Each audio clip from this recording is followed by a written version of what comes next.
Country 102, Minneapolis Star, the wind's 17015, gust 22, runway 12 right, clear to land. 12 right, clear to land, 102. Southwest 775, turn right, heading of 215, and contact departure. Good day. Nice shot of downtown Minneapolis. I must say, we do have a nice skyline. We do.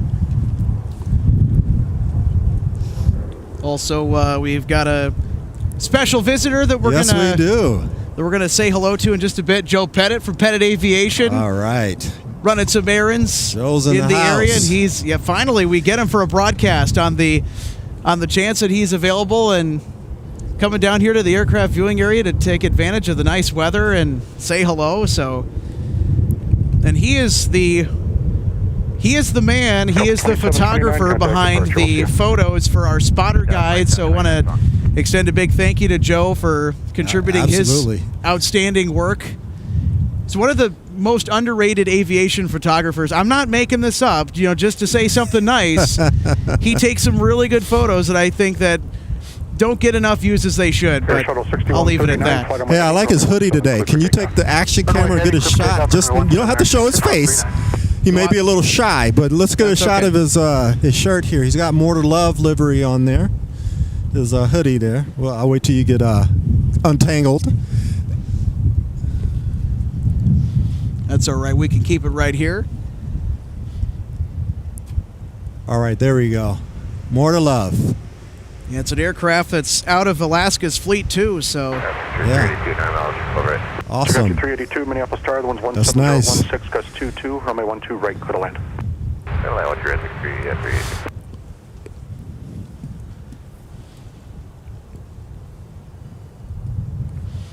No, that windsock just has not moved. It's just straight as can be. It's been getting a workout today, that's for sure. Yes.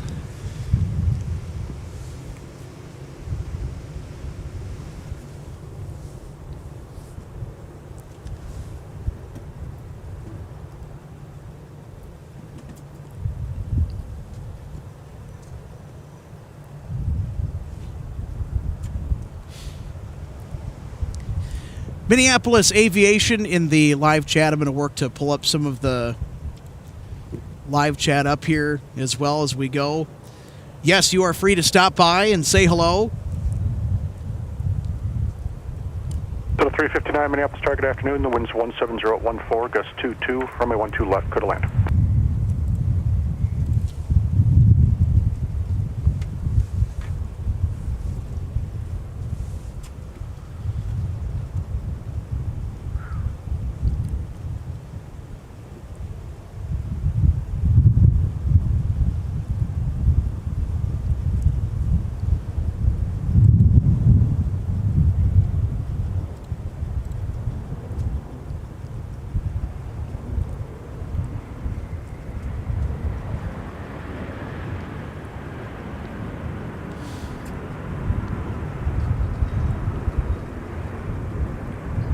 Navy Jack, hello right back.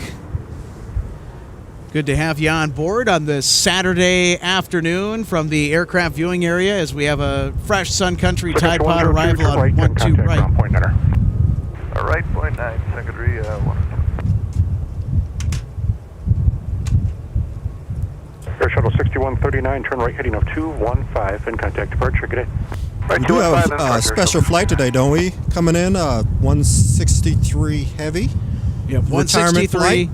Sorry to cut you off there, but yes, 163 is a retirement flight, so it just happened to be luck of the draw that we were already planning to be out here today for the last week. And we're very fortunate to capture the retirement flight. It's about 31 minutes out, so definitely bring that to you.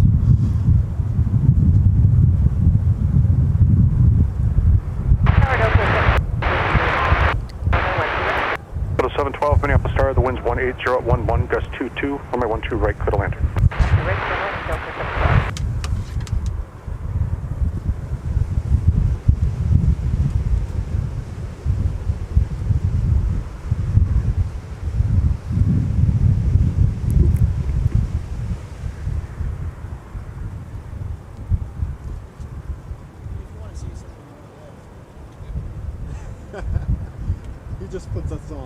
get used to it.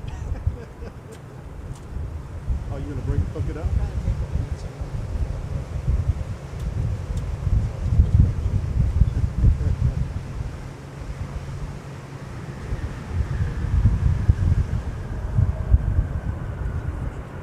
Not yet. He's got to plug in. They're both down.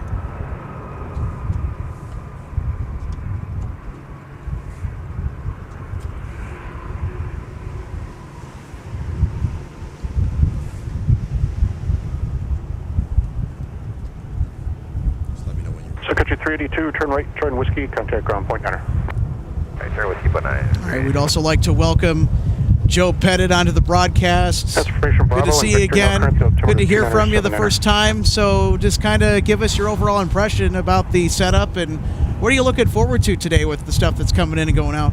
Setup's impressive. Retirement flights are always fun.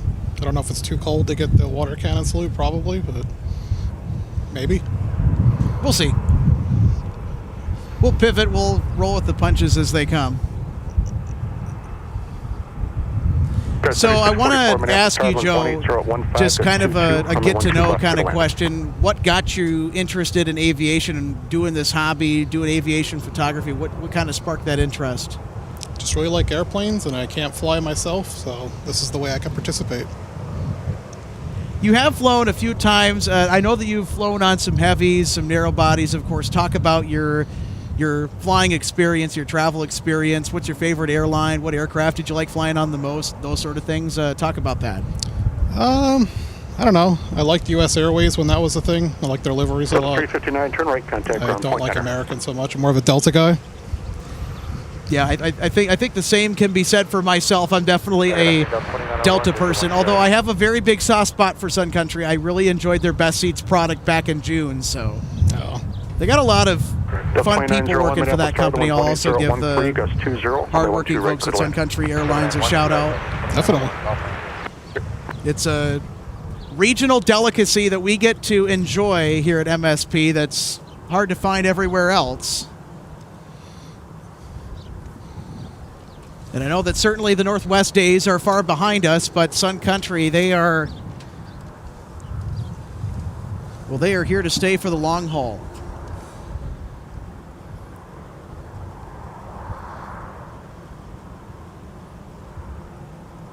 Right, and we have A321 arriving from Fort Myers, Florida, flight 712.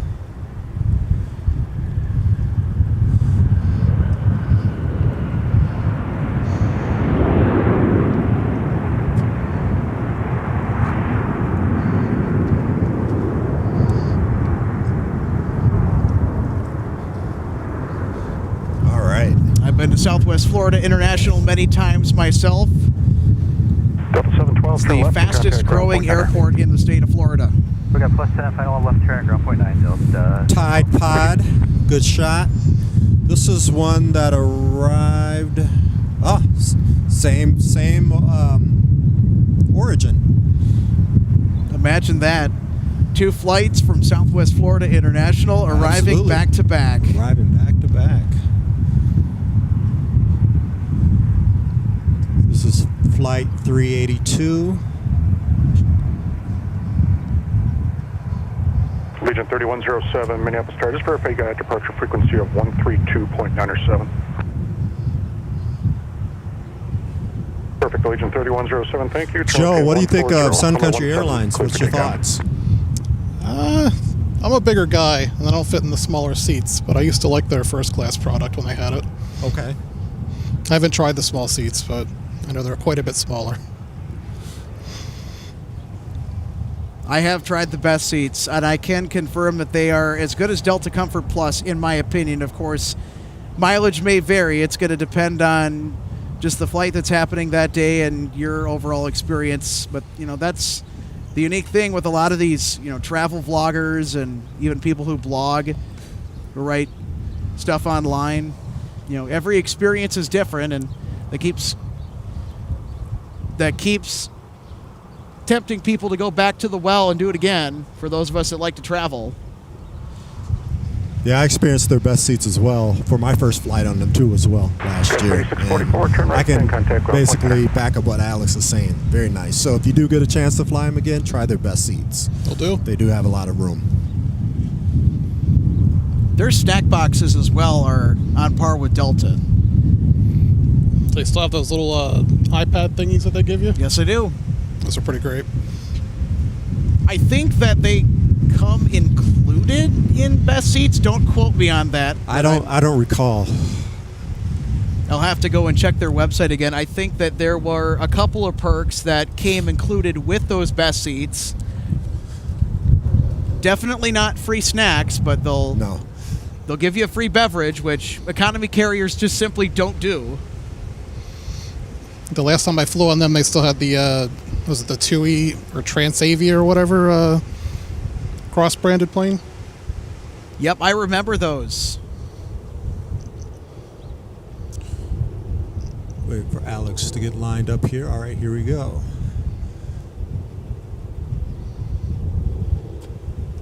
Another flight arriving from Atlanta. Flight 2901, A321, November 379, Delta, November.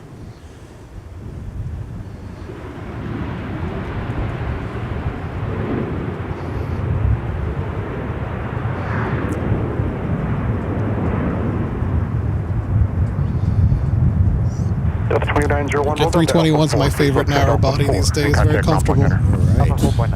I'm going to second that because it's the aircraft that I've flown on Delta the most, of course, because Delta has way more A321s than they do 739s in their fleet, but you get a little extra room in the seat width and main cabin. 18-inch wide seats compared to the standard 17 inches that you get on a Boeing. I think it's the shape of the airframe, a little rounder or something. Where's the Boeing's little squat.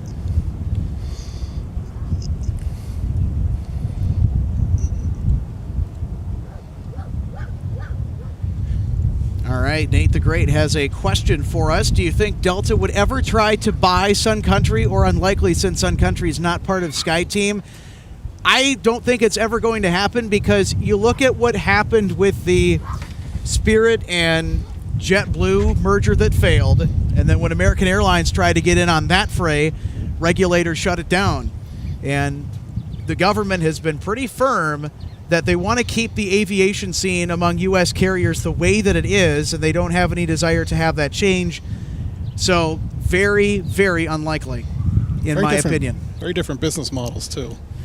That's another good point, Joe, because that's also something that needs to be taken into consideration when you merge companies, when you merge assets. You have to have that familiarity with your business philosophy, the way that you operate, some of your technical things when it comes to running the business. They don't have to be the same, but they have to be similar, and you have to have some key things line up. And so just very different business models, and the fact that U.S. regulators are wanting to keep the market in the United States the way that it is leads me to say no, a firm no.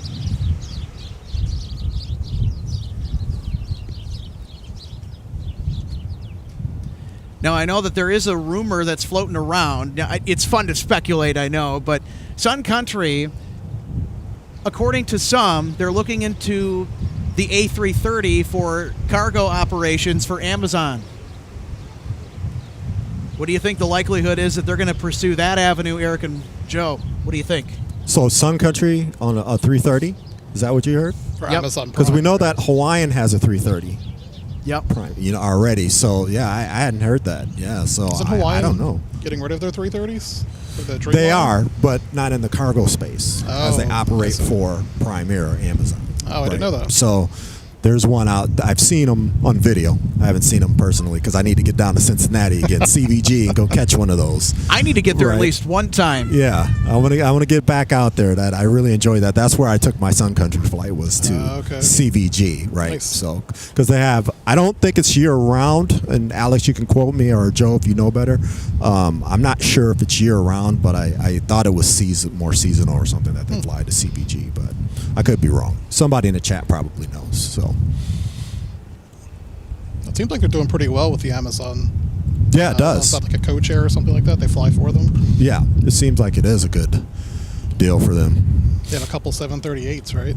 Yep, 738s. Yep. Yeah, so the likelihood of them doing a 330, Sun Country actually operating them, I don't know, since they're down. I mean, they're all narrow bodies now, so that would be really wild if they decided to go into that market, especially since Hawaiian already operates the 330. You know, and maybe they'll convert some of their. I don't know if they're going to convert their passenger aircraft as they take on 787 Dreamliners. Did you see in the news that they got their first 787, right? Hawaiian, you're saying? Hawaiian, yeah. They got that new 787, so yeah, got to do something with those 330s. 355 Minneapolis Tower, turn left Convert 'em. 100, runway 12 left, clear for takeoff. Landon Spears has a question for us, and he asks, how do you think MSP is doing capacity-wise? Where will the next terminal expansion be? So the Metropolitan Airport Commission, they laid out a fairly extensive plan, and they need to do that on a yearly basis, on an annual basis, so they are eligible to receive federal funding. And they are drawing up some very radical changes to this airport, a full 100% expansion size of Terminal 2. So they want to expand Terminal 2 to double the size it is now. They want to expand Terminal 1. They want to extend Concourse G. They want to widen half of it at least. Mm-hmm. They want to get rid of the isolated Concourse B, which is on the north side of the airport, out of view. Mm-hmm. And they're also going to... Currently working on F. Yep. We know that. Currently working on D, I believe. D and F. I actually have footage of the work that was going on towards the end of last year, because I actually flew out of that concourse and flew into that concourse on my round trip to Charlotte, North Carolina. Okay. Seems like things are going well, though. We've got a lot of international carriers coming back. Lufthansa. First time in a while. Save the date, June 4th. We're going to do our best to be out there for it. So that's June 4th. It's going to be a late morning into the early afternoon stream. Number 5355, contact departure. Good day.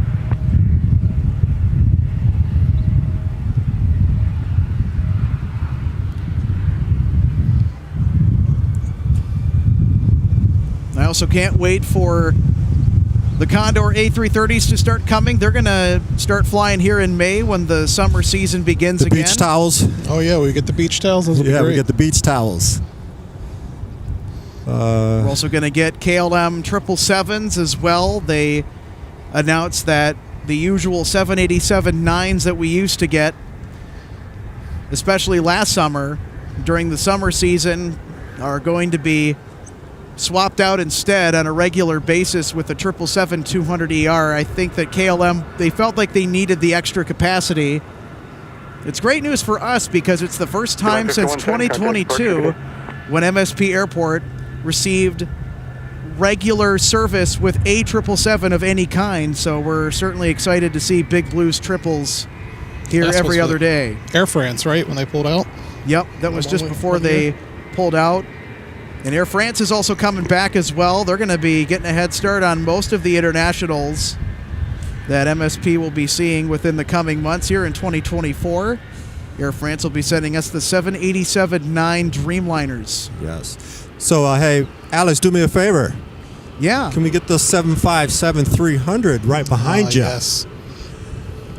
On its way to Orlando. Beautiful pencil We plane. want to see the powerful 757.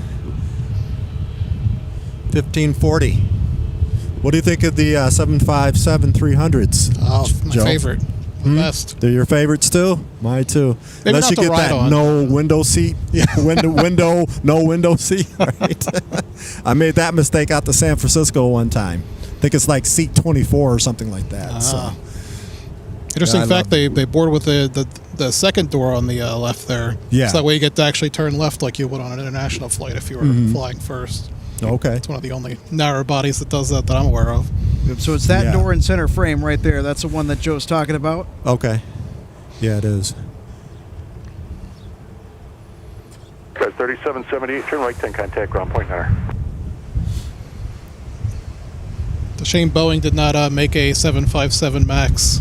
That would have been a smash out success. Minnie, how you doing? Delta 16, 12 right, parking Mach 13. Well, that's what happens when you have a group of corporate executives more concerned about the share price in the stock market than innovation in the airline industry. Sky 38, 30, you going to be ready at the end? So it looks like, according to flight radar, our star of the show, 163, is about 6 minutes out and just outside of Maple Grove. What are they flying in?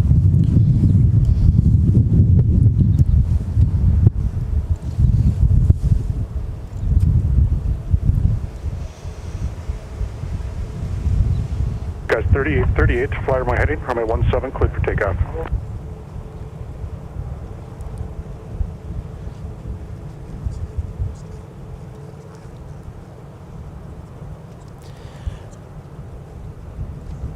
So the Delta flight that we were just talking about, going to be arriving shortly. Delta 163 from Amsterdam. There's 2 afternoon heavy arrivals for Delta with the A330s. And during the wintertime, it's the A330neo. So 163 is the later afternoon arrival from Schiphol.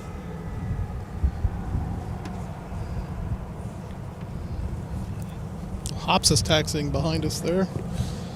Full Frontier tail. Oh, we got a Frontier behind us? Okay. Really enjoy. Let's see what this is. Let me check it out. See which animal we have here, or bird, or whatever. Bunny. Bunny rabbit. Hops the rabbit, I believe. Hops the rabbit. Yep, you're right. Hops the rabbit. I absolutely love their liveries. Absolutely. Well, Alex positions here. Delta 1540, runway 17. There's a shot of it, kind of a little bit far off there in the distance, probably taxiing over to 17, I would bet. See what he does. See the wonderful Mall of America in the distance there. And the JW Marriott Hotel.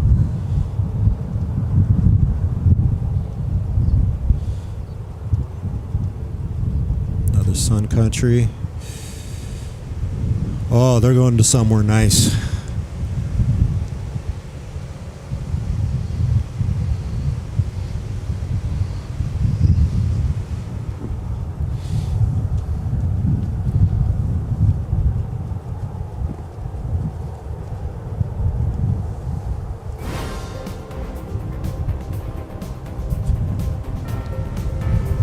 Delta 1540, turn left hand of 120. I'm sorry, turn left hand of 140, 140, runway 17, cleared for takeoff.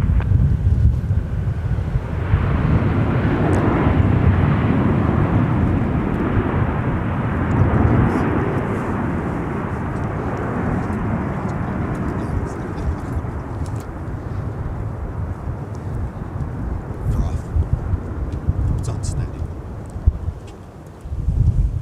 1632, turn left and contact ground point 9er. Turn here, point 9, clear for Delta 32. Scars 38, turn right heading of 215 and contact departure. Good day. Despite all the wind, it's still a beautiful day out here. The 910 It's marvelous for this time of year because typically we would be in the mid to upper 20s. Yes. With the temperature, but we are well above freezing today. Yeah, an abnormally warm winter, I would say. Thank you, El Nino. That's exactly what it is. Looks like we have a Neo A321 from Seattle turning on the final. And right behind him, we have our flight of the day, 163 Heavy, Amsterdam, lining up on final. Delta 1540, Yeah, that's one of the special flights today. Usually it's a part of the batch of usual suspects that we typically wouldn't pay much attention to if not for the fact that it's a retirement flight today. 5229 Minneapolis. Do you recall the pilot's name? That's what I'm going to look up right now. Also just got a tip from the spotters page here at MSP Airport. One of the local av geeks combing through the arrival and departure boards says that the Southwest Troll special livery is due in at 3:36. All right, that's a last-minute change, is it not? It is. Southwest is known for this. Yes, they A lot of are. airlines are, but most specifically Southwest, it seems, whenever they send stuff here to the Twin Cities, Yeah. it's going to be in charge of flight 2837. That's the first time that I'm going to be laying eyes on it. I have not seen that special livery Neither for have I. Southwest. Neither have I. Joe, have you seen it? I have not, no. Like a reason to stick around for a while. Absolutely. Also, we got KLM coming in at 4 o'clock this afternoon, too, with the A330-200. We've also got Delta 170 Heavy.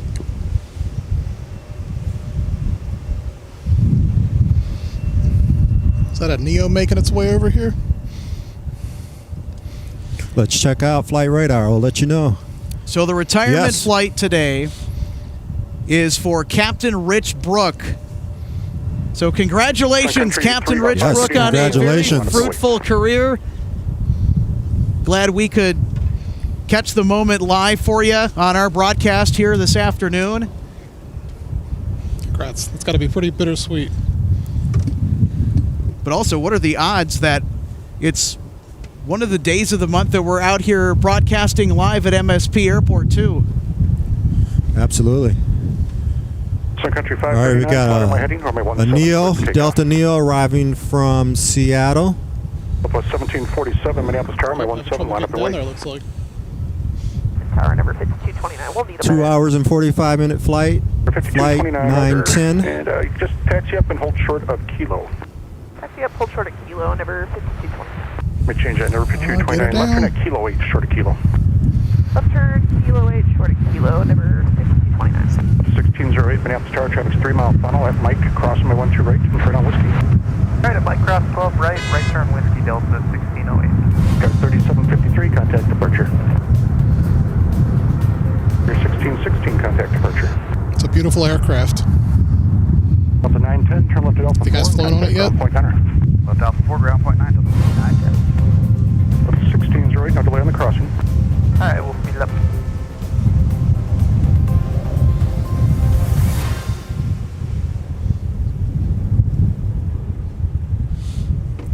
All right, here we go. Another Neo here. This one's headed to LAX. 5229, why don't you make the right turn on Kilo? Right turn on Kilo on number 5229. Delta 1747, turn left hand 140, runway 17, clear for takeoff.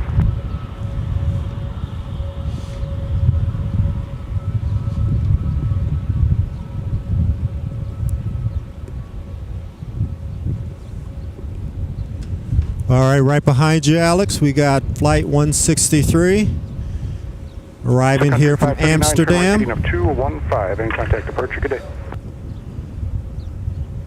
There we go.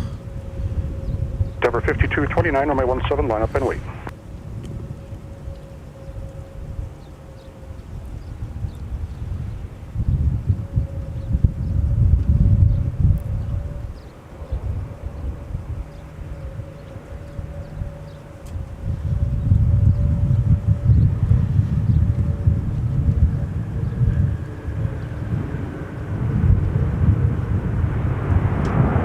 Denver 5229, turn left hand 120, runway 17, takeoff.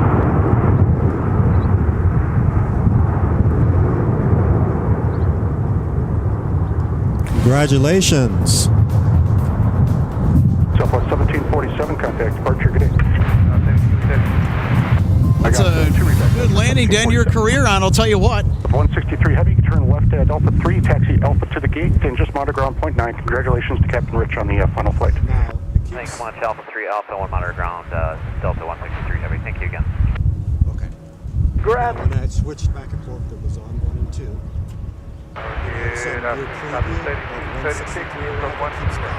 Southwest 3236 Minneapolis Tower, caution McTermin's previous arrival was a heavy Airbus. The wind's 190 at 11, gust 20, runway 12 right, clear to land.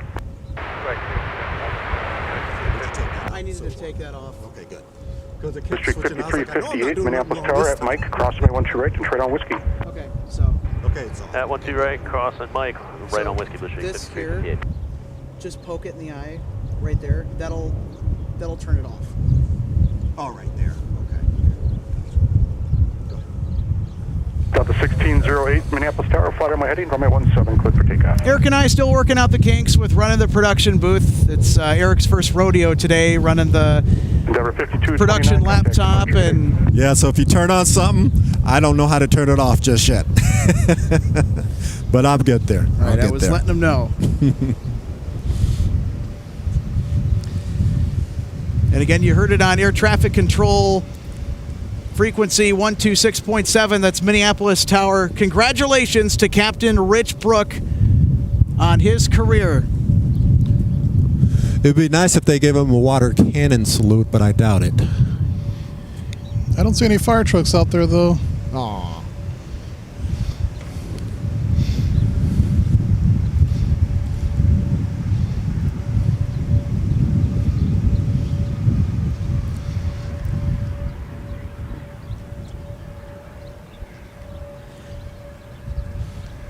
Landon, you bet, absolutely.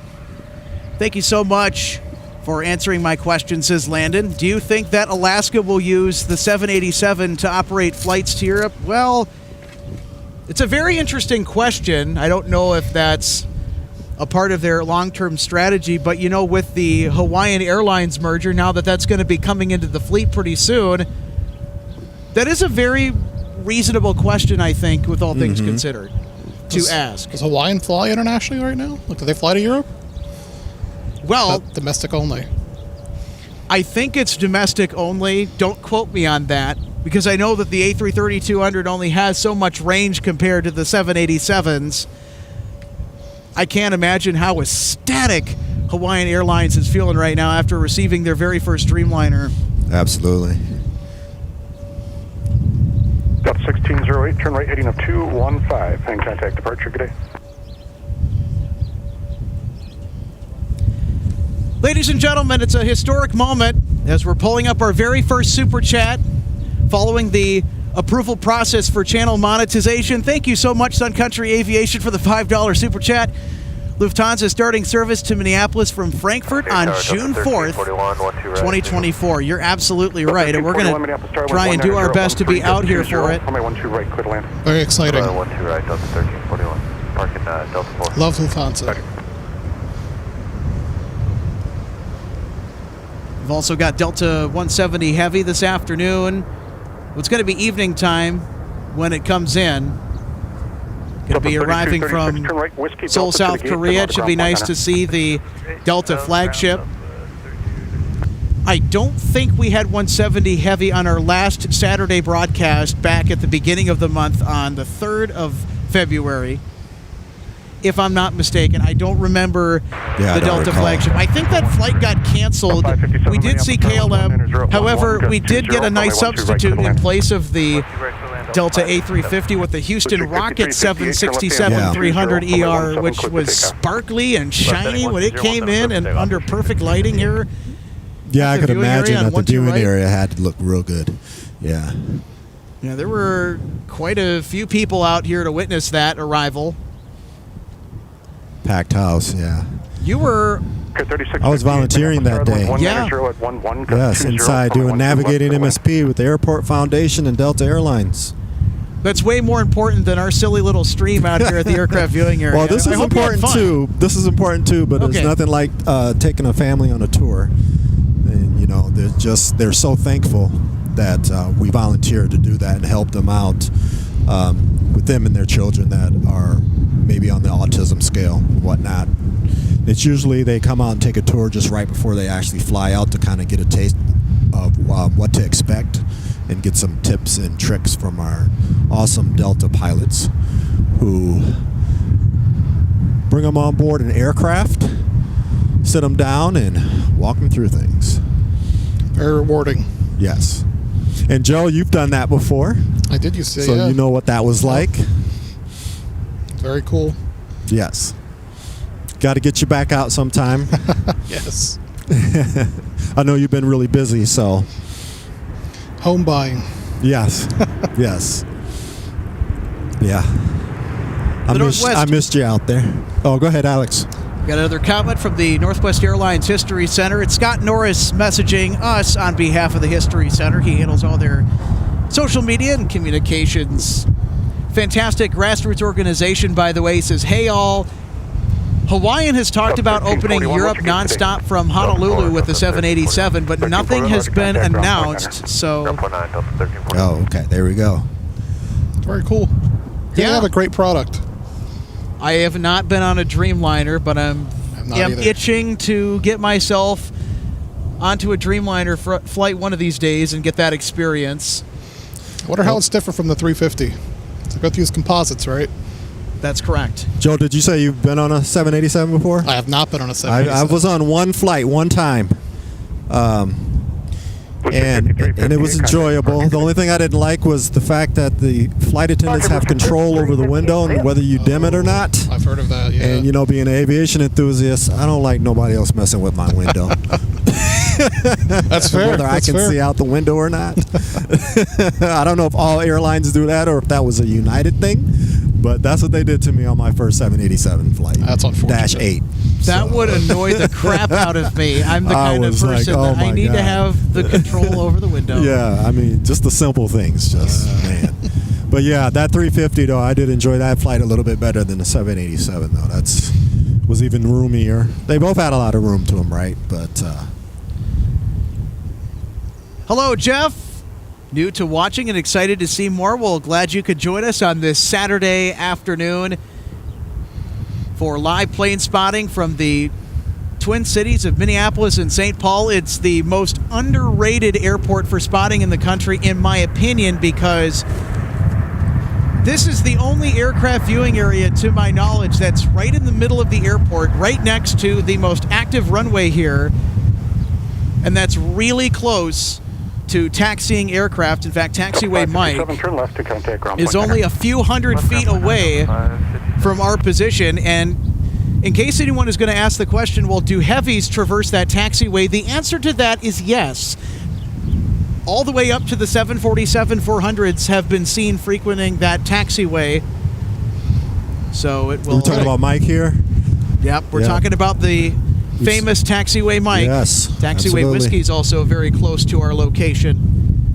You've had the C5 on Mike before, haven't we? The C5's been on the other side on Mike before. Thank you so much, Sun Country Aviation, for the $2 super chat. Yes, we are aware that Delta 9915 from Paris Charles de Gaulle is at 247. That's the extra A330 arrival that we're going to get here on the Saturday that we're out here.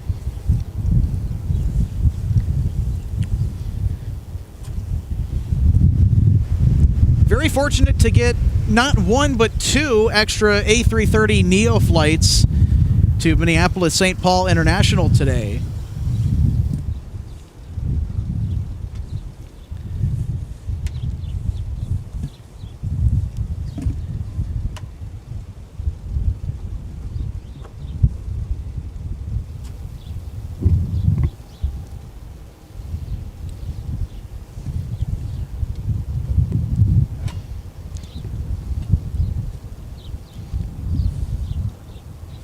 November 929 at Whiskey Quebec is Biz 12 ready. Number 929 Whiskey Quebec, Minneapolis Tower, my 12 right, clear to land. The wind is 190. Sam Voigt, hey guys, great day to be out there. Well, you know what? It is. Is that Sam Voigt? That is Sam. Hello, Sam. What up? Haven't seen you in a long time, my friend.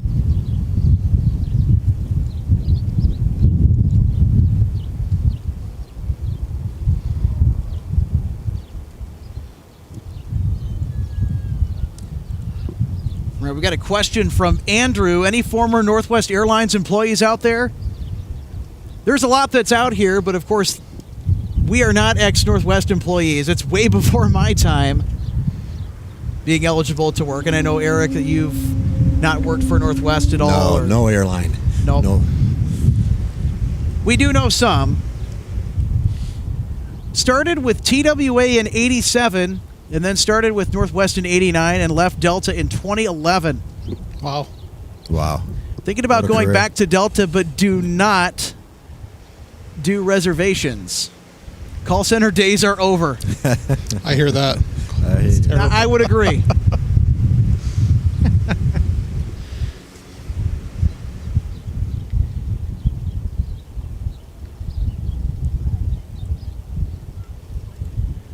Landon's got another question for us. How many gates at MSP can fit wide bodies? Ooh, good question. It's like 10 or so, right? It's a fair number. Yeah, I think the figure's around 10. There's wide body gates at the end of F concourse. Yeah, if you count them too. Gee. G concourse is where most of the heavies seem to kind of congregate. Internationals. American Airlines has parked a heavy over there at the end of E. Yep, Aer Lingus used to do that as well when Aer Lingus was flying as a member of One World. Yes. And that's when Aer Lingus brought the A330-200. We'll see the A330-200s again at MSP finally for the first time since before the pandemic, as Aer Lingus will restart their service from Dublin to the Twin Cities. It'll be great to hear that Shamrock call sign on the radios again. I will second that. And the fact that Aer Lingus is sending their very exotic A330-200s, there's only 3. According to the public records, there's only 3 active in-service A330-200s for the Irish flag carrier. We're also going to get Icelandair 757s that are going to start up here in the spring. Icelandair doesn't have a whole lot of those compared to the rest of their fleet of Boeing MAX 8s and MAX 9s combined. We were getting the 757-300s pretty regularly last summer from Icelandair. The 2 that they do have, one of which is in the Icelandic 100-year independence livery, and it's still in those colors to this very day. Gorgeous plane. It is. They have some magnificent liveries. They do. Got some good photos of it last summer? Not as many as I'd like. I started coming every day, and then I got complacent. I kind of feel you. I was a little bit like that last summer, of course, with doing MSP Airport Live now as the executive producer. I can't get complacent this summer on the days that I have off. It's fair. It's not because I don't want to be here. It's just I really enjoy doing this for all of you, and I enjoy spending time doing this with our crew. Minneapolis Tower at Mike, cross my 12 right. And having guests on like you, Joe. 12 right on Mike, right turn Happy to on be here. American 408. Yeah, I'm happy to have you. I know that you've wanted to come out and do one of these broadcasts for a while, but just kind of life got in the way, work commitments. Yes.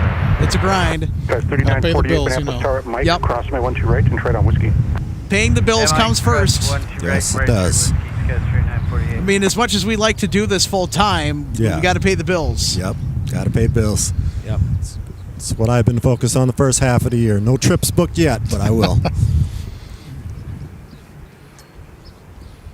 Got my first one coming up. I'm going down to Dallas. Down See to the, Dallas? Okay. the What airline are Eclipse. you flying? Delta. Delta? Okay. There's probably a good chance you're on a 220, right? Or what are you on? I'm on the early morning flight, which is unfortunately a 320. It's a 320, okay. At least they're wide inside, right? A little bit wider. It's Good volume. The oldest in the fleet, right? Yes. Northwest Jets. 2062 Yes, old Minneapolis Tower, Northwest the jet. wind is 18016, gust 22. Jets, a lot of them. 1 2 right, clear to land, Delta 20.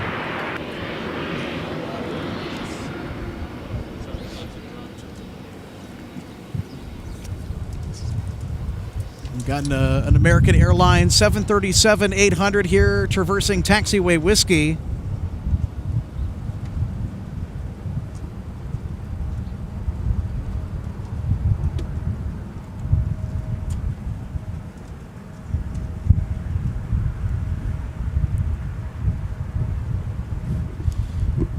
Charlotte or Dallas or Phoenix? It's Phoenix, All right. 408. I thought it was either Dallas or Charlotte. I don't have the flight radar app pulled up on my phone because I'm having to operate the camera here. Yeah, I've got you covered. Joe probably will pull up his phone too as well. We got you covered.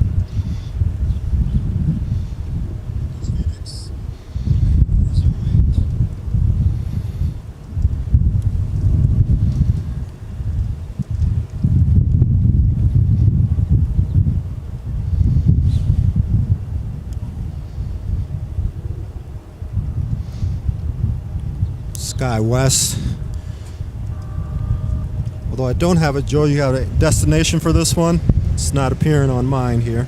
You're talking the American 739? 8? No, the Jungle Jet, the The Jungle Jet, E175 right in front of us. Yeah, Oh, the Jungle E175 Jet. LR. Oh, I don't have a destination either. Yeah. Probably once he's airborne, we'll get a destination. That's how it goes sometimes, right? Yeah, and you know this. Yeah.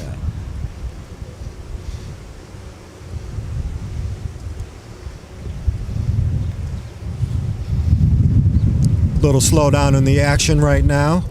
It should pick up considerably as we work towards the evening American hours, that I will Minneapolis say. Tower.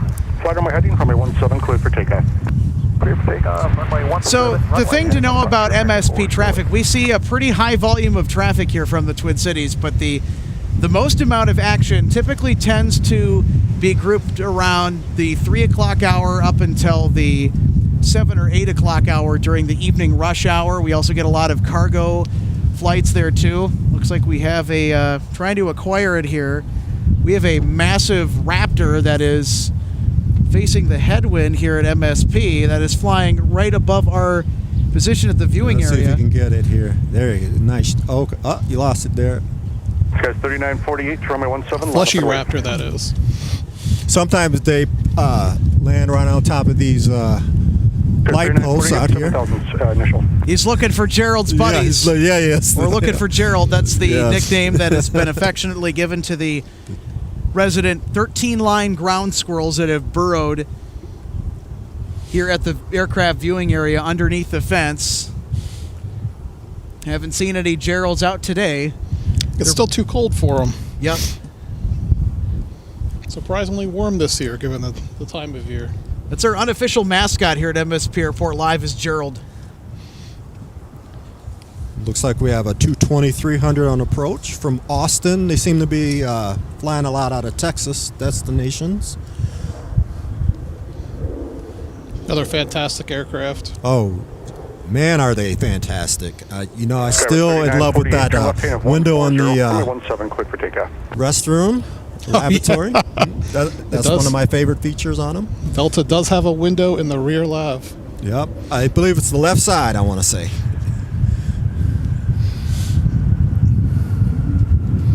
Wonderful noise that geared turbofan makes when it's spinning down. Yes. Nice the whale.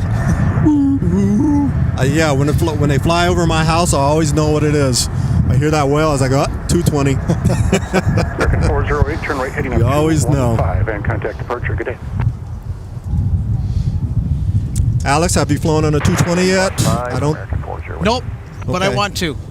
Up 2062, turn I've left got for contact ground point big 9. itch to.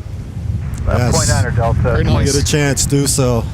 American 408, contact departure. Delta's doing a pretty good job modernizing their fleet. Yes, they are. I'll be sad once the 717s go, though.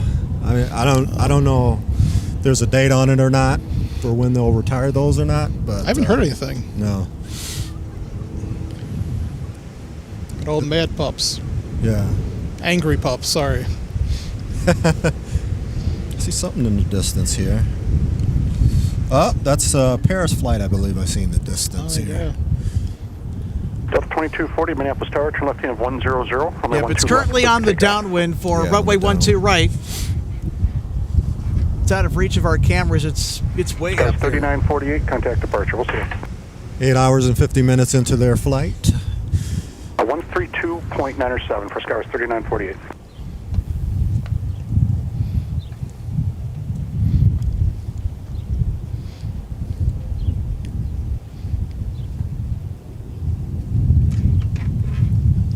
So Eric, I'm just reading the Secretary 604, Minneapolis Tower, the one's 190 at 10. I'm reading the weather data for MSP Airport. Airport. We have just crossed into the 40s of degrees. It's 41 degrees currently. Oh. Doesn't So- quite feel like it, but because Very of that windy, wind. yes. But yeah, it's still warmer than usual. It has warmed up quite rather substantially from this morning, which was Yes. below freezing. Yes, it was. 19 degrees the last I looked. No snow on the It's at ground. 19, feels like 11. Like it's all melted now. But it was Unusual. all melted, yeah, the snow. And again, thank you, El Nino.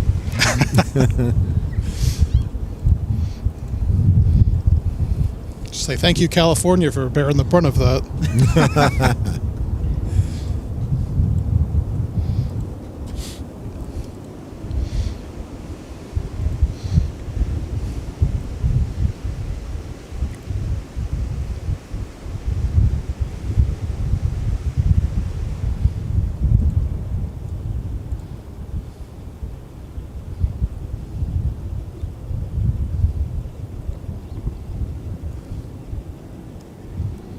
Delta 2240, contact departure. Good day. All right, here's a quick look at the current situation from where we're broadcasting from, the aircraft viewing area, one of the best locations in the country for live plane spotting. Despite the fact that it looks pretty deserted outside, I can guarantee you there's a lot of people here, quite a few cars parked. Everyone's inside their cars sheltering from the wind. It's also chilly outside. Great community here. Lots of plane spotters in the MSP area. Yeah. This place is going to be packed. It is going to be packed to the brim when Lufthansa comes here on June 4th. Oh, yes. When Condor comes back in May. 604, turn right, taxi whiskey, Delta. Also, when Aer Lingus comes back, this place is going to be rocking and rolling. Listen, point 9, have a wonderful Yeah, day. people come out for the special planes. And they do in 74 Minneapolis, droves. Kilo 3, cross runway 17. Etihad was here this Cross runway summer. Tons of people. Yeah. Every parking spot was full. Yeah, they should consider expanding the viewing area to accommodate more parking. And they being the Metropolitan Airport Commission. Or bathrooms. Please. Some bathrooms. I don't know. Porta potties. I think people would never leave. The porta potties out here. It's the only reason we leave today. Yes. That and maybe darkness.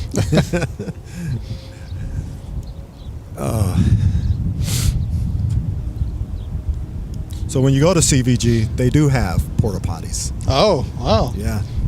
Got 3 of them. That I did not know. Yes, that makes they do. me more tempted to book a trip out to Cincinnati Yes, here. they do. You don't know how happy I was. I could drink all that I wanted to and have to worry about jumping in the car and missing some action to find a restroom. Let's be clear, non-alcoholic beverages. Yes, but- non-alcoholic. This is a family-friendly broadcast. I think the wind's picking up here. A little bit. Yeah, just a little. Wind sucks all the way out there. Yeah. It doesn't look like it on our static camera that's aimed at Terminal 1, but it is howling now. This is probably the most intense it's been so far since we've showed up here this afternoon. Give you a whiskey and cross runway 4. Sorry about that. 12 right, whiskey. Trainiac's got a question for all of us. He wants to know if American Airlines has any planes in the classic bare metal retro livery. The answer to that is yes. There is a 737-800 in the bare metal retro. I have not seen that yet. They have a second one. They also do. That's right. The Astrojet livery. Astrojet, I have yes. seen that one in Yes. person.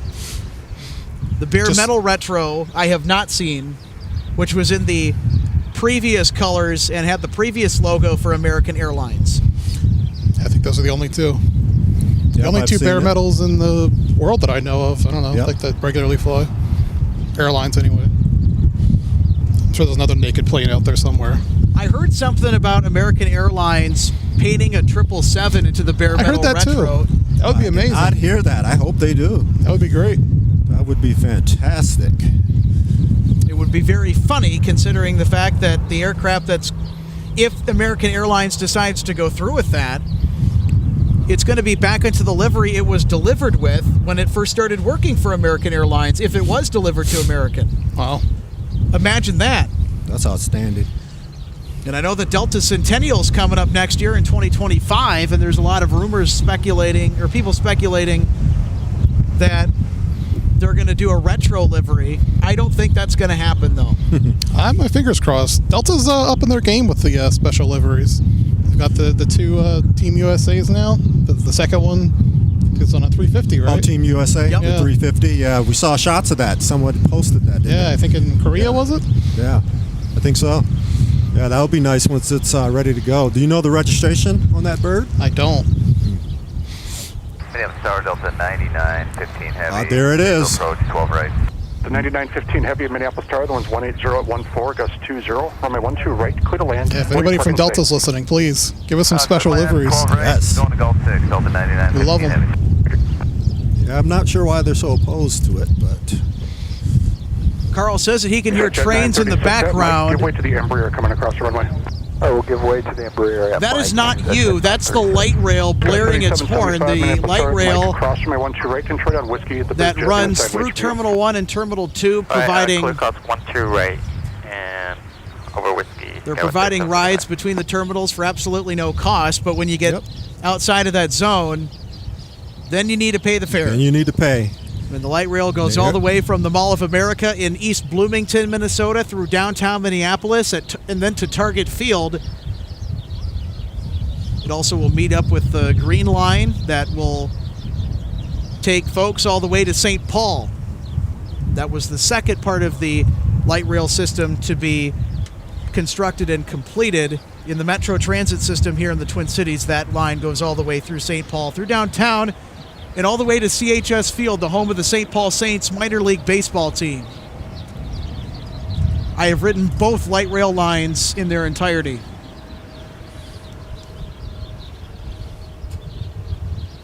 All right.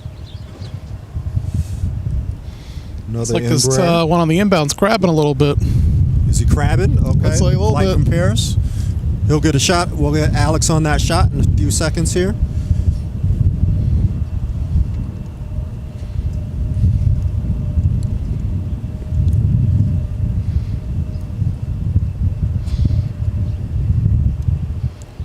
Also got to get a private jet in there. You know, Alex knows I like private jets. So you had to zoom in for me. Thanks a lot, Alex. Appreciate it. Yeah, you bet. Citation latitude. Another bucket list item. Yes. To fly on one of those, that would be nice. This one's off to Scottsdale. NetJets. Maybe LEP Aviation can catch this one. Yeah, maybe so. Nice little channel on YouTube. Big channel, I should say.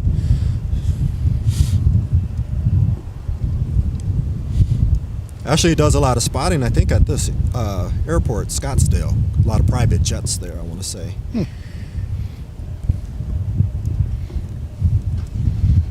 Phoenix has been on my list too. Wonderful bridge shot you can get when they're taxiing over the bridges. Very cool. Oh, yeah. All right. Alex getting zoomed in on here, getting a little focus going here.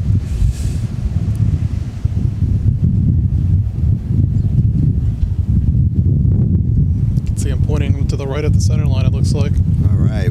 Flight 9915 arriving from Paris, Charles de Gaulle. CDG. 9-hour flight.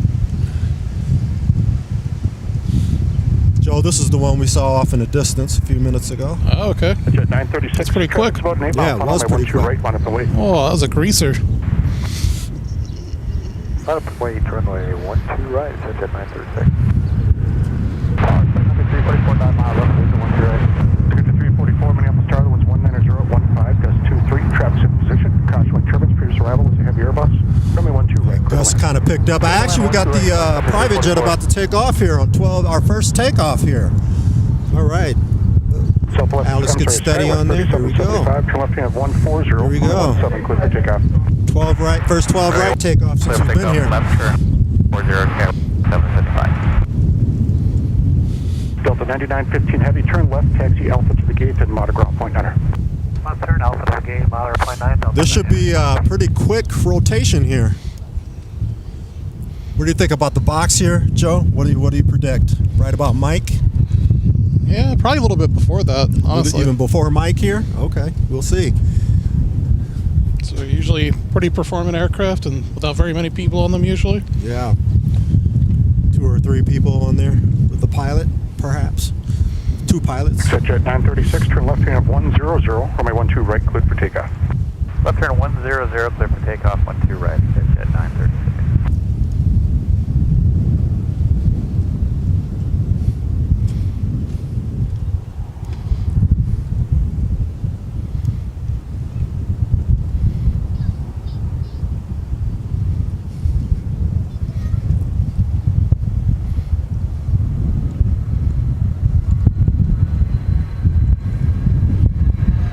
rotation.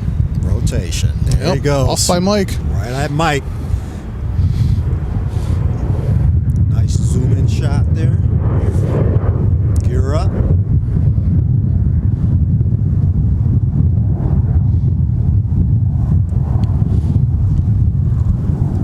Good shot, Alex. Kind of lucked out with it too. Thanks, Eric, because the camera just started to lose focus as it was getting off into the big blue yonder above the Twin Cities.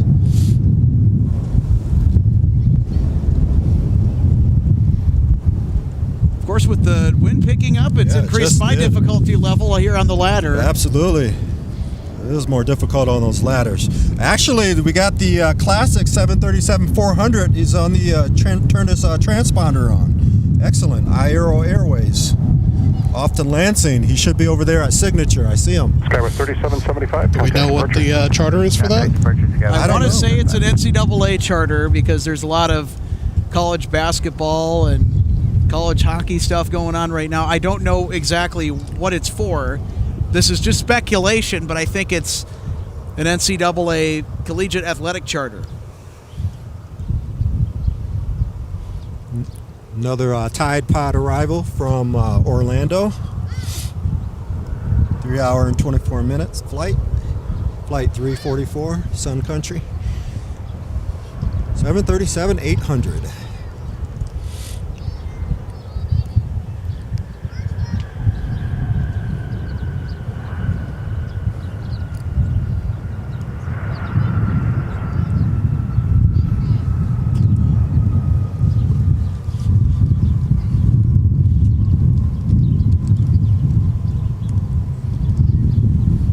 Paris de Gaulle flight arriving at the gate. Country 344, turn right, taxi Whiskey Delta to the gate and mount ground point 9. Delta point 9, Country 344.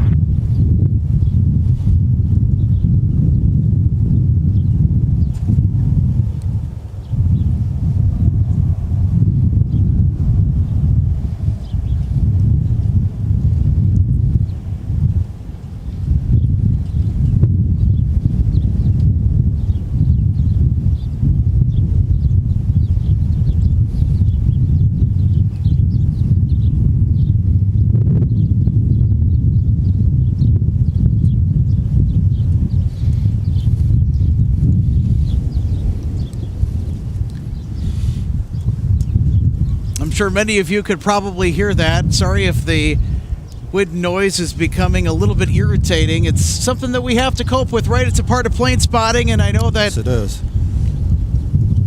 there are going to be a couple of days, I know next week, that are going to be a lot windier than this one is going to be. Or that has shaped up. Yeah. Also, one of those days will be 60 degrees, too, I heard. That's crazy. That is crazy. March. Will And then it's supposed to drop back down. What's that? Will it be March by then? Yeah. Like February just disappeared. Yes. Wasn't even here. That's okay. 34 Minneapolis Tower. The wind is Summer plane spotting is the best plane spotting. According to Carl, we got another comment coming in here. He says that the Aer Lingus A330-200s are retiring next year. Oh. Ooh. This could be the last to see them, huh? Wow. Okay. Was not aware Imagine of that. Replaced with? I've heard 321 XLRs. Is Okay. that still a thing? According to what I last heard, I think that's the case. They're still waiting for certification on that, though, aren't they? Yes.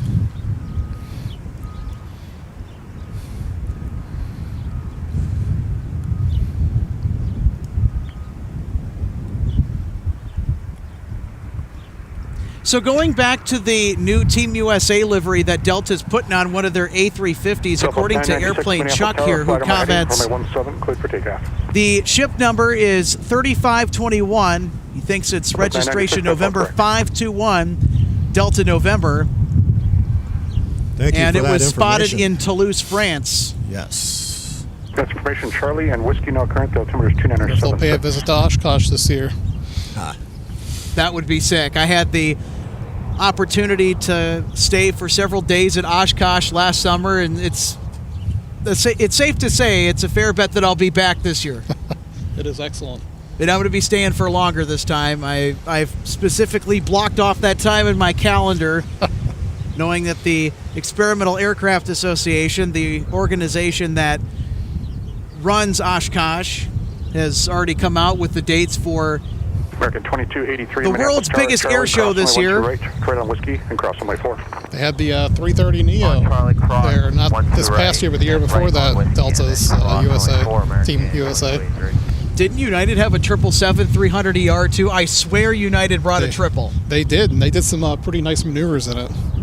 Yeah. I know that Delta brought the flagship this past year to Oshkosh. I was just a little late in getting there, so I missed it. But I got all the other stuff, daily Raptor demos, which was sick. I really like the Cold War aircraft, so I was having a blast watching the Soviet MiG-29 tear it up at Oshkosh. That's incredible. Yep, the MiG-15s, the MiG-17, Randy Ball's MiG-17. Oh, yes. Going transonic past the flight line during one of his demos at Oshkosh this past summer, which was completely phenomenal. Can't forget about the Super Guppy. I was a little late for the Super Guppy. Oh, it's beautiful. Yeah, but I was in time for the C5. Okay.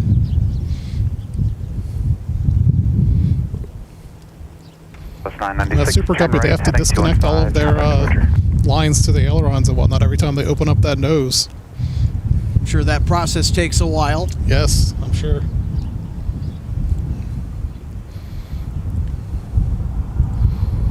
Here's another look at the aircraft viewing area. What are the light back here in a little bit? Yeah. Clouds moving over. Yeah, I noticed that there was a little bit of cloud cover here rolling through this afternoon. Right, contact ground, point niner.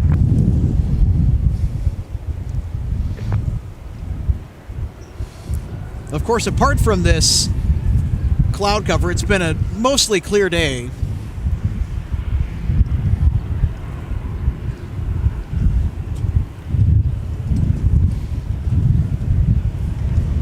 Ladies and gentlemen, we'd also like to remind you, if you really like what you see, let us know about it. You can feel free to super chat us now. We're also going to work to get memberships up and running because our channel just got approved and was accepted into the YouTube partner program, so we're fully monetized, and all of the donations that we are to receive are going to go towards upgrading our current production kit. So we got another flight off to Dallas, DFW, 2283, 737-800. Joe, what's your favorite livery for American of the retros that they have? Which one is your US favorite? Airways. US Airways? Okay. That was my I'm first partial airline. to, what's that? That was the first airline I flew, so I have a little bit of a soft there you spot go. for So you it. got a soft spot for it. I can understand that. I'm partial to the TWA one. Oh, yes. Yeah, I really like that one. The new flagship Valor is quite nice as well. It is. It was here the other day. I missed it. It was also one of the featured aircraft at Oshkosh AirVenture last year, and I got to be up close and personal with it, so I have a little soft spot for There you go. that A321. They do those honor flights with it, right? They fly the vets down to D.C. from Oshkosh each year. Yeah, and that was the one to do the honor flight. I got to see them arrive and just the ceremony. The presentation was excellent. AirVenture, they always knock it out of the park. I haven't been there yet. You guys are making me think about really getting out there.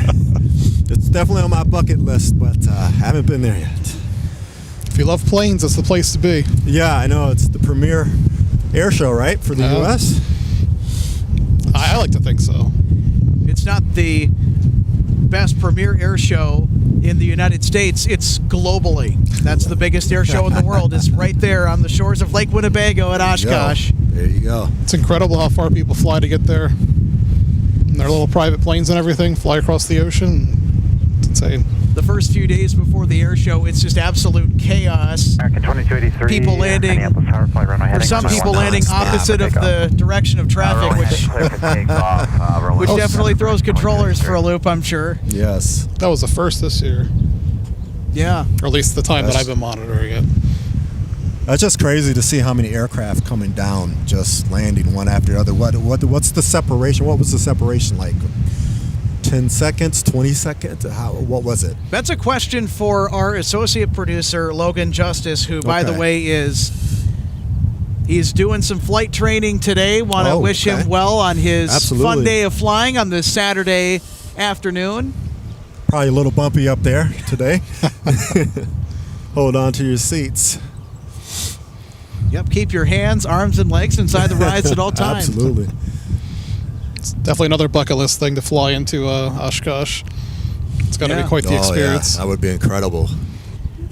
Joe, do you remember? It was one of the last days at Oshkosh, but it was when the MiG-29 was doing demo flights. The whole Polaris squadron it's a part of they were doing demos. They were tearing it up. It was a very hot, but also a very clear day. And the MiG-29 had an illegal rider in the back seat. Yes. Remember that? I do remember that, yes. It was a hot topic. Yeah. They actually had to send the MiG back to deposit the illegal rider. I was told there was something about the way that the ejection seats work, that somebody has to be physically there. That's what brought down the MiG-23 flogger that was at Oshkosh. It lost its canopy during a test run, and I didn't get to see it.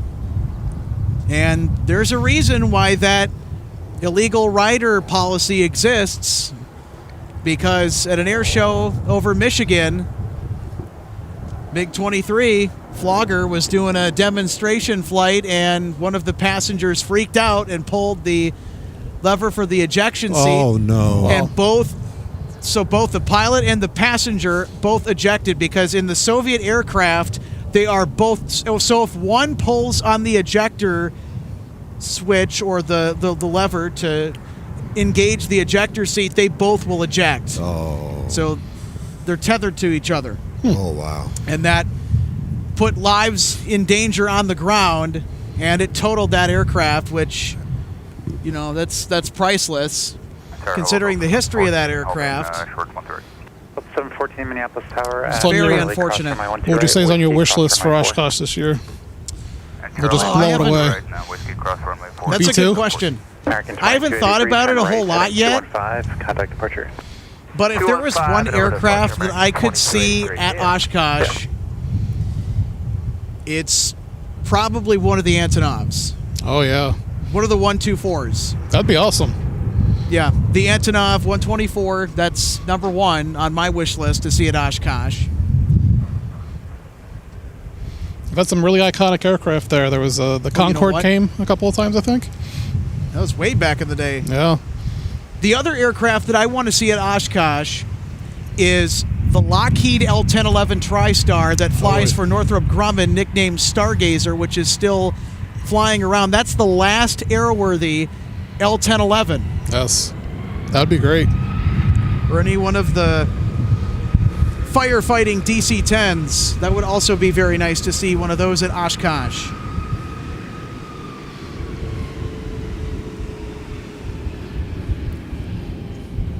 .747 SP would be quite nice. Yep, the Las Vegas Sands Corporation has one of them. They just retired Sophia last year, I think. Yep.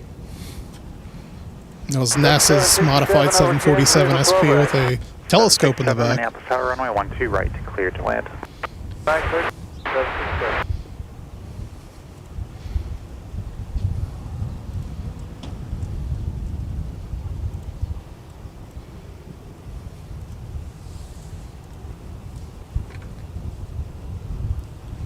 Just got another update from the METAR data here at MSP Airport. A little bit different wind data than we had previously. Winds 210 at 50 knots. And that's 15, not 50, just to clarify.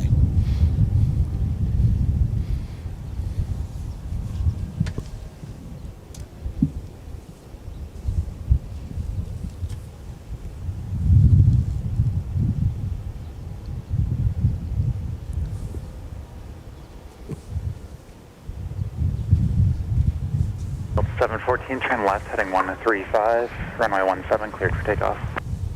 Left heading 135, runway 17, cleared for takeoff, Delta 714.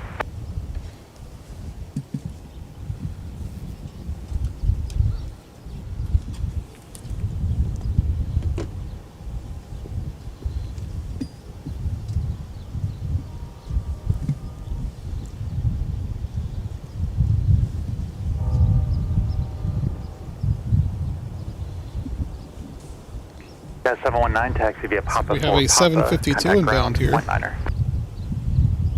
Delta. Yeah.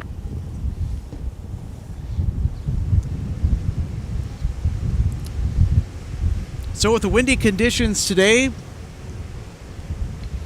went and got ourselves some of these. Got to have them on hand. Of course, I had one already, but decided to get more for the rest of the production. Got to keep everything secured down, so yeah, I don't think anything is going to be taking off other than the stuff in front of our lens. Fingers crossed. You're exactly right. Hope I didn't just jinx myself. I think I'll be fine, though. And we have a 757-200 about to touch down.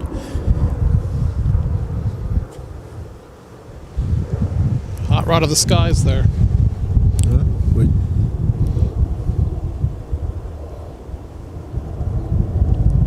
There she is. Tampa, Florida. Flight 767.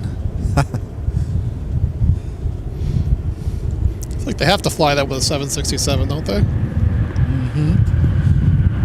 That'd have been appropriate.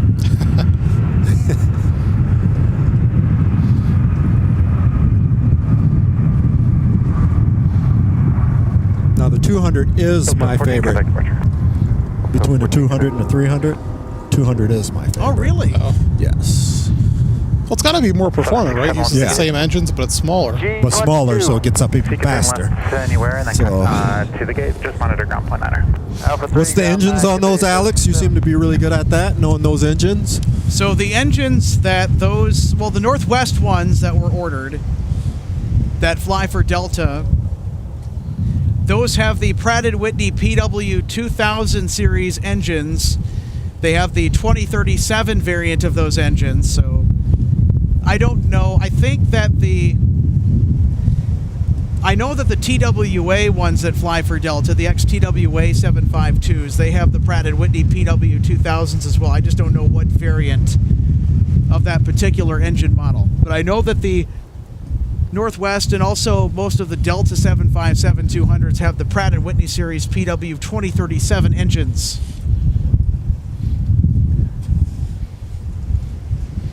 Air Canada off in the distance there. Air Canada, yes.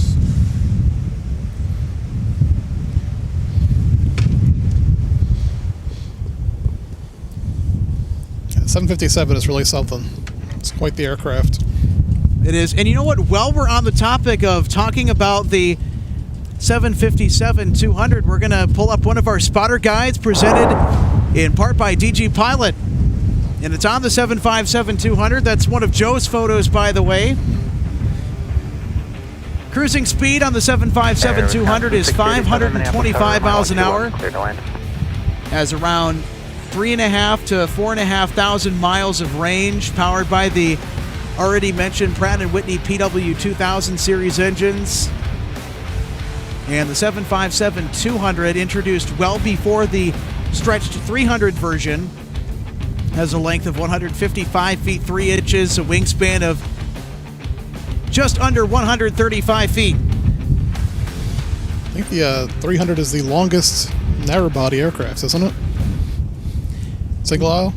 The one currently flying in regular service, yes, but not of all time. The DC-8 Super 60 and Super 70, the stretched version of that, held the record for the longest narrow body.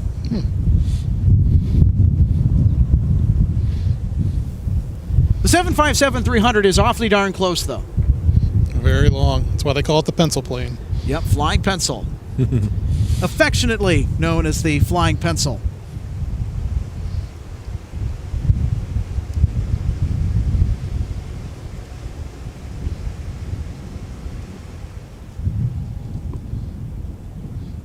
I stand corrected. There is one little pile of snow over there.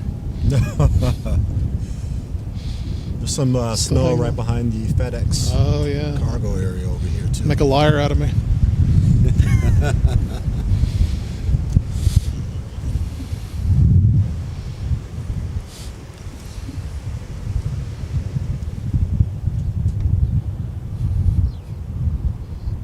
A nice close shot of that snow.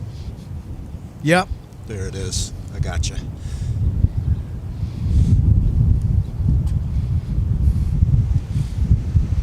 It could stay like that as far as I care. All right, let's switch back to the static cam because I'm sure our audience really enjoys watching snow melt. Maps are at Charlie, cross runway 12 right. Better or worse than watching paint dry. Hopefully the action picks up a little bit so we don't have to worry about snow. You can go back over and monitor ground. I don't see anybody on the approach path here. I don't see any lights out there. Yeah, they're actually on the other side on 12 left. We have CRJ 200 on final from Chicago O'Hare. The infamous regional jet, CRJ. Operated by Air Wisconsin. Is that the CRJ 200? Yes, it is. Is it wearing the Wisconsin Airlines livery? It doesn't. Air Wisconsin? At least by the picture on Flight Radar, it's the American Airlines livery, but who knows? I believe it when I see it. The Air Wisconsin retro or house livery is affectionately nicknamed El Guapo. There's actually multiple of them. One of them specifically is El Guapo. Yeah, one of them. I was corrected before. Okay. I found that out too. Yes. I thought it was all El Guapo, but Nope. no, it's just one specific one. One's El Guapo. Yeah. Okay. And the rest are nameless. Do you know They're the El Guapo registration of the wannabes. specific one? I don't. Okay. Somebody will have to tell us in the chat what the specific one's registration is. Yeah, there's one El Guapo. I didn't know that. Thanks for the correction, Joe. Yeah, that's American Airlines livery over there. I'm seeing. I guess all the other ones are just imposters. They're not beautiful.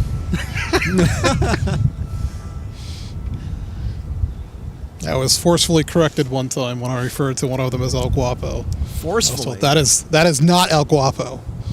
Okay. So if you had to choose between the house livery between, say, SkyWest and Air Wisconsin, which one do you like?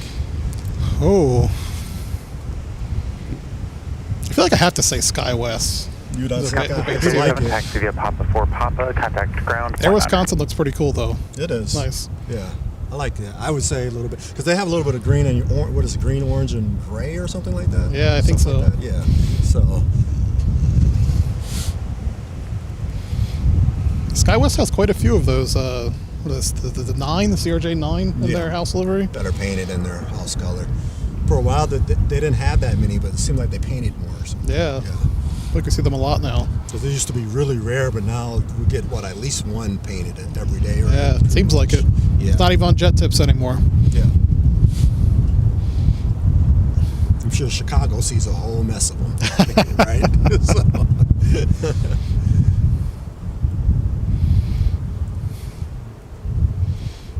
Is that the 200 undertow over there? A330 200 undertow? Probably for the London flight. 4924 Minneapolis, Tower, Mike, cross runway 12. It's a little bit longer. No, that's a 300. Yeah, that's a 300. A couple of years ago, I had my first 330 flight down to Atlanta, as probably a ferry flight to get them down there, right? Yeah. So, repositioning flight, I should say. Nice. Not ferry, but repositioning. I've been on the classic 330s, but I haven't been on a Neo. No. You did say that. Yeah, the Neo's nice. It was a change in equipment, wasn't it? Yeah, after a big snowstorm. Yeah. A lot of people trying to get down to Orlando. Okay, that's a nice upgrade. I remember that too because you were messaging me the night before. I was watching it, hoping that it would switch. So I was due to be on a 333, I think. You also got to take a peek inside the flight deck of that aircraft. Talk about that experience, getting to sit down in the captain's chair. It was really cool. That was actually a retirement flight too. Not the one that I went on, but on the return. That was his last flight, the captain of that aircraft. Okay. Oh, wow. That's nice. Yeah, I love asking if you can go to the cockpit. That's always great. It's quite the experience. Did you know about the aircraft trading cards at the time? Or Oh, yes. Yeah. Okay. I have a 757 one, I believe. I flew back on a 753. And I got a card there.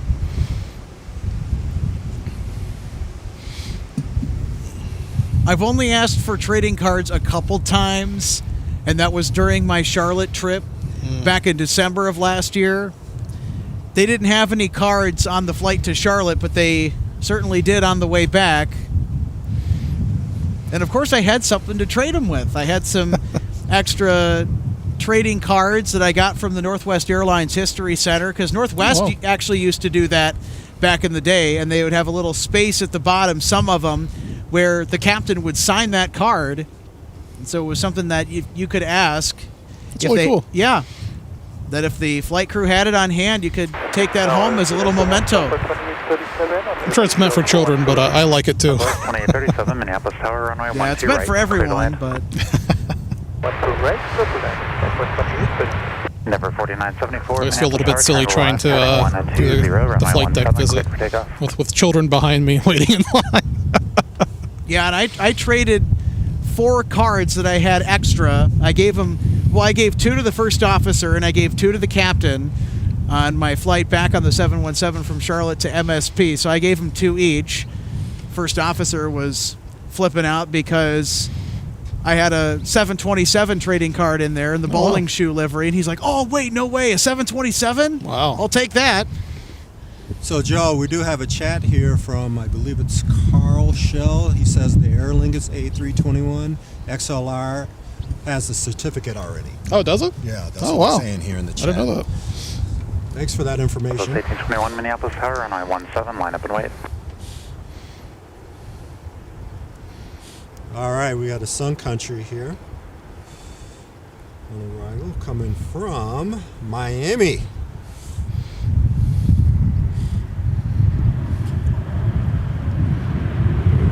American 2222 Minneapolis Tower, 4 mile final line, Charlie, cross runway 12 right, Whiskey, cross runway 4. Cross runway 12 right at Charlie, Whiskey, cross runway 4, American 2222.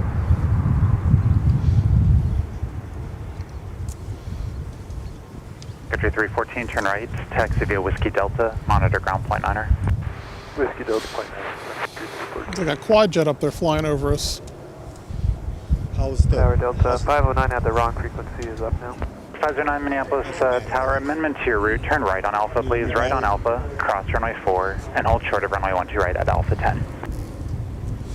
Roger, right turn on Alpha, clear to cross runway 4, hold short of 12 right at Alpha 10, Delta 509. Can you zoom into that, Alex? See 1821, what it is? heading 150, runway 17, cleared for takeoff. We're gonna get it here in just a second, Joe. We gotta swap out the camera batteries. From American 22. Yeah, we got plenty of spares on hand, and 22, don't have to worry about the cold weather impacting the battery or the camera's performance. It is chilly, but it's not cold, like below freezing, so we're pretty well set.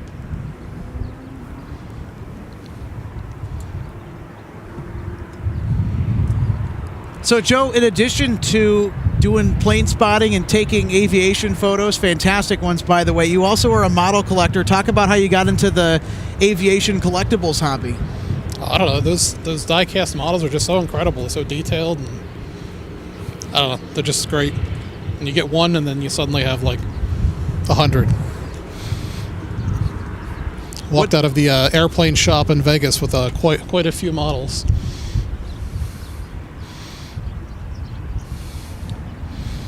Got an American Airlines 737-800 traversing taxiway Whiskey. 509, turn left at Alpha 8 now, and Alpha 8, cross runway 12 right, join Whiskey behind American. This is American Airlines 2222 off to Charlotte Douglas. That's an airport that I'd really like to spot from, even though that I've been in and out of multiple times. I just haven't had the free time to go and spend a full day at Charlotte doing live plane spotting, or even just plane spotting with the camera recording and editing video for later, or even just with my own 2 eyeballs that I was given at birth. Charlie cross 12 right, Whiskey cross 4 Delta 2266. The 2825 Minneapolis Tower runway Crossing 12 right. runway 12 right is Delta 509. This is bound for Houston Intercontinental. Little baby bus there.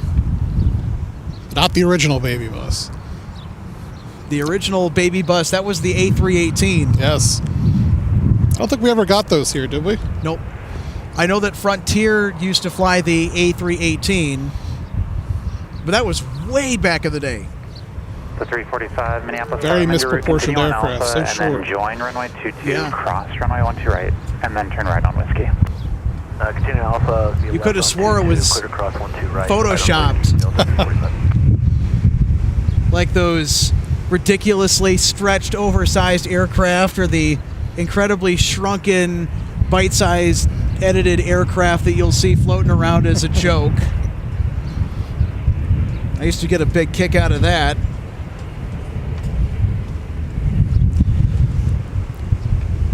So just a quick update on our iAero Airways 737-400 Classic. American 2222 Minneapolis I Tower, pretty turn much left, heading 135, can runway say 17, that clear for takeoff. it's likely it's an NCAA charter. I was going to say NHL, but we don't have Air Canada here today with the A320 VIP configuration.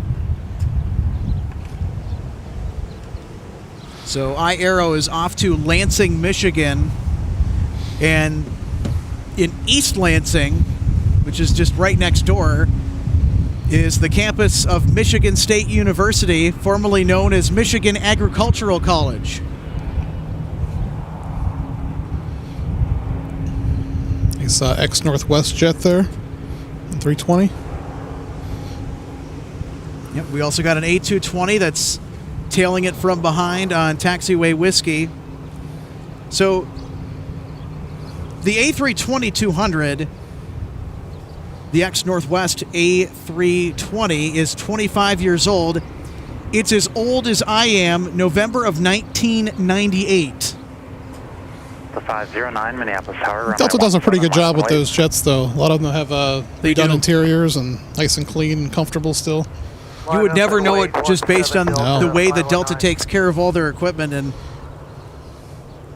how good they are at doing it. And that's 4262 part of Minneapolis the Tower, runway 12 left, clear to land. Northwest traits showing through. And that A220-100 is bound for Dallas-Fort Worth on flight 345.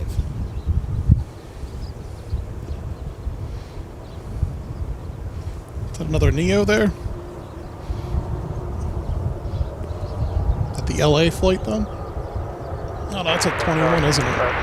Yep. A321 current engine 48 option. Minneapolis Tower, runway 12 right, clear to land. The 509, fly runway heading, runway 17, cleared for takeoff. Takeoff runway 17, Delta 5. Delta 2266 Minneapolis Tower, runway 17, line up and wait. That was flight 2825 from Atlanta, Georgia. We've been seeing quite a bit of Delta action 2222, coming into the Twin Cities from Hartsfield Jackson in Atlanta, Georgia. Delta 2825, turn left, contact ground, point 9er. Left on. Okay. Delta 2026. Yeah.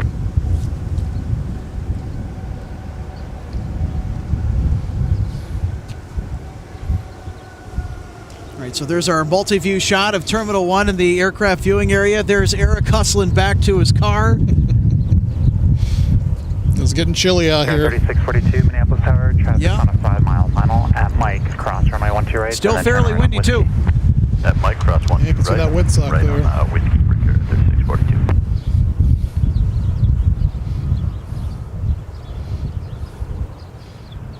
Delta 2266, turn left, heading 120, runway 17, cleared for takeoff.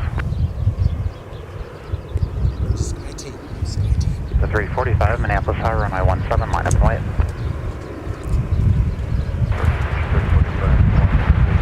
The 3045 Minneapolis Tower, runway 12 right, cleared to land.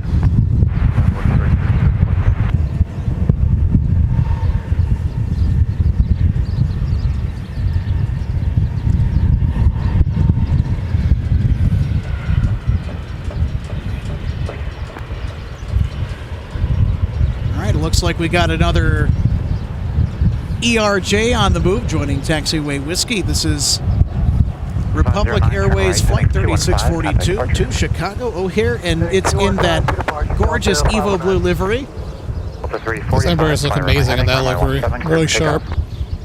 It was a much overdue refresh of the United colors and the United paint scheme overall. They did themselves a solid refreshing the Continental United merger livery like that in that color scheme. It's so attractive in my opinion. Yeah, it's great. Runway 12 left, line up and wait.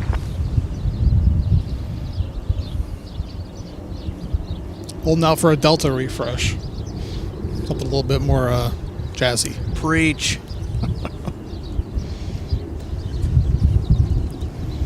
Speaking of Delta, we've got a departure coming up here pretty soon. It's a Jet Tip Smart Flight Alert for the 737-800 in the Sky Team livery, which we'll be getting out of here fairly soon. Turn right, contact ground on point 9. Unfortunately, the Sky Team 737-800 is going to be departing on the north parallel, runway 12 left for Los Angeles. So it's a bummer that we didn't get the chance to have it come over here, taxi by us, and depart off of 17, but hopefully we'll catch a glimpse of it here just before it is off and about to LAX. That's the last time I saw that aircraft. I was at the Delta Lounge there, the new one. Has nice open air seating, and it pulled right up to a gate right next to me. The first time that I saw that aircraft was in 2022, I want to say, in December of 2022. Actually, it was the day after Christmas. So I went down to Florida to spend time with family over the Christmas holiday. We also, my family and I, we spent some time with our exchange family that came in from Norway. They flew SAS from Copenhagen all the way to Orlando on the 359. Oh, wow. I was very jealous. Skyless maintenance 309. We wanted to stay longer, but those airfare prices, you gotta do what you can. Yep, exactly. You gotta do what you can, and S4254, turn left heading of 1. flew from RSW back to MSP on the 26th of December 2022, and that was an evening flight. So we got our Prime Air 737 coming in here. We got Smurf Jet. One of the Sun Country operated cargo flights.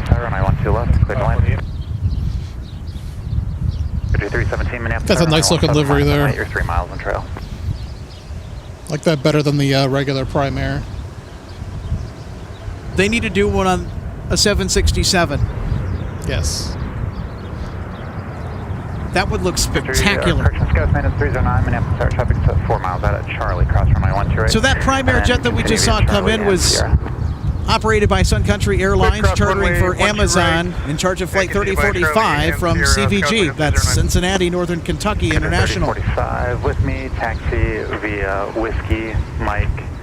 And it looks like we, in catching Smurf Jet, the Sun Country operated Prime Air 737, the Sky Team snuck out of here on runway 12 left, almost at the same exact time as we can see the Sky Team livery 738 for Delta get airborne off to LAX. Cross runway 12 right, Whiskey.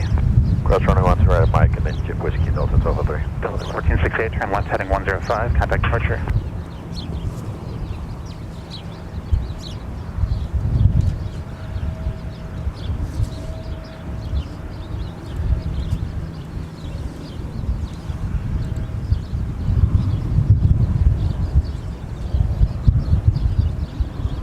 Heading 150 from Jet 3642. 3642, affirmative 150 on the heading, contact departure. Sun Country 317, turn left heading of 150, runway 17, clear for takeoff. 385 Minneapolis, runway 17, line up and wait, you're 3 miles in trail.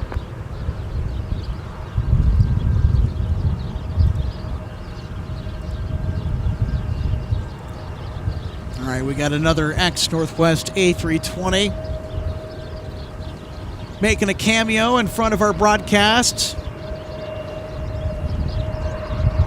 It's making its way over to runway 17 for departure with an arriving 737-900ER from Las Vegas in the background. Actually, now it's in the foreground as Erica switched to it. And then we get the Prime Air 737-800 freighter. Looks like a slightly new variant on that livery. I don't think they had that little gray swoop in front of the engines before, did they? Whiskey, cross runway 4. At Charlie Cross 12 right, a and new then one? Whiskey Cross runway 4. Delta No, it 7. doesn't look new to me. Contact departure.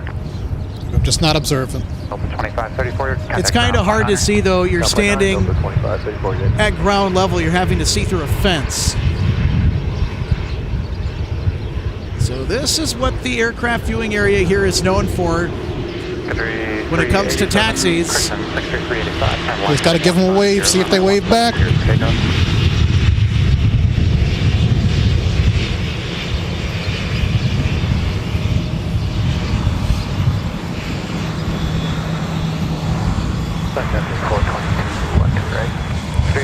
Minneapolis Tower, runway 12 right, clear to land. I couldn't quite tell if they were waving or not. It was hard for me to see there aboard the flight deck if they were. I'm sure they have better things to be doing. Yeah. They need to figure out where they're going. Although I will say that the Sun Country pilots, they know this airport like the back of their hand. Delta 1203, Minneapolis Tower, runway, turn left heading of 120, runway 17. If they didn't, that's okay. We'd rather have them focus on steering the plane where it needs to go. Delta 518, Minneapolis Tower, runway 12 left, line up and wait.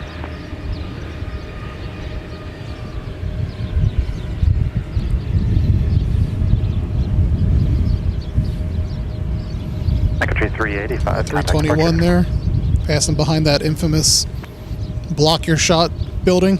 Tower for Douglas 752. Do you want Whiskey to 17? 752, affirmative, Whiskey to runway 17, thanks. Do you want runway 17? Delta This is Delta 752 to San Diego, California, going to SoCal. Papa, contact ground point 9er.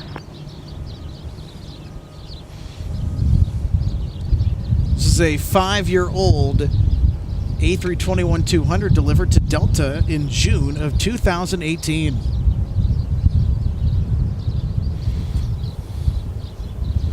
It's got to be pretty close to the last 321, isn't it?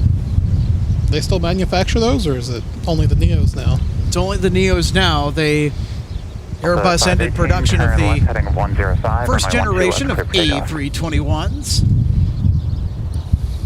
And the last A321 with the current engine option, or first gen,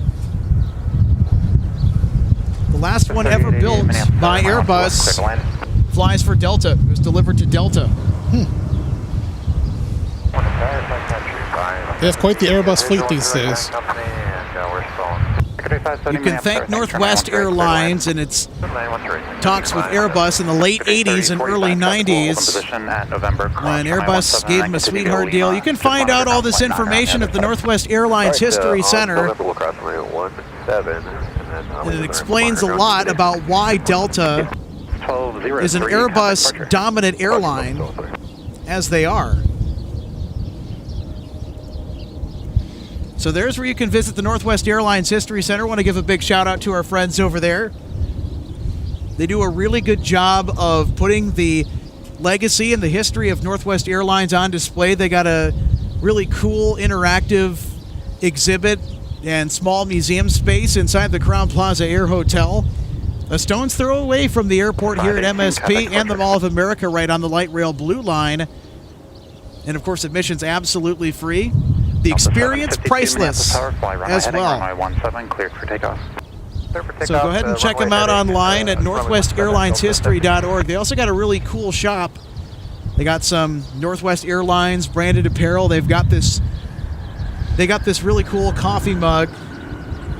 Thinking about ordering it here, because I need an extra coffee mug. It'll be pretty nice right about that says, now. I love the smell of jet fuel in the morning. They got a bunch of fun stuff there. See, they make jet fuel candles these days. It smells like jet fuel. Turn right, taxi via Whiskey Delta, monitor ground, point 9er. Whiskey Delta, monitor ground, Sun Country 422.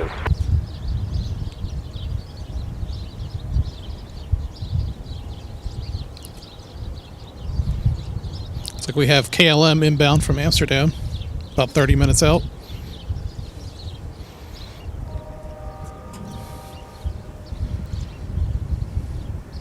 It's nice to get those in the daylight now.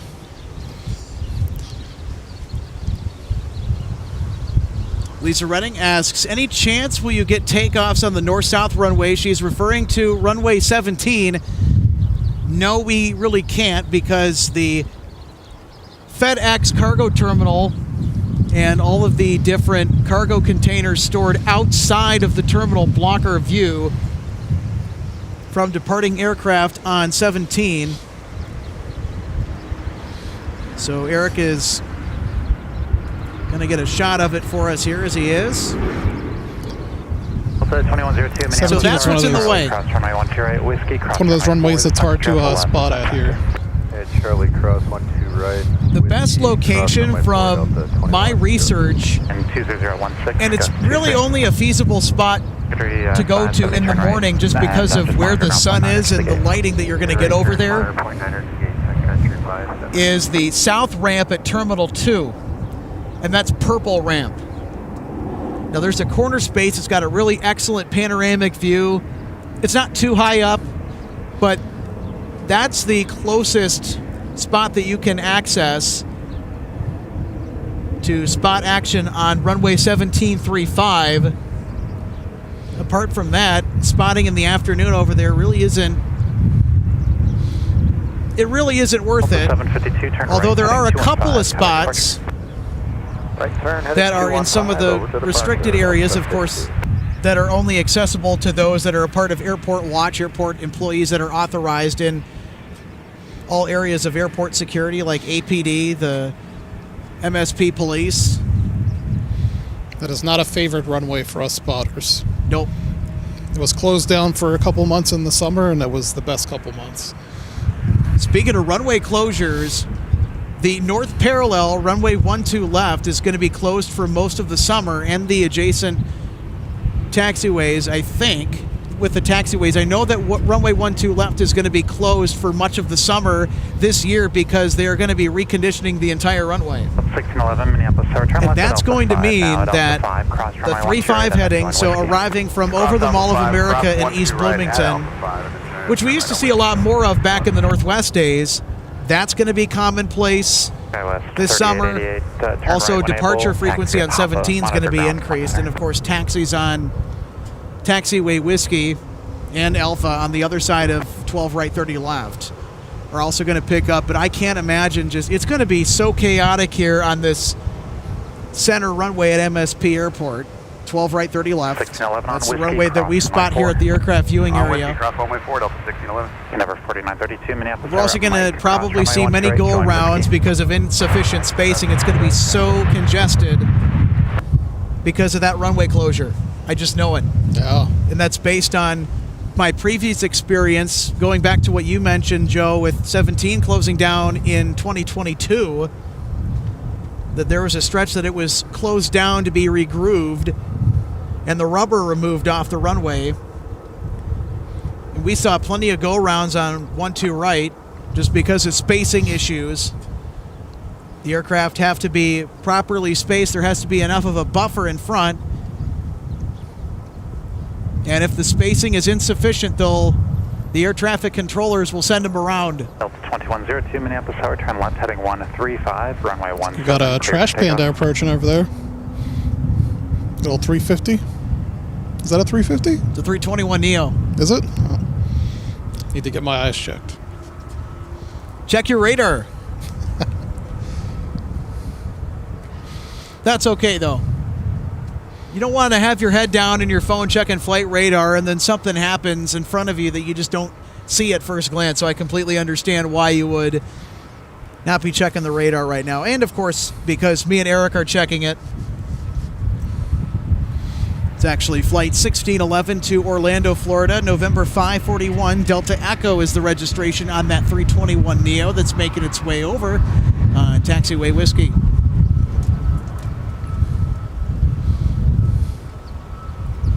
We've also got an Endeavor Air flight bound for Raleigh-Durham with this CRJ 900LR, and there is that Endeavor flight. Flight 4932. One of the most controversial regional jets there. People either love it or hate it. Well, thankfully, it's not the hated one, the CRJ 200, a.k.a. Yes. Satan's Chariot.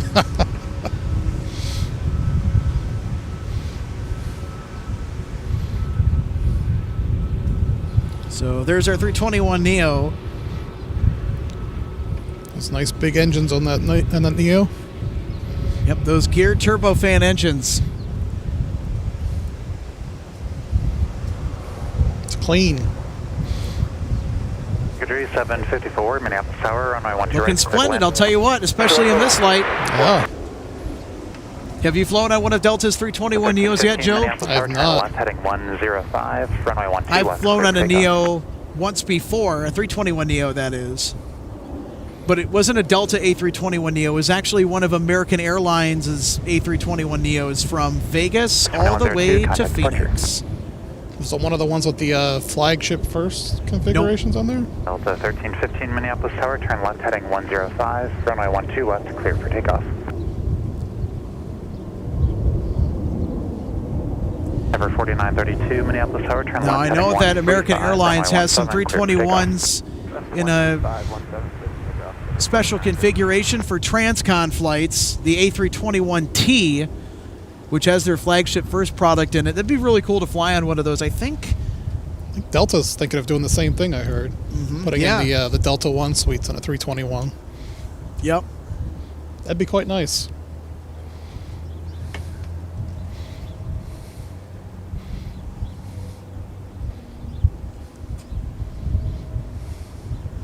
Sun's starting to come back out here, 1315, Minneapolis Tower, warming hello, things turn up. left, heading 105, runway 12 left, clear for takeoff.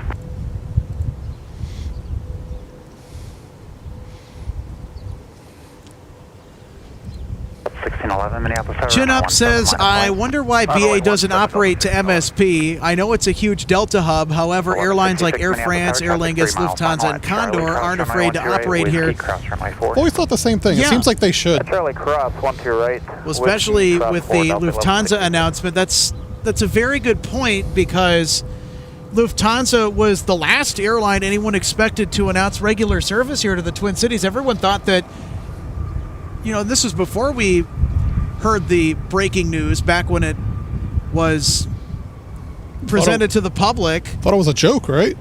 Yeah, many of us did at first, and we thought that British Airways was going to be the carrier to get to MSP before Lufthansa, and then we found out that no, it was not a joke. They're coming here June 4th. That had me hooting and hollering. I flew out of bed after rolling over, turned off my alarm clock, getting ready for the day, and checking my phone to try and wake myself up, and pulled up my aviation news feed and found that, and I'm like, you got to be kidding me, let's go. With a heavy The only less likely thing was Ethiopian. There are some rumors about Ethiopian flying to MSP. Well, there's a market for it here in the Twin Cities. It's true. They would be flying with one of their Dreamliners. Meanwhile, we have another Sun Country arrival in the fabulous Tide Pod livery.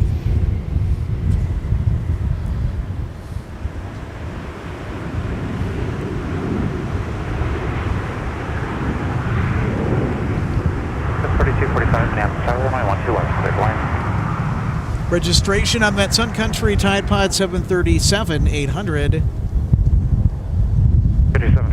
is 845 Sierra Yankee. Right, Whiskey Delta point, monitor point 9, 3754. Delta 1611, contact departure. Delta 1611, switching, good day.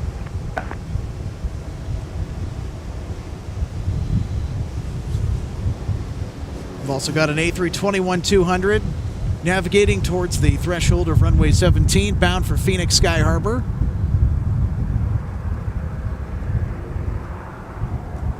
There's also regular live streamers out of Phoenix now. It seems at every airport in the United States. and in Canada, all the major ones, that is, they're getting coverage from live streamers, and it's really cool to see the revolution taking place within the aviation content world, Joe, with just how many live streams are now accessible to the public to watch any airport across the world live. Yeah, I love that people are normalizing it. You know, some people think you're not supposed to watch airplanes or anything like that, but nope. It's a great hobby. Great people in it. It's an excellent point. We have a fantastic community here in the Twin Cities. In fact, our official Facebook group is over 12,000 members. That's more than the official spotting page for LAX. There's a crazy community here. It's huge.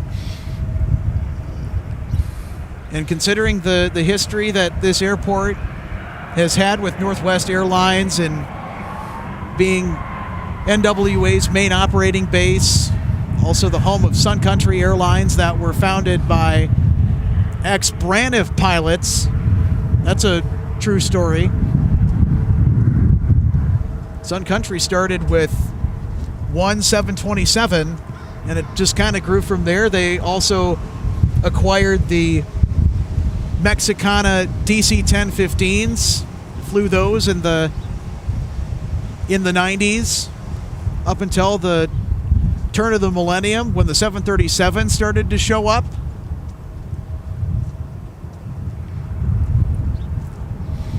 They are all 737 shop now, right? Yep. There are no more 737-700s on their roster. In fact, the last one that they had remaining, the last one to be retired, is now getting cut up, and it's getting turned into airplane tags. Oh. So 713SY. Is that the one without the winglets? I think so. So 713 Sierra Yankee is the one that's being cut up. That was the last 737-700 to be retired from the Sun Country fleet. It's being made into plane tags. So if you want one, go and get those at, I think, airplanetags.com. I have to check that out. Yeah, it should be a lot of fun. 1166, turn right heading 215. I'm also hoping to get my hands on one of those plane tags because I caught some footage back in 2022 of it. The last time I saw that jet in person was landing on 12 right on October 3rd, 2022. Monitor ground point 9. And the only reason that I remember that day specifically was because that was Minneapolis ground, Minneapolis when Tower, two Virgin Atlantic charter flights came to the Twin Cities. That was a good day. It was. There was a 787-9 Dreamliner that was carrying the Minnesota Vikings media team, also some of the family, too, of the players and coaches on the team. Virgin also sent us an A350-1000 earlier in the day. Minneapolis Tower, and I want to right line up and traffic crosses downfield. And it departed that afternoon. I caught the departure. I have that footage. If you guys want to see it, let me know in the chat. I can try and prepare a little montage for you on our next broadcast. 730, thanks. 160 heavy, do a little flashback. Traffic crosses downfield. 12 right, line up and wait, Delta 160 heavy. The 2108 Minneapolis Tower, runway 22, cross runway 12 right, join whiskey, traffic hold for position. So we have Delta Flight 160 to Amsterdam about to line up. 2108, are you up? 2108. Delta 2108 at runway 22, cross runway 12 right, join whiskey, traffic holds. 22 right, clear to cross. On runway 22, clear to cross 12 right, join whiskey, Delta 2108. That's 309 Minneapolis Tower, traffic holding in position at Charlie, cross runway 12 right, and then continue via Charlie and Quebec, monitor ground point 9. Man, that wind has picked up again. Charlie, Quebec, and monitoring. It is chilly. 121.9, Cosmic 09. 717. Let's see where this is off to.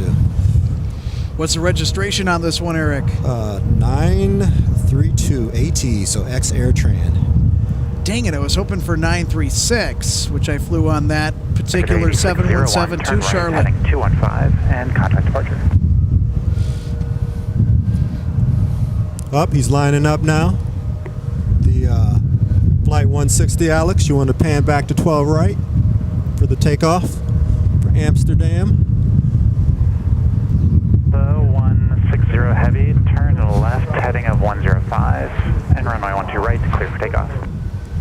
Left at 105, 12 right, clear for takeoff, Delta 160 heavy. All right, here we go.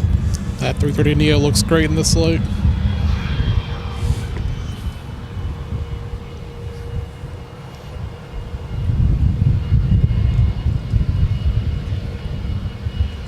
Any day now. What's that? Any day now. Slow roll there.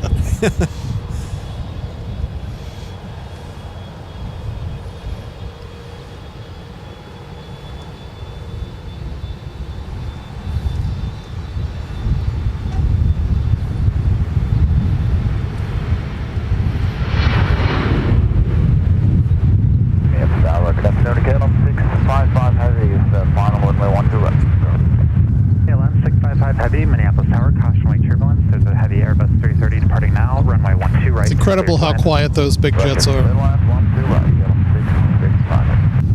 Could almost sneak up on you.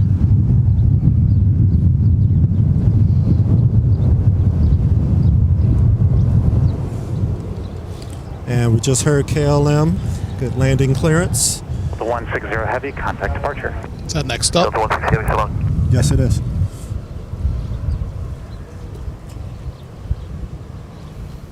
KLM 655 Heavy, a Airbus A330-200.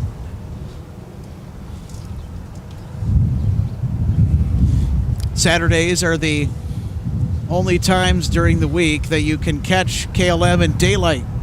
Product 6, Minneapolis Tower. Schedule runs nocturnal during the winter season. Cross runway 12 right, continue via Charlie, Quebec. The summer season for KLM starts on Easter Sunday, March 31st with the 777-200ER. Oh, yes. Oh. Yes. They're really hoping that we'll get the, what is that special livery called? The Orange Pride. Orange Pride? That's a 300, isn't it? Yep, Yeah. it's a 300ER. We've had that here once, I think. I've never seen that. They updated that livery too, and that has to do with the three-striped band that instead of fading into the normal KLM livery, they had it wrap around the top of the fuselage and join back up with the other side, separating the orange from the blue. So there was more of a defined boundary. I think it was a very good idea. I think it was a much needed refresh of that already gorgeous livery. Yeah, looks sharp. The last time it was here was in the middle of the winter. It came in at like 10 o'clock. Yeah. And it was cold. Really cold. You're dedicated. I was at work, but I was discreetly tracking it on flight radar.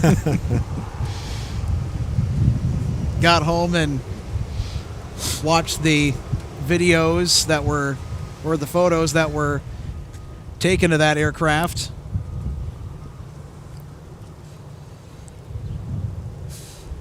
Yeah, it looked like there were some beautiful shots. Yeah, I got KLM on final right now. Wait for it to get a little bit closer, then we'll zoom in on it. Joe Pettit stepping aside, getting on the ladder, and about to wield the glass and snap some photos of KLM 655 as it glides down. Click, click, click. Yep. Well, his camera's pretty quiet.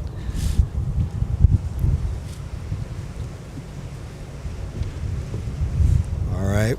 Alex is zooming in on KLM. Let him get focused here.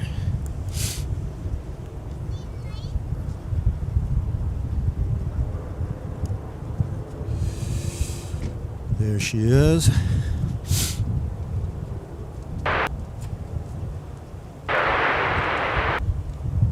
Go 33, Minneapolis Tower 120.15, gust 24, I want you right, clear land.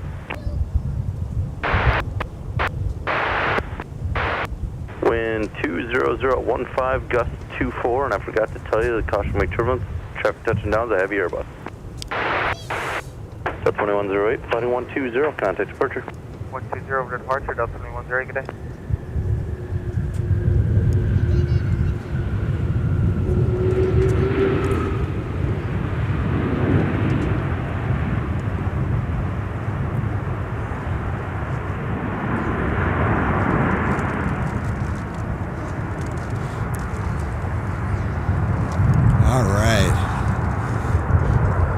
The crosswind making things a little interesting there on the arrival from KLM 655 Heavy. Monitor ground, point enter. Left to the gate, point down, KLM 655. Good day. Still a nice greasy landing, though. That it was.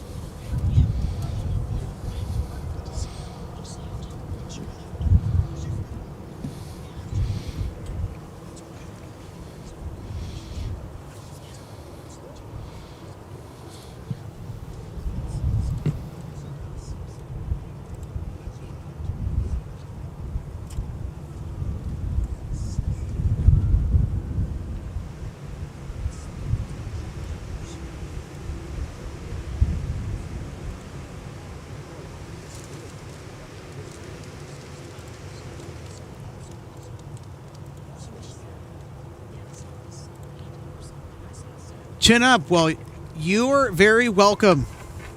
Chin Up thanking us for answering his question. That's something that we try and value here at MSP Airport Live. We want to try and get to all of our wonderful super chatters and our regular chatters. If you got a question, we'll try and answer it for you. If we don't get to it right away, our apologies. There's a lot of elements in our production that we're dealing with during our productions at any given time, and so 732 minutes, runway 20. we thank you for your patience.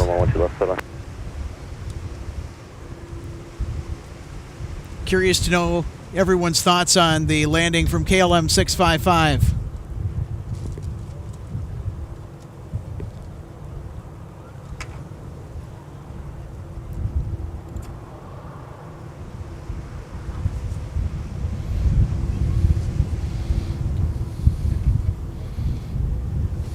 I know, Joe, that you had remarked that it was a very greasy landing on 1-2 right for that KLM A330-200. Start to short funnel wind, 190.11, gust 24, on 1-2 right, clear line. Those 330 landings are almost always smooth. Those nice tilted landing gear. 2 Charlie, pop up front, Yeah. on 1-2 right, clear line.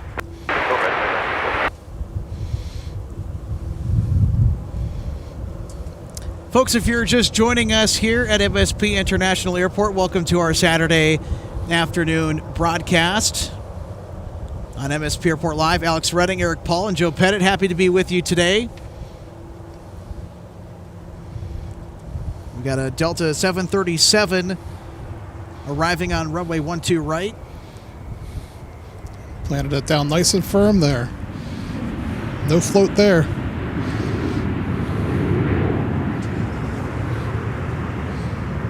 That's Delta 283 from Cancun, Mexico. I got a friend that went to Cancun one time. One of the best trips of his life that he's ever taken. He wants to go back. It's unfortunate to have to come back to this cold weather. At least it's not below freezing. That's true, yeah. I'm being spoiled. Yep, take the winds where you can get them. Delta 8, Delta 283. Delta 283, takes the gate. Monitor ground, point enter. In the gate, point 9, Delta 283. Hey, Alex, do you know the name of that KLM livery by any chance? No, I don't offhand.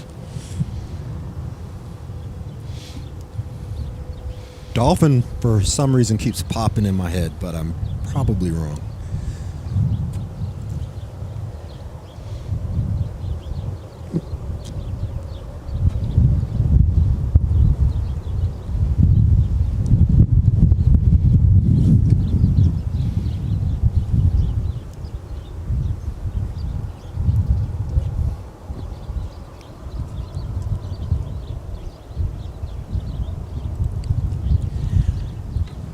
Shumku, that's a very good question. What's the source that you use to find all of the new airlines that are coming to MSP this summer?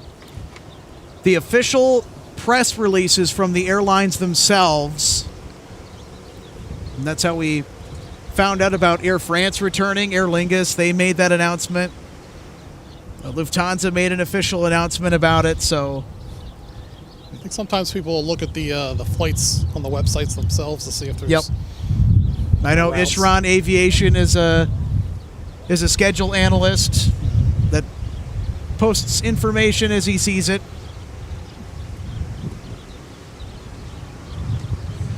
Of course, we're not going to say anything until it's official.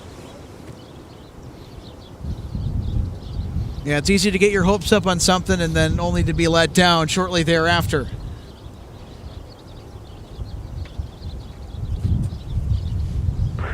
Yeah, 732, turn right, what's your gate? Yeah, 732, taxi via pop to the gate, monitor ground front enter.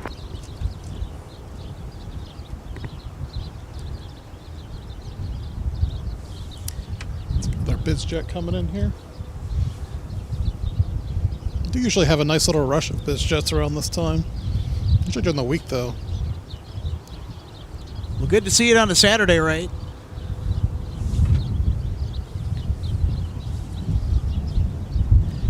The route is not available, but this is a Bombardier Challenger 350 that'll be touching down any second. Nice golden tail.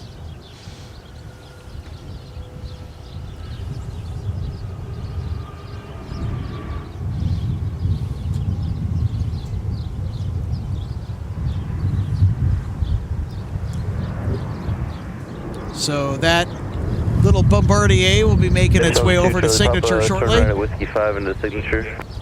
Alright. 65, Signature with you. Speaking of Signature, still no movement from the 737-400 Swift flight, right? Swift Air. You read my mind, Eric. I was just going to mention something about that. Yeah. We have not seen any movement despite the fact that its transponder is on. And the route is entered in there too. It's off to Lansing, Michigan.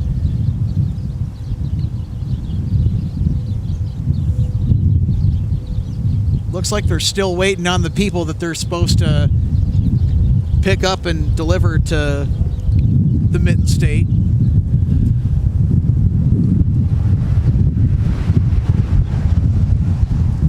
It's officially known as the Wolverine State of Michigan. I think we have movement. Oh, yes, it's moving. Yep, we do. We've got movement finally. I talked it up. There we go. We talked it up. It was waiting for your golden voice, Eric, to mention something about it before it came out. That's a neat livery on that aircraft. It is. Get focused in on it in a second here as it gets a little bit closer. Yep, take your time. It's also a jet tip smart flight alert as well.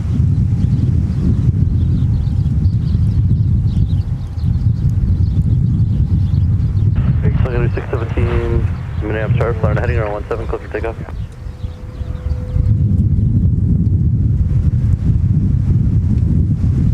Roger, let me know.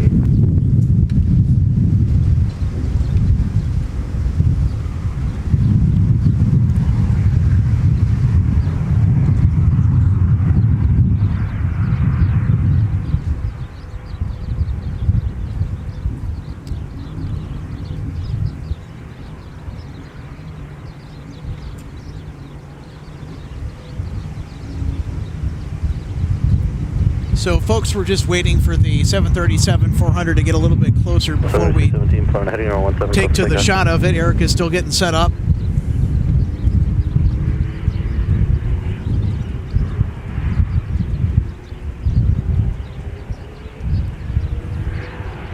There she is. There's the 737-400 Classic. This is also a jet tip smart flight alert, a high priority for MSP.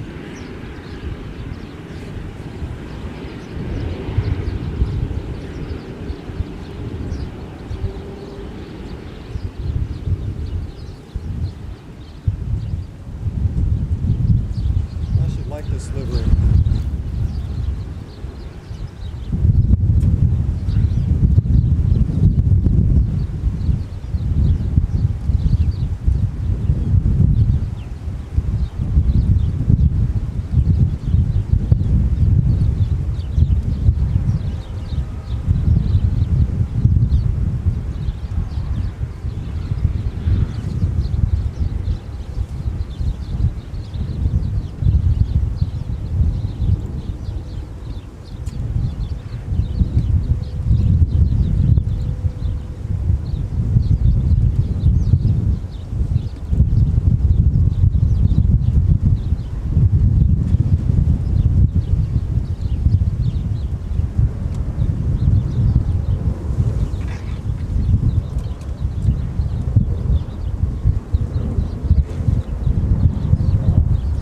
Tower, Delta 170 ILS to 12 right. Delta 170 Heavy, Minneapolis Tower, wind 100.13, gust 24, runway 12 right, clear line. 170, clear to land, 12 right. Sounds like we got Seoul. Was that 170 Seoul? Did I hear? I think that was it. All right, so we're going to need that Swift Air to go ahead and take off so we can get the 350 landing here.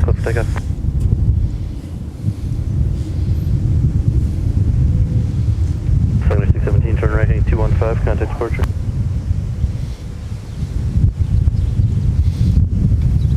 That Sun Country flight departing off runway 17 behind our location.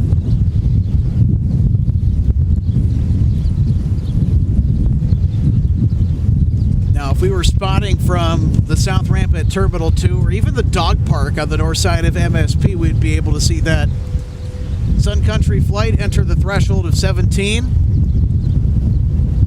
and depart. But we're in a much better spot here at the aircraft viewing area for all the action, though.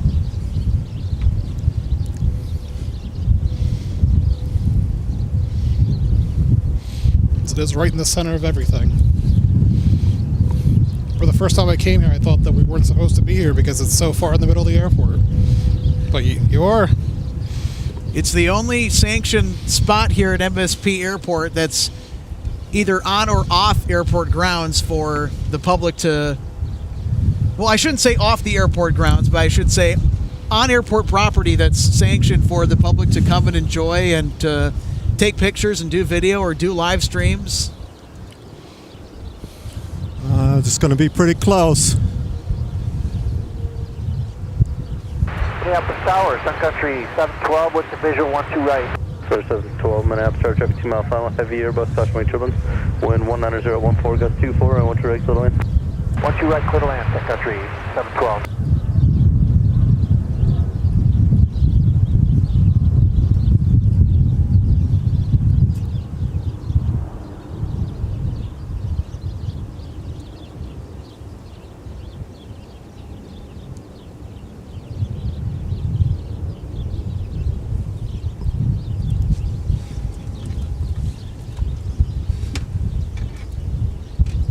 There you go, folks. One more peek Flight 893, at flight the 120, Swift Air contact 737-400 Classic bound for Lansing, Michigan. 2.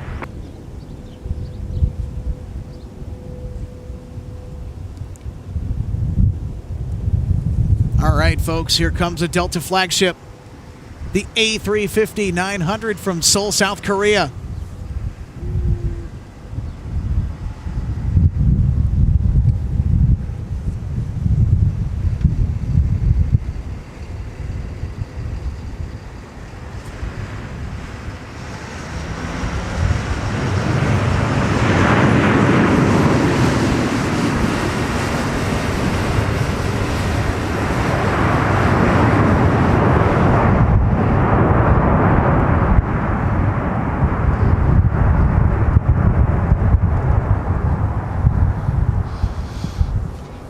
Our friend there in the Swissport truck slowing down to not break the video feed. It was mighty nice of him. The 170 heavy, turn left, taxi via Alpha to the gate. The thing I will say about the Swissport truck, though, at least it didn't obstruct our view of 170 heavy touching down on runway 12 right. Yeah, he specifically stopped. So it wouldn't. And we appreciate that and all the hardworking folks out here this afternoon at MSP Airport.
Getting a little windy up there. Yeah, it is. It's kind of pushed me around there. 7712, turn right, taxi via Whiskey Delta, monitor ground for 9.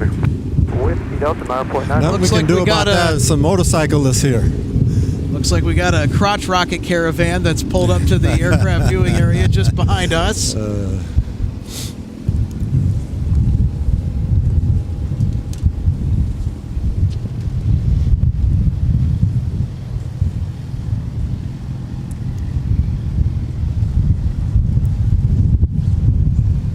Well, it's a great day to be on the motorcycle, I'll tell you what.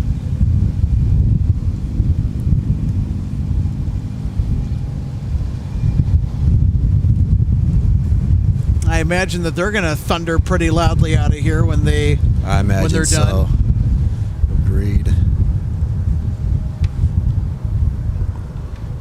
Air Canada's taxiing it out over there. It's an Embraer E175. It's flown by Jazz Aviation for Air Canada. Wish we got more of them here. They're sending the 223s for a little while. They were.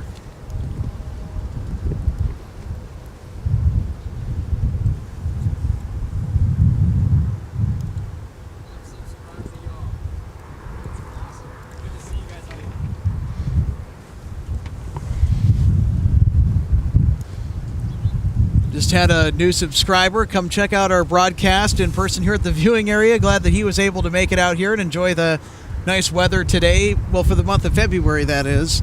Absolutely. Good to see him and say hello. And thank you for subscribing. Yeah, but to all of our new subscribers here today, if you have subscribed, thank you so much. Welcome aboard. This is one of the better plane spotting channels that you're going to come to find anywhere. Especially if we're talking about production value and just the knowledge and expertise that we can bring to the table. And it's from one of the best locations to do plane spotting in the country. This spot is better than LAX. It's better than DFW. It's right in the middle of the airport.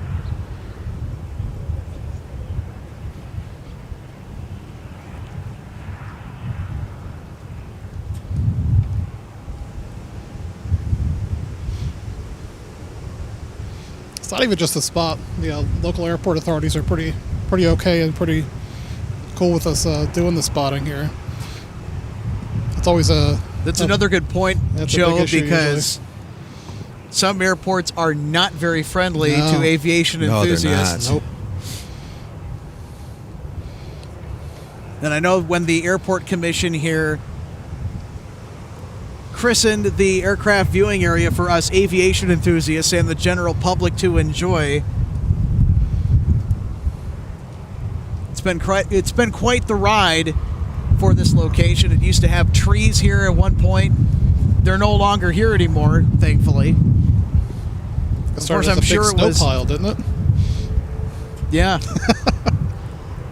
I'm sure it was nice for everyone else in the general public if you're not doing aviation videography or photography, because it provided a lot of much needed shade in the summertime.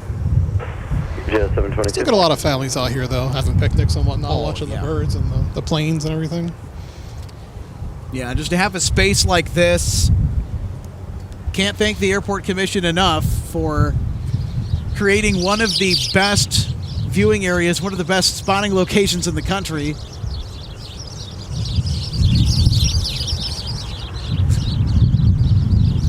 That was interesting.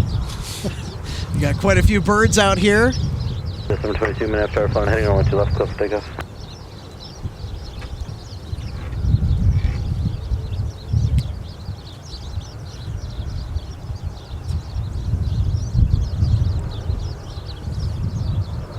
Got about 15 minutes before that Atlanta flight, that A330 Neo takes off. It's a very unusual flight for an A330 Neo to take. I'm sure many of you that are avid aviation enthusiasts like us will attest. You almost never see an A330 Neo fly domestically from here to Atlanta. Right. Now, Now, I've seen it happen on the 330s before. Charlie, Yes, cross runway well, I should say the 330 330 300s. Yes. Charlie, cross 12 The right on ex-Northwest. Whiskey, cross runway 4, Delta 274. The ex-Northwest property, 767 yep. back in the day, 400. That's where I took my first 400 flight. 767 400 and 330 300, both to Atlanta. That was my first wide body flight too. Yours too? 764. Yep. Okay. And it was Breast cancer also, livery. I was just going to say that it was aboard a special livery, the Susan G. Coleman Breast Cancer Research Foundation Yeah. livery. I've seen that Awesome. one before. Yep, me too. Good looking plane. Yeah.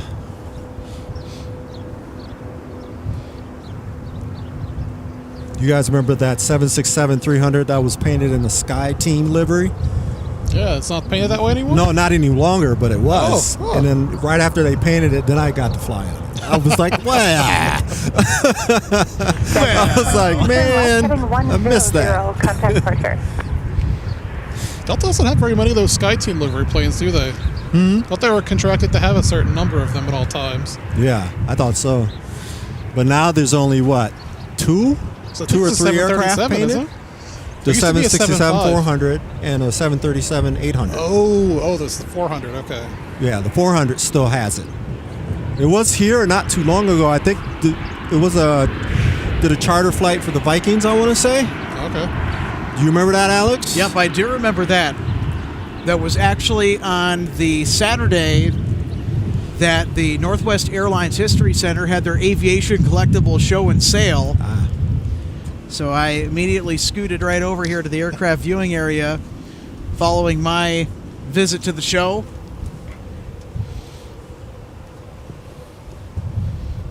And that charter flight was carrying the Minnesota Vikings to Chicago to take on the Bears.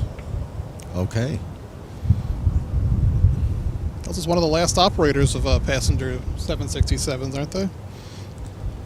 Yep, and the 767 300s are going to be all gone by the end of the decade. 4434 Minneapolis Tower at Mike. Cross runway 12 right, taxi via Whiskey. Cross 12 right at Mike and then taxi via Whiskey 17 for Cat 4434.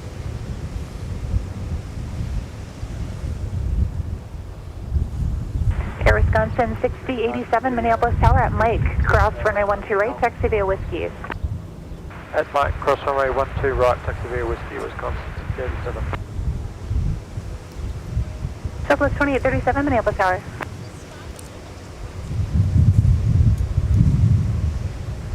Southwest 2837, affirmative kilo, hold short of kilo 10. I'll call your sequence down there.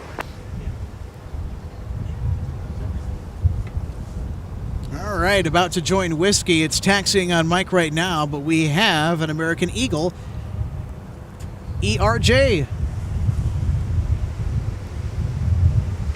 This is an Embraer E175LR operated by Republic off to LaGuardia, New York.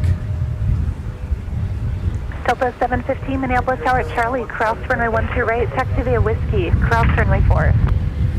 Cross runway 12 right, taxi via Whiskey. Nice regional runway 4, jet, those Whiskey, Delta ERJs. 15. Surprisingly comfortable for the size. That I have heard. They look comfy too. It's a good looking aircraft. Certainly is, especially up in the cockpit. Is this the right frequency for 17? Affirmative. Delta 274, turn left heading 140, runway 17, clear for takeoff.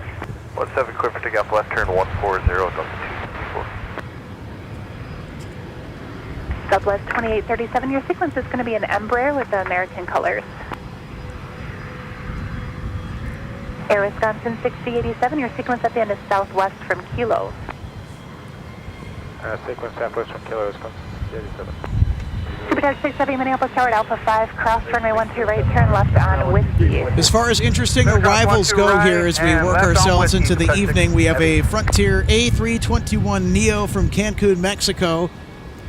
Currently delayed. It was supposed to arrive at 4:36 and is estimated around 5 p.m. We're going to stay on the air until around 5:30 or so today.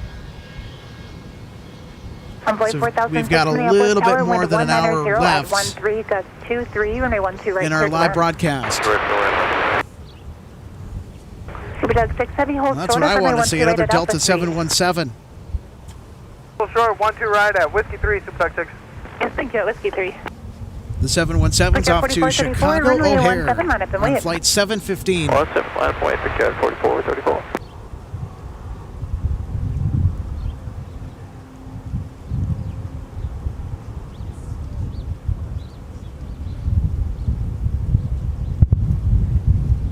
I'm going to really miss when the 717s are all gone from Delta's fleet. So am I. Picard 4434, turn left heading 120, runway 17, clear for takeoff. Very fun plane to photograph. 120. Takes off like a rocket ship. It does. Rear-mounted engines really gets it going up there. It's a Steep climb. It's just as fun to ride on takeoff. I absolutely love it. I'm a roller coaster nut when I go to places like Valley Fair, which is the Cedar Fair Park here in the state of Minnesota. I've also been to Carowinds in the Charlotte area. Of course, I had to hitch a ride on the tallest lift coaster in the world, Fury 325 at 325 feet up in the air on the first drop. Wow. And it's a near vertical drop down. Oh, wait. You're flying around the course at over 90 miles an hour. Top speed is 96 miles an hour, I believe, on that roller coaster. And the ride is over a minute long. So just imagine that. Imagine that intensity. Oh, a big baby. Yep, you have a seat belt, and then you have this really big lap bar that comes across your waist. And it's an open air car, too. It's not an enclosed car. It's an open air car. Oof. Yeah, that coaster is a work of art. Southwest 2837, fly runway heading runway 17. That coaster was designed and prefabricated by Bolliger and Mabillard, which is a Swedish amusement design firm or ride design company. Sun Country 607, you'll be next to go. B&M coasters are legendary for how intense and smooth they are. You too, see ya. Here comes another jungle jet. Another Embraer E175LR.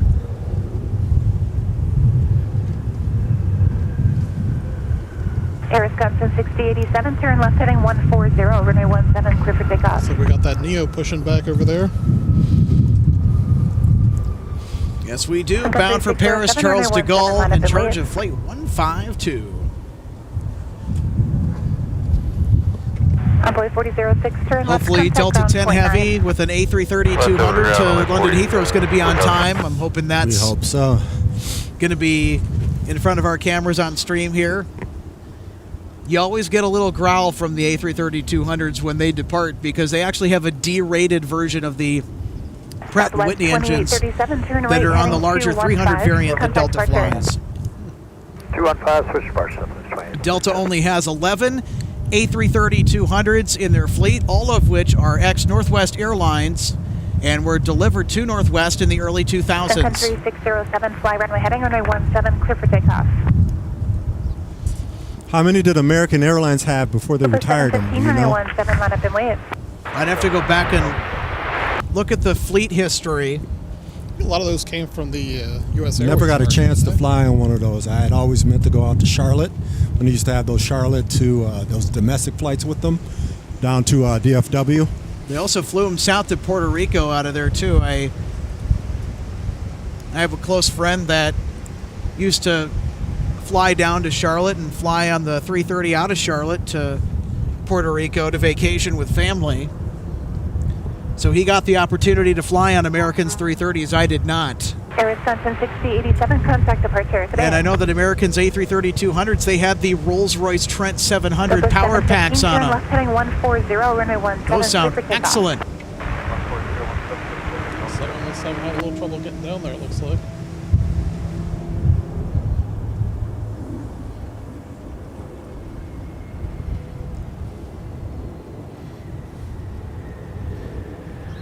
Res 3974, Minneapolis Tower, wind 190 at 13, gust 22, runway 12 left, turn left. These nice bucket reversers. Don't see those anymore. I just love that so much. It's so cool do to I. watch the bucket inverser or the reversers engage. Yes, that is outstanding. Delta 730, are you able to make the right turn? Yeah, we can do that. Delta 730. Delta 730, where are you parking? Right turn. Sorry, we're going to Delta 5. Delta 5, Delta 730, roger, Whiskey, Delta. Hold short of runway 12 right. Whiskey Delta, hold short of 12 right, Delta 730. Sun Country 607, turn right heading 215, contact departure. Saying hello to other fellow spotters out here, walking up. That's 6 Always heavy, appreciate Whiskey 3, it. cross runway 12 right, proceed to the east base. Delta Cross 12 right and Alpha to the east base, contact 6. Delta 715, contact departure. Good day. Departure, good day, Delta 715. Shumku, holy crap, this guy's a coaster enthusiast too. A little bit. Delta 1113, Minneapolis Tower, wind 1990 at 12, gust 21, runway 12 right, clear to Don't left. I get 'em love going my about roller trains. coasters.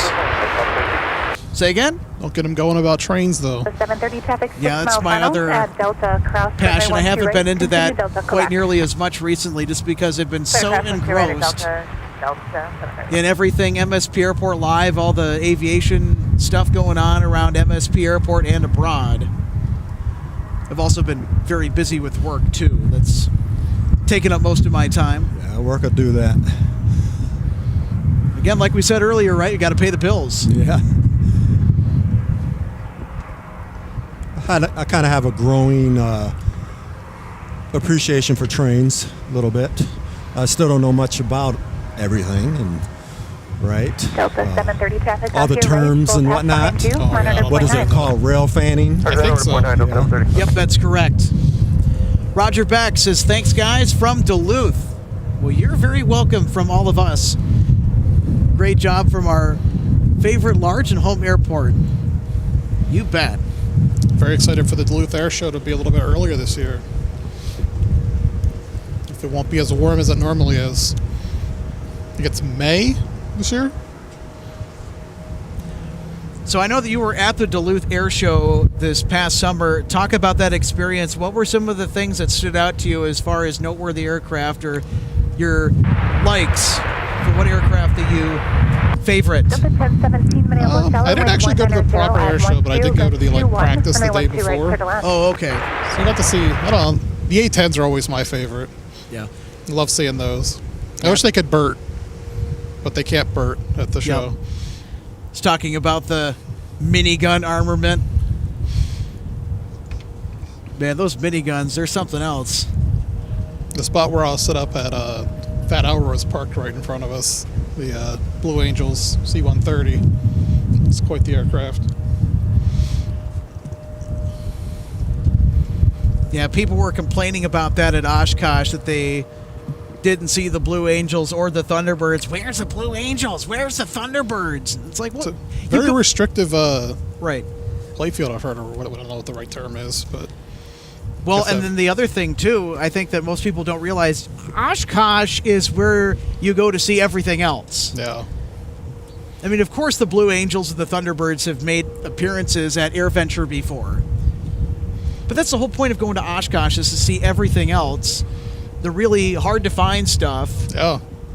This year we're getting the Snowbirds. It's the Canadian version of the, I guess, Thunderbirds. And an Italian one as well. Wicket 4328, Minneapolis Tower, good afternoon. Wind of 190 at 12, gust 21, runway 12 left, clear to left. SkyWest Another 3974, coming turn in right, there. taxi to the gate, monitor Arriving 49. from Grand Rapids, it's Delta 1113 with another 717.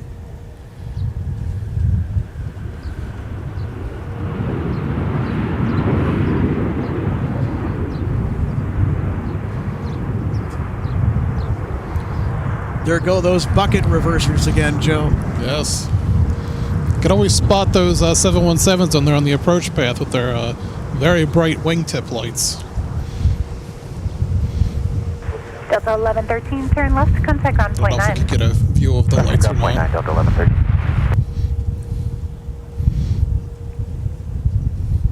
And another one on final. Look at that. Alex is happy. I definitely have a smile on my face.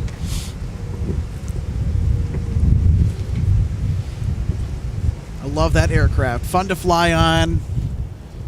fun to spot.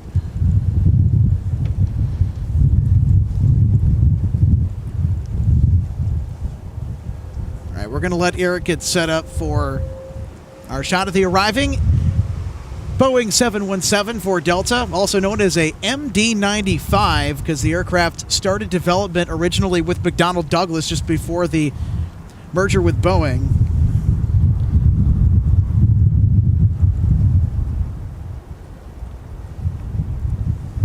All right, this is Flight 1017 from Charlotte Douglas.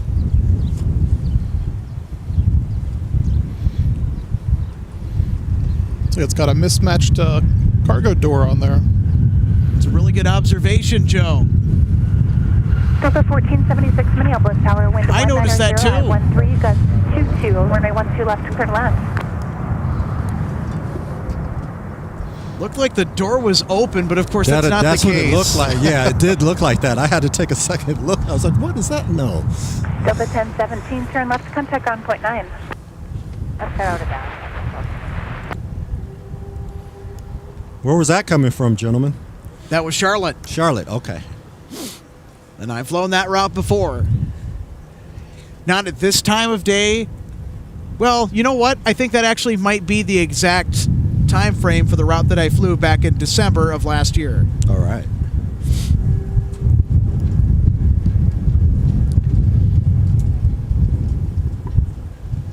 Roger Beck, thank you so much for the $10 chat.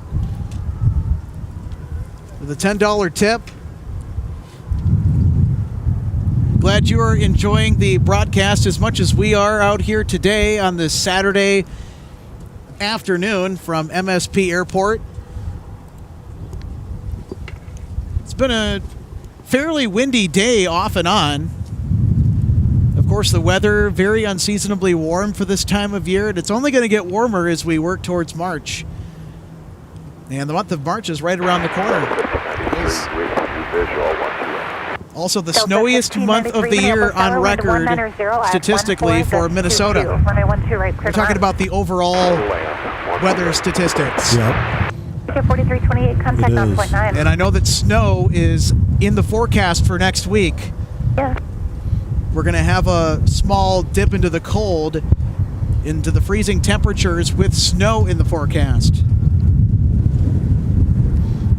Ready for spring. I know, right?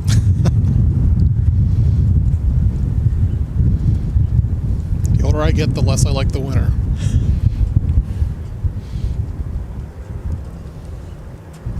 I'm sure I'm going to get there at some point. I don't really mind it too much. Alex is the baby among us. Well, I also grew up here, too. Because, Joe, I know that you're not from Minnesota originally. Originally from New Jersey. That's why it was U.S. Airways that I flew with first. Yeah. So Philly was their big hub. Talk about your first Minnesota winter experience. What was that like for you? Very cold. I remember the stepping outside and just being in pain with the wind.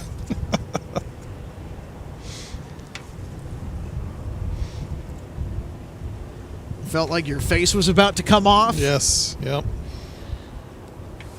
Look, Alex, another 717 for you. Yep, that's arriving on the north parallel, runway 12 left. That's a neat little business jet. Got a green livery on it. Green W, it looks like.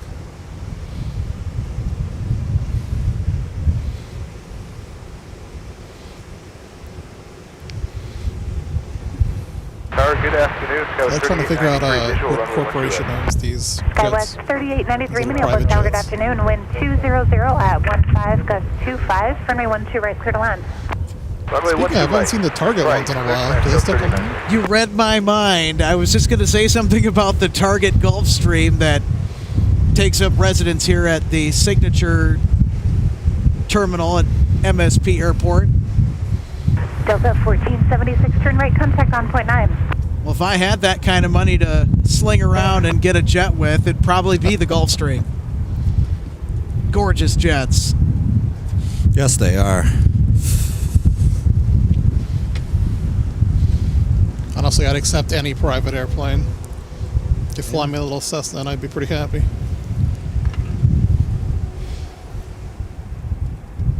Endeavor 5355 Minneapolis Tower, wind 200 Speaking of Cessnas, Cessna had the Sky Courier on display at the Oshkosh Air Show. That's my favorite from Cessna. I know it's one of their newer products, but I just love the styling, the engineering of that aircraft.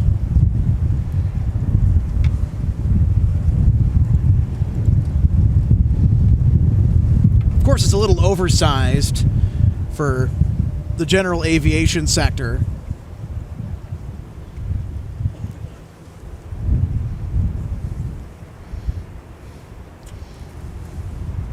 Nice smooth landing.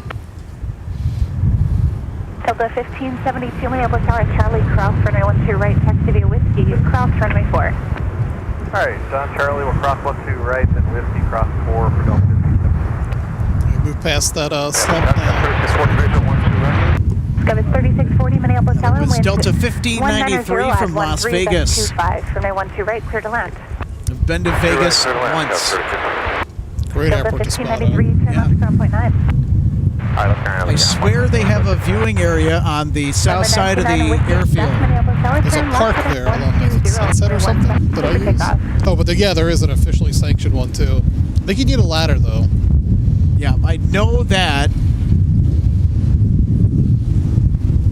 I can't remember if the fences are higher there than they are here. They have to be. I think so, yeah.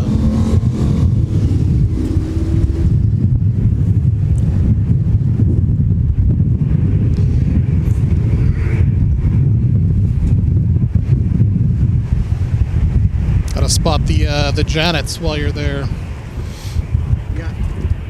Yeah, I know you snapped a few pictures of some Janet 737s. Yeah. Did you get the Gemini Jets model that came out of one? I did.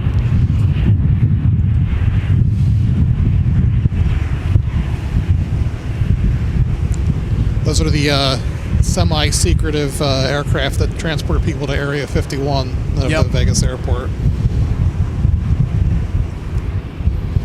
Taxiing on Whiskey is Delta 1572, bound for Phoenix Sky Harbor. Sun Country 107 Minneapolis Tower, pass behind the 321 on Whiskey, then taxi up to hold short runway 12 right. Behind Another wardrobe malfunction on that taxi up to, but hold short on runway 12 right, Sun Country 107. Delta 1572, you'll see Sun Country off your left at Yankee. They'll pass behind you. Sun Country will pass behind Delta 1572. As common of a sight as this aircraft may be, the A321-200 for Delta here at MSP Airport, I will never get tired of seeing that aircraft. I love flying on it when I've had the opportunities to. It's just such a well-proportioned aircraft.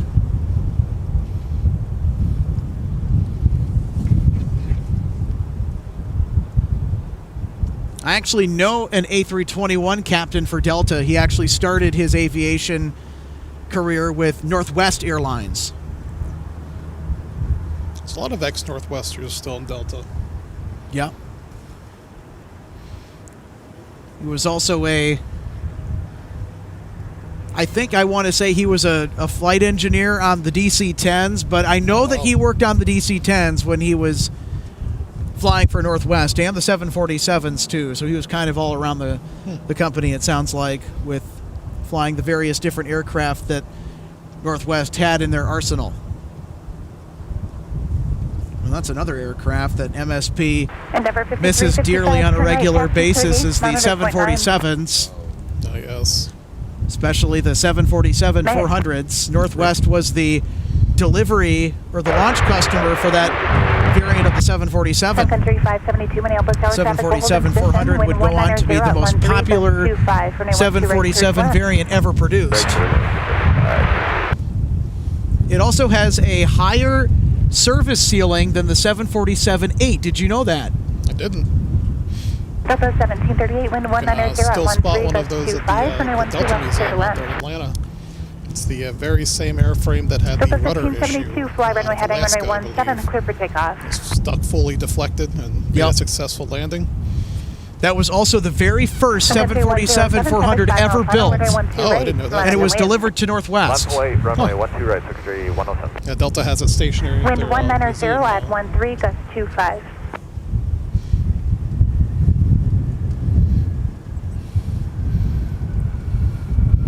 We got more of the usual suspects showing themselves here with an Embraer ERJ 140. Or no, I was going to say 145. That's not right. It's a 175. Runway 12 left, clear to land.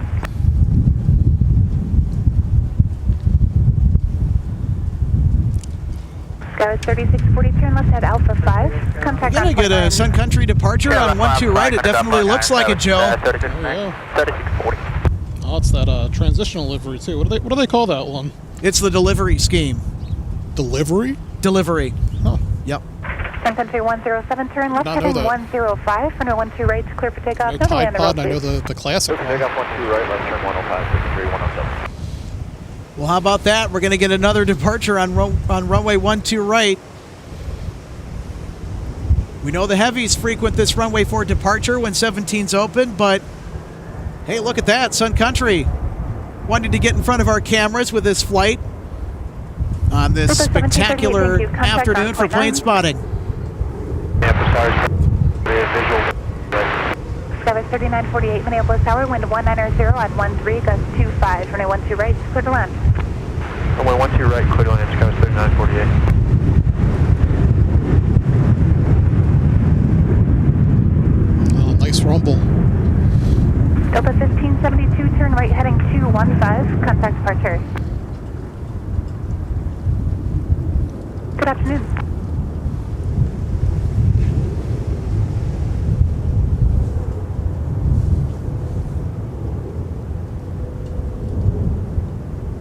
This, by the way, is Sun Country Flight 107 to Las Vegas, Nevada with 823 Sierra Yankee in charge. Clear departure, secondary 107. And you're right, Joe. Those CFM 56 engines produced quite the rumble on that departure. And just shortly thereafter, arriving behind Sun Country Flight 107 is a Tide Pod livery Sun Country flight from Cancun. That's flight number 572. Is 837 Sierra Yankee back home in the Twin Cities.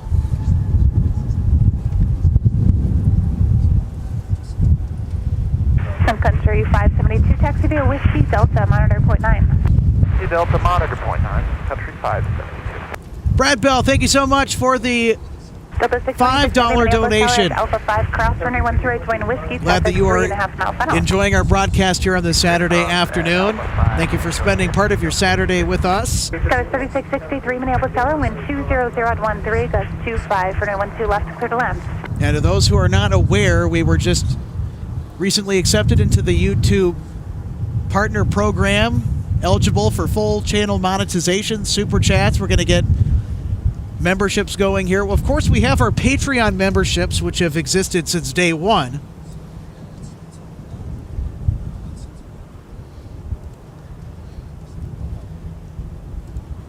And for more on our Patreon, you can scan the QR code there on the right side of the screen, or visit the link in the banner below at patreon.com/MSP Airport Live. Membership start at just $2 a month to help us out, expand our production, and help bring you the best aviation live program that we can possibly bring you. We're looking to bring you much more than what we already currently are bringing you. We're looking to add a third camera to our production. Actually, a couple of more. Delta 1672, when able to turn right to contact ground point 9. It also helps keeps the lights on and help us pay our production expenses for the network fees and everything else. And also want to give a big thank you to our current Patreon supporters. And again, that's patreon.com/MSP Airport Live.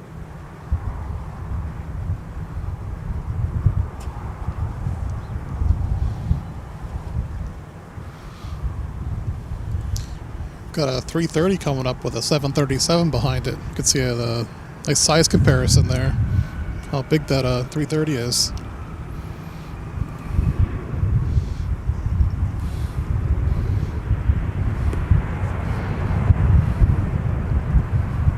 Skywest 3948, turn left, contact ground point 9. Left and ground point 9, Skywest 3948. It's one of the things I love about airplanes, And how number big they are and the 5136 fact that they Minneapolis can Tower still traffic will fly. hold in position, Incredible. wind 200 at 15, gust 24, runway 12 left, clear to land. We are taxiing by.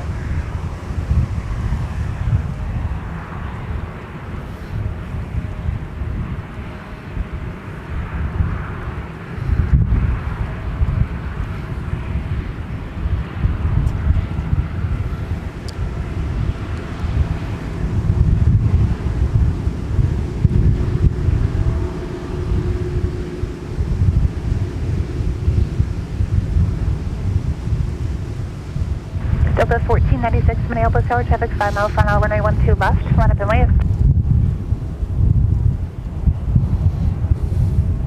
How awesome is this, Joe? Delta 626. This is the A330neo flight to Atlanta. They almost never traverse taxiway Whiskey. They almost always go on taxiway Alpha on the opposite side of runway 12 right. I think we may have gotten an assist from MSP Tower. You want to bet? Yeah, maybe. Delta 833 Minneapolis Tower, wind 200 at 14, gust 24, runway 12 jet. right, clear to land. Clear to land, 12 right, Delta 830. Skywest 3663, contact ground point 9. Delta 1496, wind 190 at 12, gust 24, turn left heading 105, runway 12 left, clear for takeoff.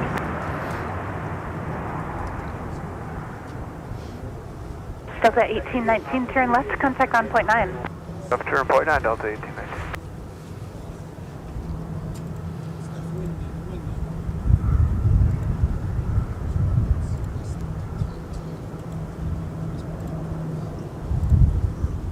Delta 626 heavy, turn left heading 135, runway 17, clear for takeoff.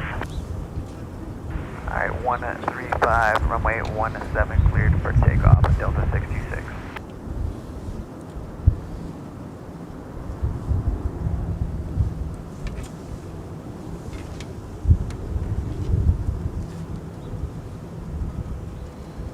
All I gotta say is I'm impressed with you.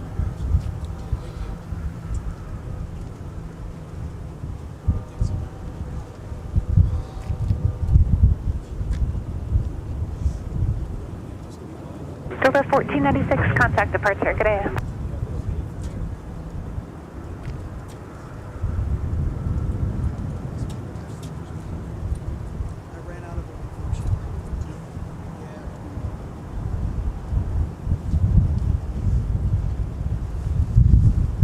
Delta 1127 Minneapolis Tower, wind 190 at 12, gust 24, runway 12 left, clear to land.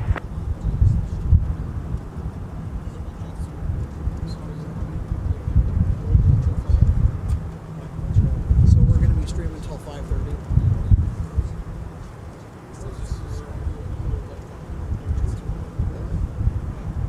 Yeah, I mean, if you need to stick to your schedule, don't let us keep you. I mean, just, you know, the fact that we've had you here for the amount of time that we have is we're grateful enough. So just really happy to have you on. So yeah, just let me know, like, what you're available for. I think I shared you on that availability sheet. That's just for And number 5136, turn right taxi to the gates, monitor point 9. we know we're going to be available on weekends. Yeah, that's when I'm trying to schedule it too, because weekends are pretty open for me, especially in summer. So I'm hoping.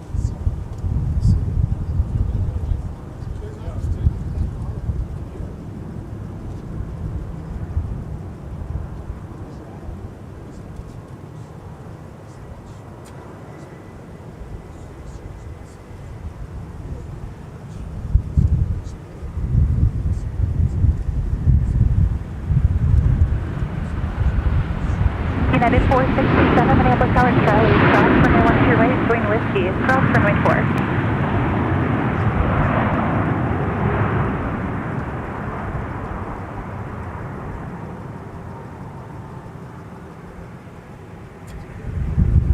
Delta 626 heavy, contact departure today.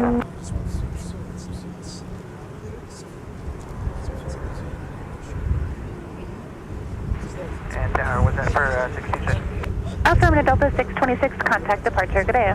Departure, see you. Delta 833, turn left, contact ground point 9. Ground point 9, update 33, good day. Good day. United 467, Minneapolis Tower at Charlie, cross runway 12 right, join Whiskey, cross runway 4. Cross the 12 right at Whiskey, Whiskey, and then cross runway 4, United 467. Maybe current, I don't know, but there's ex-airline people that are running it, so they really go. They have a similar setup to where you have the mirrorless or DSLR with a massive telephoto lens. It's not as good as the video camcorder, but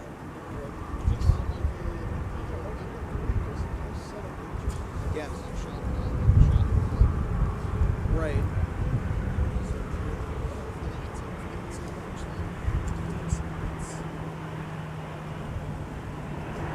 As part of our existing networks, that way we could use.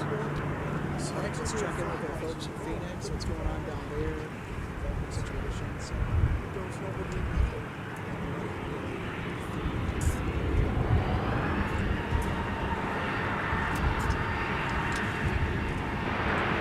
Minneapolis Delta 16, or Minneapolis Tower Delta 1626, visual 12 right, parking Foxtrot 13. Delta 1626, Minneapolis Tower, wind 190 at 12. We've got a United 737-900ER on the move on taxiway Whiskey in the merger scheme, the Continental United merger scheme bound for Denver, Colorado. This is flight 467.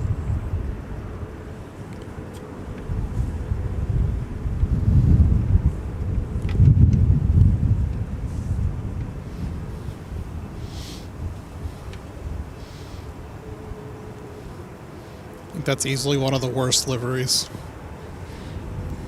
I want to agree with that Just looks wholeheartedly. dirty. Dirty and dated, I would also add. Yes. Yeah, the gold color is very stuck in the 1990s.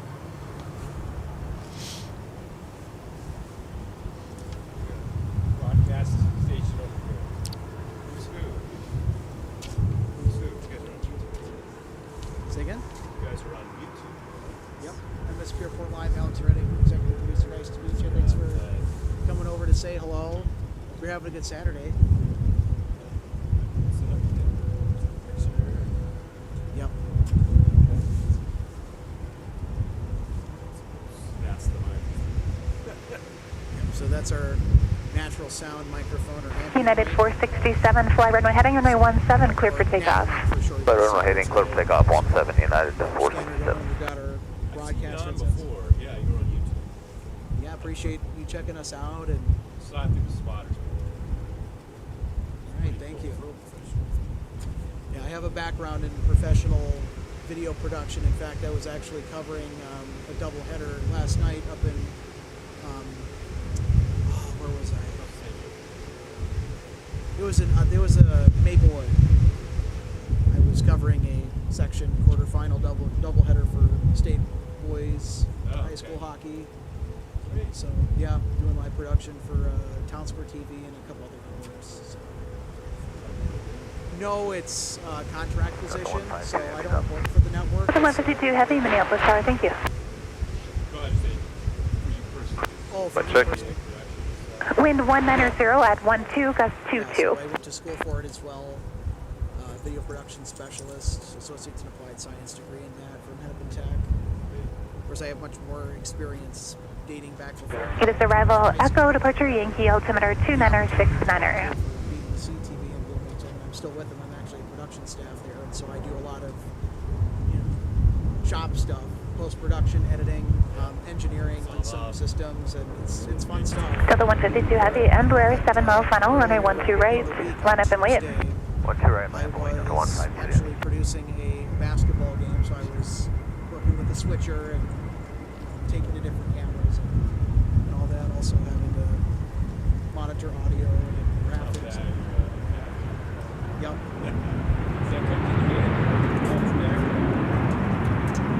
It's not just behind the camera, working a piece of equipment on the technical side of production. It's also the honor and talent stuff too, because I contracted by another United 467, turn right heading 215, contact departure.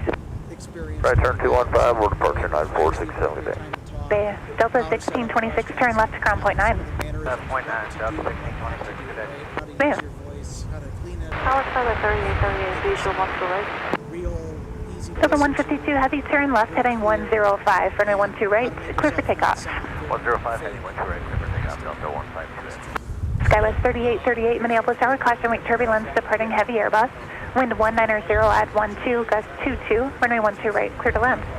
Just runway 12 right, caution wake turbulence, Skywest 3838.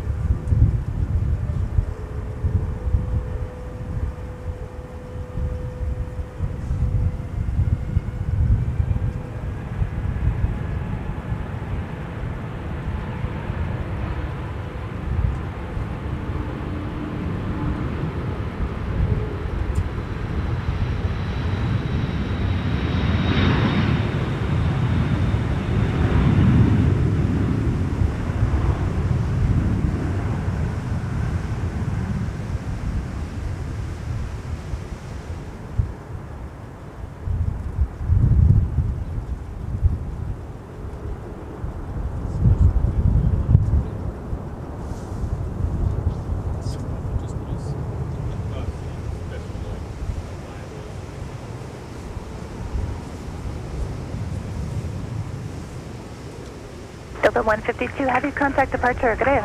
Order departure, Delta 152, have a good day.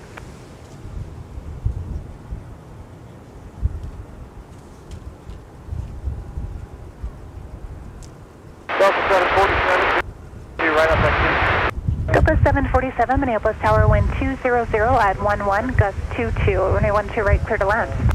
you. Clear to land 12 right, Delta 747. So we'll see it leave, but that's probably we're gonna be striking everything, going home for the day. Yeah.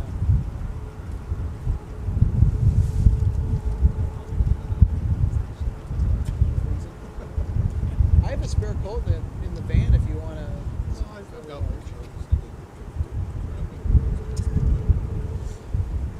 Should have brought those. Girlfriend's probably wondering, where the hell are you? She's getting better. That's right.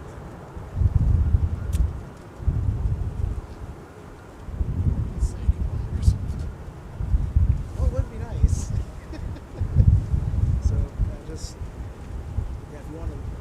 Hello, Delta 824, visual 12 right. Delta 824, Minneapolis Tower, wind 200 at 12, gust 22, runway 12 right, clear to land. Clear to land 10 right, Delta.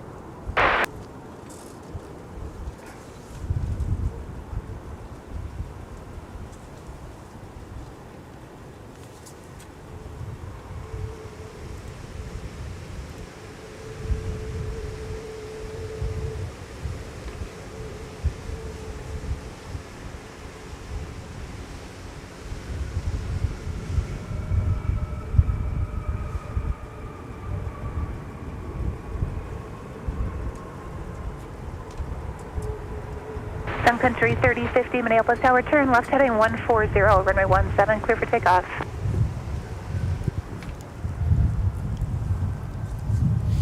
All right. 3838, turn left. Good to see another heavy takeoff there. Yep, the always popular A330 Neo. Oh, yeah. Oh. As plain of a wide body as the A330 Neos might be, or any version or variant of the A330s, I'll always hold a soft spot for them. Oh, yeah. And that taxi by earlier, though, that was awesome. For that Atlanta flight. Yeah, I want to say that we were given a big assist. Yes. 2.3 miles, visual 12 right, we got echo.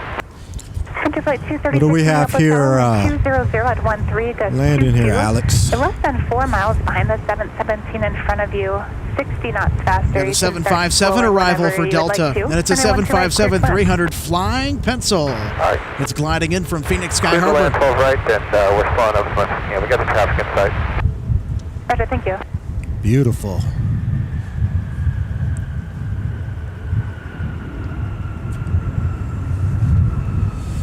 Looks like we got pushback on the 200 to London, I believe. Still to 10 heavy. Yes.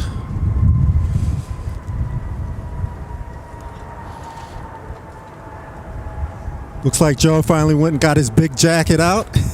Got a little chillier as the sun starts to set. Cold really starting to get to Joe Pettit. Yeah.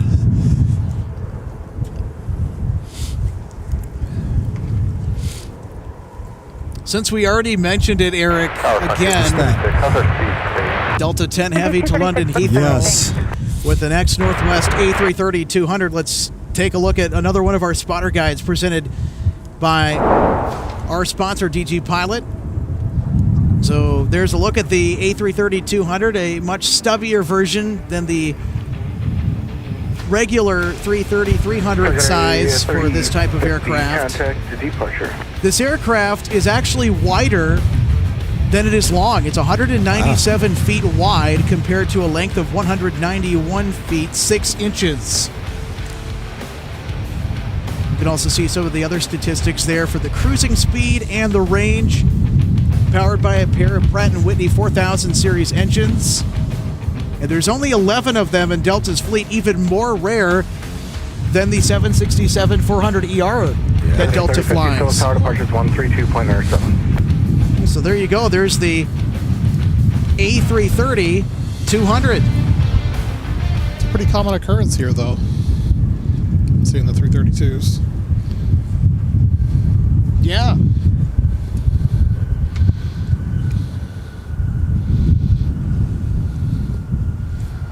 It might be milquetoast to us, but I'm sure at other airports, it's a delicacy. Oh, yeah. So, it's like the 764s are here. Yeah. Tower 3.5 in a trail of an Airbus. You're about 40 knots faster. Wind 20 at 9 gust 20. 12 right, clear to land. 12 right, clear to land, Delta. Oh. Delta 824, turn left there. Going out. Sierra, the Bighorn Sheep is on final here. A321neo Frontier.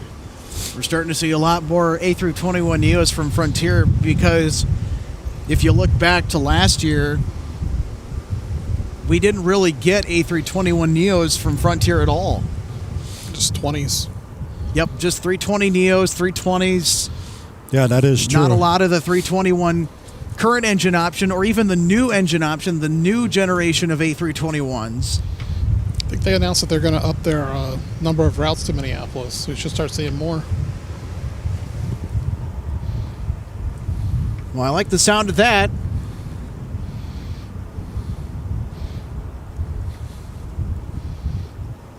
All right, here's our Frontier A321neo about to touch down on 12 right from Cancun, Mexico.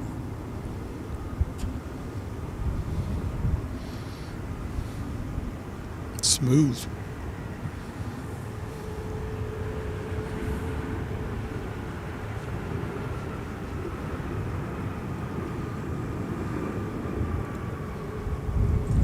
Beautiful. That is one quiet air. Frontier 236, turn right at Whiskey 5. Taxi That is one Whiskey quiet Delta aircraft. To the gate, monitor ground on .9er.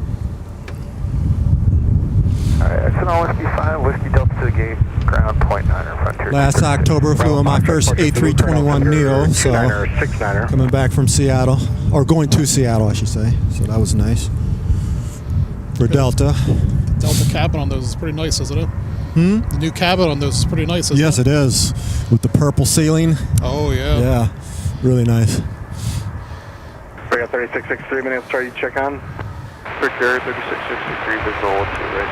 We got 3663. I posted a short on my YouTube channel last time we did Navigating MSP. We were on a Neo for the tour, so that was nice. It's always exciting when you get to go on an interesting aircraft for that. Yes, it is. Yep. Although a lot of the families were like, "What's a Neo? What are you talking about?" You know. I mean, the guy from The Matrix? Right. Yeah, to them it's not really a big deal. Looks like we have the A330-200 doing a little taxi over here.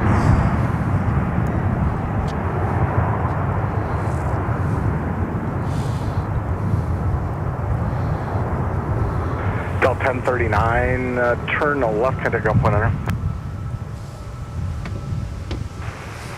And left unable, ground point 9 Delta 1039.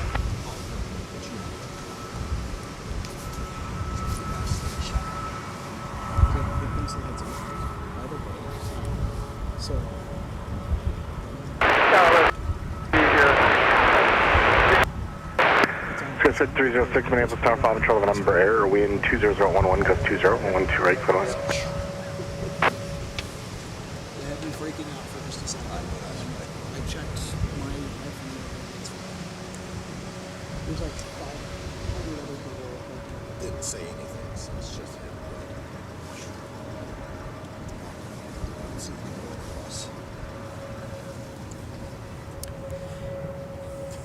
Tom Samuelson, thank you for letting us know that audio is not quite as it should be on your end. We did go back and check. It's working on our devices as we're streaming it from our own personal YouTube account, so it might be something on your end, but thank you for the heads up.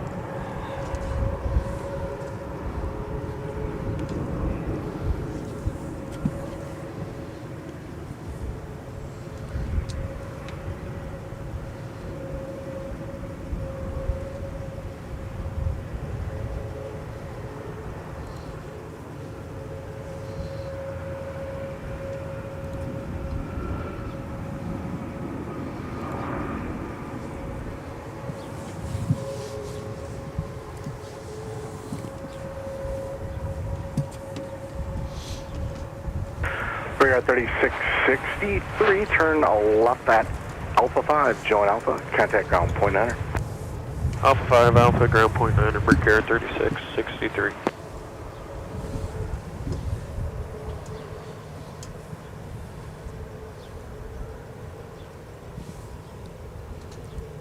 All right, we got Delta 10 heavy. Delta 2981, Minneapolis, sorry, very 4.5 good trail on of that, a Embraer. If you can keep almost your speed golden up, hour the light. wind 20011, gust 19 or 12 right, clear line. Looking splendid indeed. Yes. Delta 10 heavy about to line up 12 right for departure to London. I believe we have one more arrival before they can depart from San Francisco. Embraer 175. Flight 5306.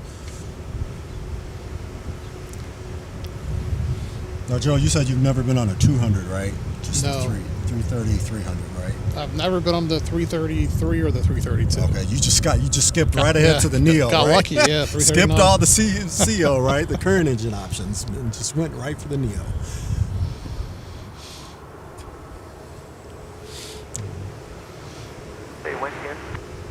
Wind 20010, gust 19.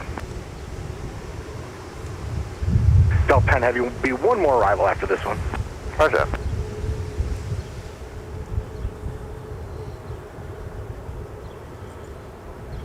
All right, there's our Embraer coming in from San Francisco. That is a long flight to be on an Embraer. Yes, it is, on a smaller jet like that. Yeah.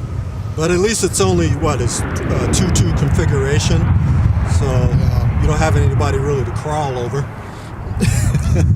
Right, you don't have the 3 configuration. Right, 3 seats. Yeah. 5306. In fact, I think they have the turn left 1-2 Alpha configuration 5, first join class, so you Alpha, can sit by contact ground yourself. point 9. Oh, okay. Alpha 5, Alpha over the ground, point 9, stars 5306.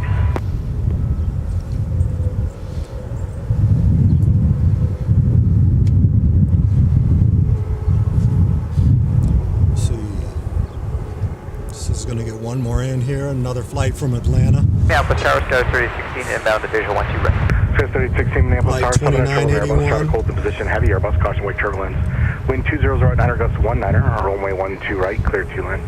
12 right, clear to land, Star 3016. The wind's kind of picking up again. It's been a running theme throughout the day today on our broadcast. Not enough for the cross one-way ops, though. Yeah, not that windy, not yet. All right, we got the 321 here in sight. Delta 10 Heavy, traffic 6 mile final, roll 12 right, line up and wait. Left 1 right, Delta 10 Heavy. Looks beautiful in the sunset. Oh, is that a sun. bounce? Yeah.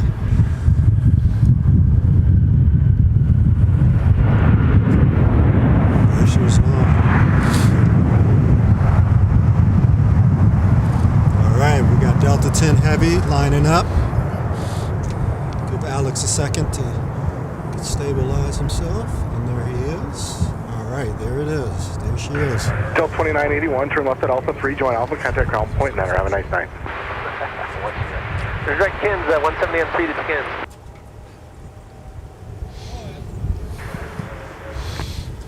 Left calling, who is it?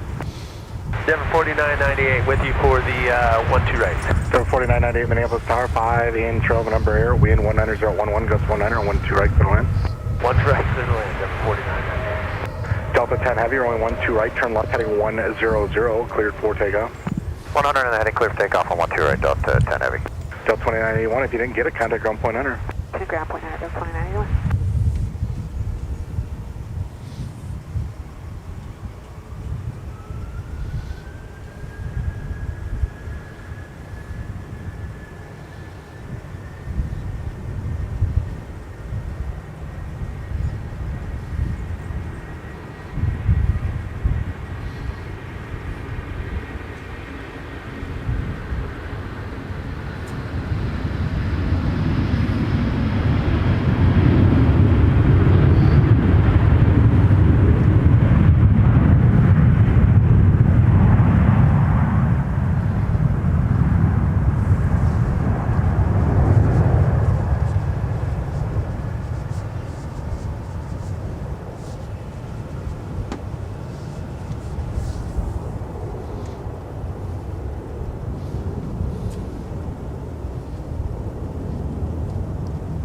Delta 10 Heavy, 100 on the heading, contact departure, have a nice night.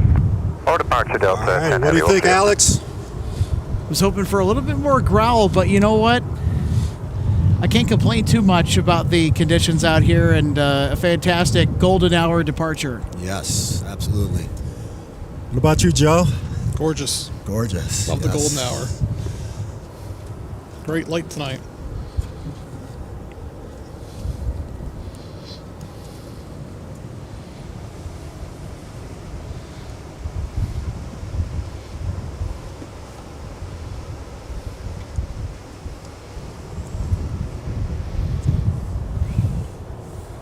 The viewing area here is really starting to fill up. So there's a look at the aircraft viewing area.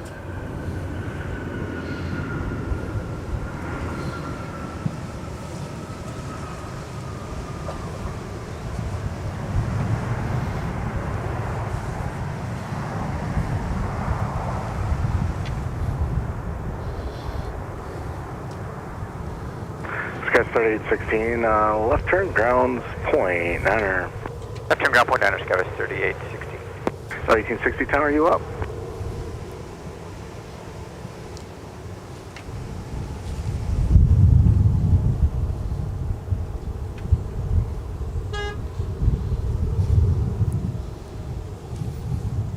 Well, somebody's letting their kid get up into the driver's seat on their lap and get on the horn again.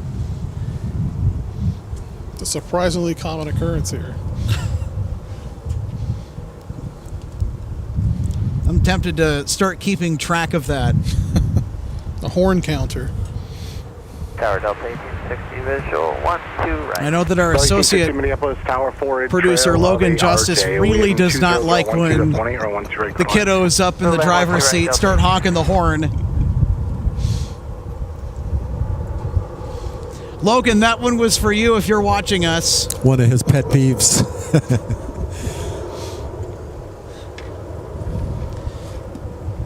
Yeah, Logan's actually out flying today.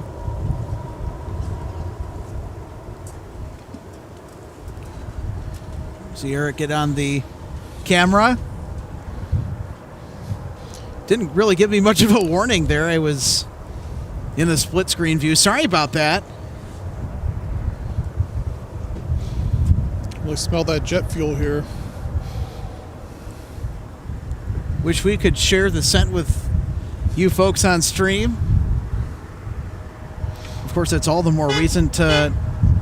There goes the car horn again. As we have an arriving CRJ 900LR just touching down on 12 right.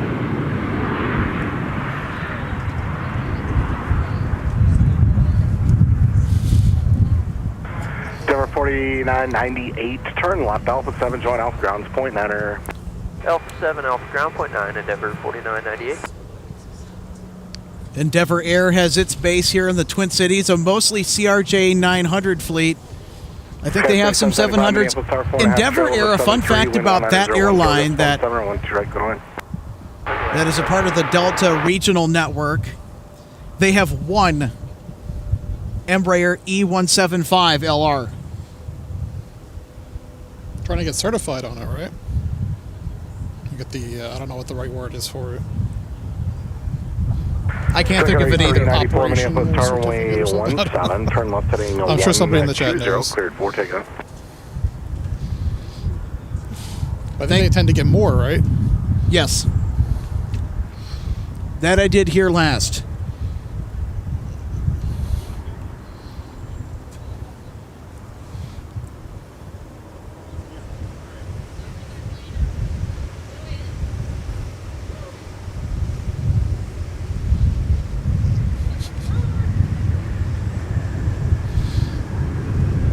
We got another Delta 737-900ER arrival from Puerto Vallarta in Mexico.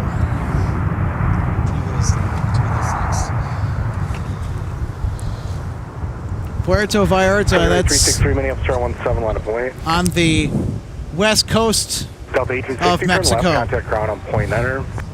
It's a popular vacation destination. It's certainly a spot I'd like to check out. I was just about to ask, have you been there? Why have you? No, I've never been to Mexico, actually, at all.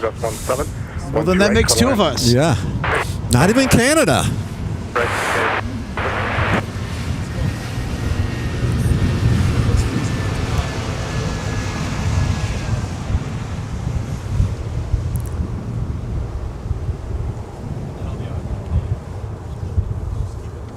Saturday 363, runway 17, fly runway heading, cleared for takeoff.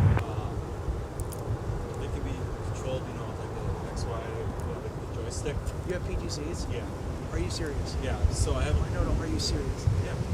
Oh my gosh. And I think that would. That is so awesome. I've been just watching you guys out here in the cold. And it's like. Saturday 3094, 120 on the heading, contact departure. Better, like stable tracking with it and everything. Like it's worth checking out. I think one of them is. That's actually what I was. Right. One is 30. Okay. And they're 1080p. So Secondary 1629 minutes, 17, line up away. 1080, 60, sorry. Yeah. So Oh, I they're POE appreciate driven, so you know, and then it's just 12 volt DC, I think. So it's manageable within this ecosystem. So you have a juicer. Yeah. And like life pull floor batteries and everything like that. So I appreciate it. when are you guys going to be doing this next? Saturday 1629, runway 17, turn left heading 120, cleared for takeoff. Yep. Well, certainly in the spring too. Like we'll get this going, so it'll be a little bit. I just have all this stuff. So it's kind of Okay, 3775, turn left Alpha 7, join Alpha, contact on point 9er. Alpha 7, Alpha, point 9er, go through 775. Secondary 363, turn left heading a 140, 140, contact departure. So we first started at 1.38 subscribers. Yeah, just from one broadcast, 141 likes.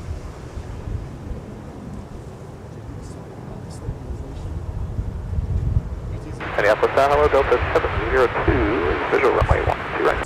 702 Minneapolis Tower, 8 in 12 and Embraer, wind 20010, 12 right, clear line. 12 right, clear line, Delta 702, appreciate it. K1s would be pretty mad if somebody starts doing stuff on their board. Hey, what are you doing? But no, this helps me out because... No, you showed me. Are you talking about that?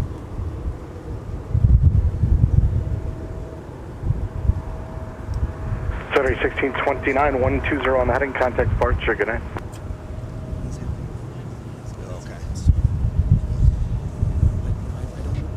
And there's birds on final 1,100 feet, 1 to right. Roger, thank you. Delta 702, birds reported 1,100 on final. Roger.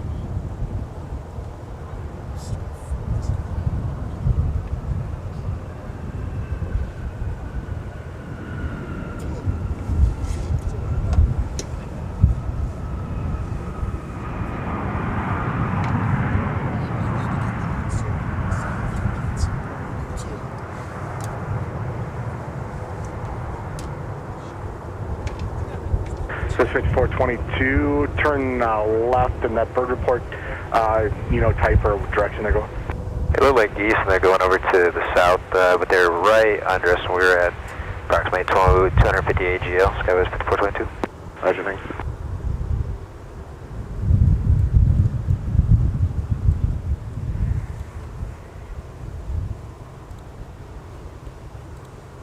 And then we get to go for ground skies 5422?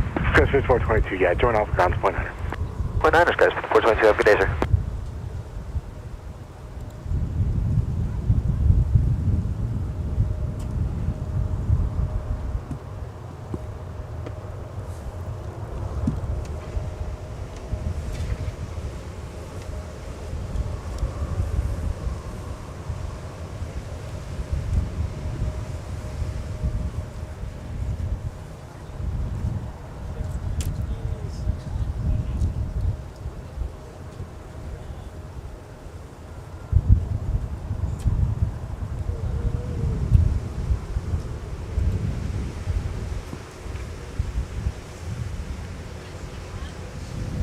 All right, so Joe Pettit, as we continue to work down towards the 1647, the final 17, turn left heading 140, cleared. or the home stretch of our broadcast here, just kind of talk about our spotting day today and your experience at MSP Airport Live, getting your first crack at it on the broadcast. Again, thank you for coming out and spending time with us. Was it everything that you expected, or was it more? Was it less? Talk about that. It was more. It was more. Professional setup. Well, we're happy to provide that for you, and I know that many of you folks out there that enjoy our content,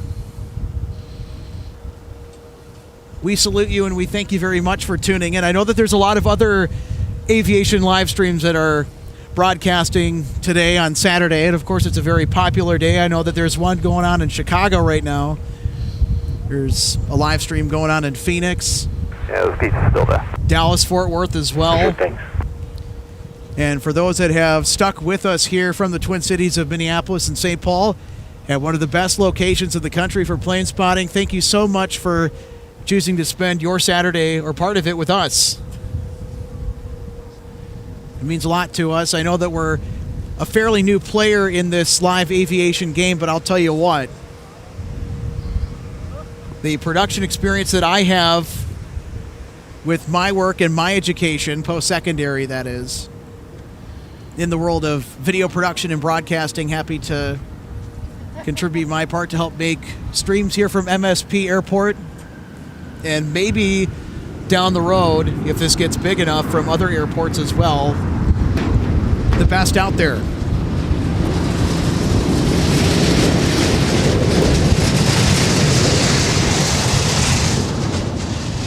Of course, no broadcast is going to be perfect, but Delta 702, turn left. I'll tell you what, I'm very grateful to put one on for you here today, given how great the weather is outside and the traffic that we had the pleasure of viewing 1647, up close. On the heading contact departure, get in. Yeah, because usually, Joe, and this is not to knock other people that stream aviation live for the community, because it's a very hard thing to do, even with one camera, just having to deal with the wireless network, with audio, with video, making sure that your shots are stable. There's a lot that goes into this. Yeah, it's not an easy problem. Yep. A lot of moving parts.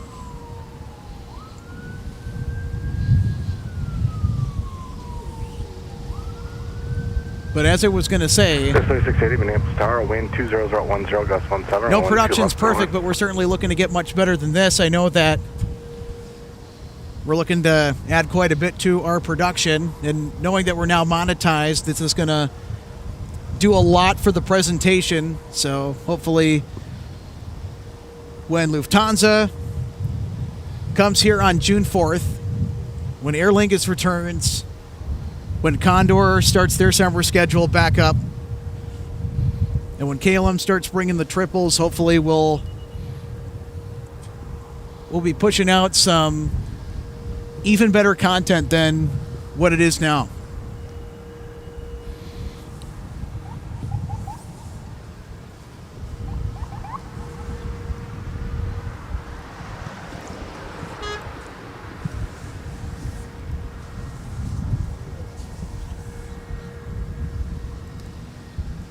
Ryan Pettengill says hello from Chanhassen, Minnesota. Well, hello right back at you. And you are very welcome for the stream, by the way. Tower Scout 3851, visual. Scout 3051, Minneapolis Tower 5 and I love the fact that this is local too, that we can have a space like this Way to land, what's your right? and have conditions like we have today to broadcast live. It looks like we got a situation going on there at the Humphrey Terminal, a.k.a. Terminal 2. I got an ambulance and a fire truck there. We'll see if we can get a shot of it.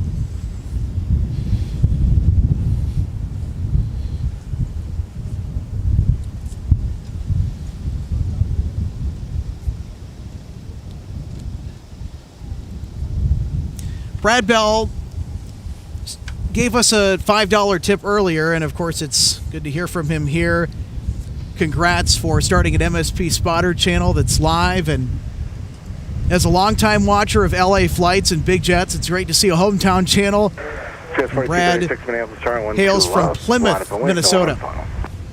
That's in the West Metro, west of Minneapolis. And Chanhassen, on the previous comment, that's in the Southwest Metro. That's south of the... Well, actually, it's just north of the Minnesota River.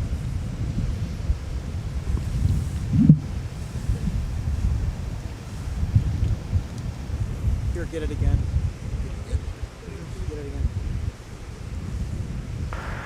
Got 3680, turn right pop 3, join pop, contact on point 9er. So there's that emergency going on right in front of Terminal 2. Skywest 4236. We're trying to get our camera to focus, although it likes the barbed wire even more. There we go. Maybe a sick passenger or something like that. Well, whatever the situation may be, we hope that all is okay.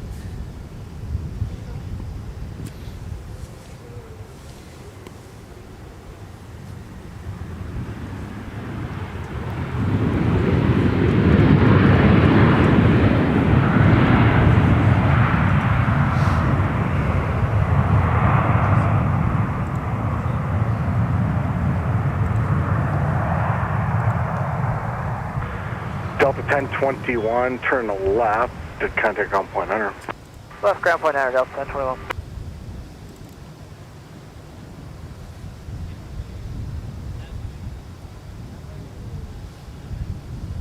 Skywest 4236, contact departure.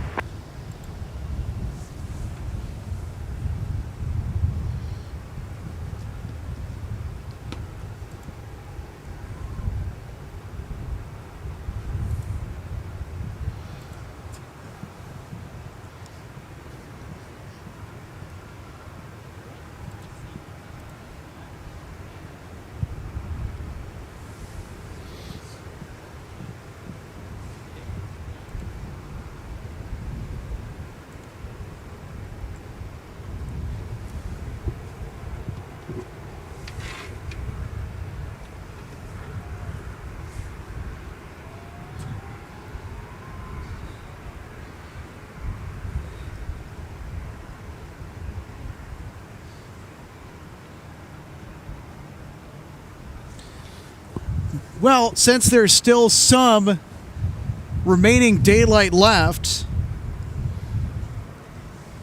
Joe and Eric, what are your thoughts about sticking around for an MD-11 arrival with FedEx Flight 915 Now over Minnesota. At 658 Minneapolis Toronto, Mike, cross from 1 right, taxi whiskey 17. I know that Joe is kind of shaking his head back and forth, saying, no, I know you want to get out of here because you're cold, but... Got some errands to run also. Yeah. Errands to run also.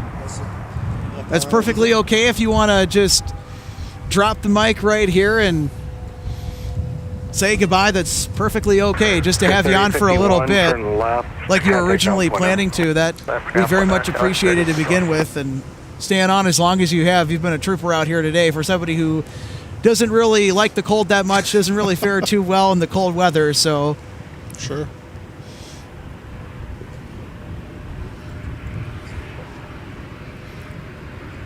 Yeah, we've been trying to get Joe Pettit on for months. It just really hasn't worked out. And today the stars aligned. Yes. Had to run some errands over at IKEA in Bloomington by the Mall of America, just a stone's throw away from here. And because this was already on the way, you're like, what the heck? I'm just going to mosey on over to the viewing area and see what this is about. And I know that you told us that you were a little bit surprised to see the setup the way that it was. That's very good. Yeah, thank you very much for the feedback and everything. Glad you like it.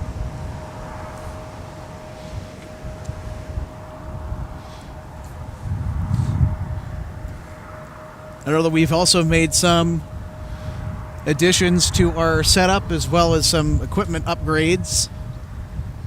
I know that our ambient sound microphone, that was upgraded as well. It's actually a instrument microphone. Typically it's used in musical instrument recordings or in a studio environment. Not to say that you can't take it outside, but it's because of the wider pickup pattern, where outside it might not be as ideal as a shotgun microphone, which is a lot longer. Essentially an instrument mic that we're using is a shotgun mic, those long tube microphones, but it's just without the long tube part. Okay, gotcha. That long tube is designed to cancel out certain frequencies, focusing the sound on the subject you're trying to get in frame. 17, clear for takeoff, left heading 140, United 16. Yeah, it depends on the situation and actually what you're trying to capture. That will guide which microphone that you should be using in that situation. And since we want to recreate the environment here at the viewing area, not just to hear the planes taking off, taxiing and landing and whatnot, we want to get the whole atmosphere here at the viewing area. We want that wider pickup pattern. So it's stuff like this that we want to make sure that we're capturing the look and feel in the best way possible.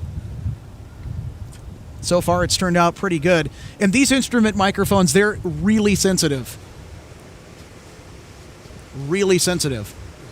And I know that somebody, one of our lovely viewers that was watching earlier, had commented on our stream that they can hear trains in the distance and in the background. That, of course, is from the light rails that are buzzing about on the Metro Transit Blue Line between Terminal 1 and Terminal 2. Actually, really, they're buzzing back and forth between Target Field in downtown Minneapolis, the home of the Minnesota Twins, and the Mall of America, just a stone's throw away here in Bloomington, Minnesota.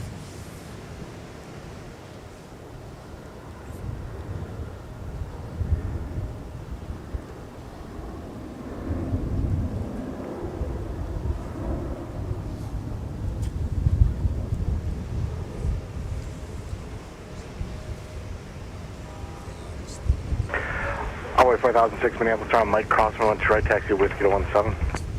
Yeah, Mike, cross 12 right, whiskey, journey 17 on 4006.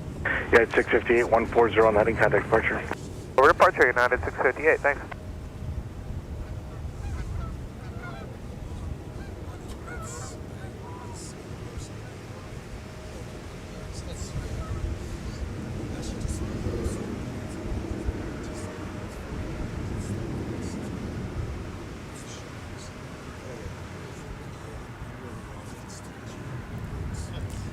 FedEx 915 Heavy with a McDonnell Douglas MD-11.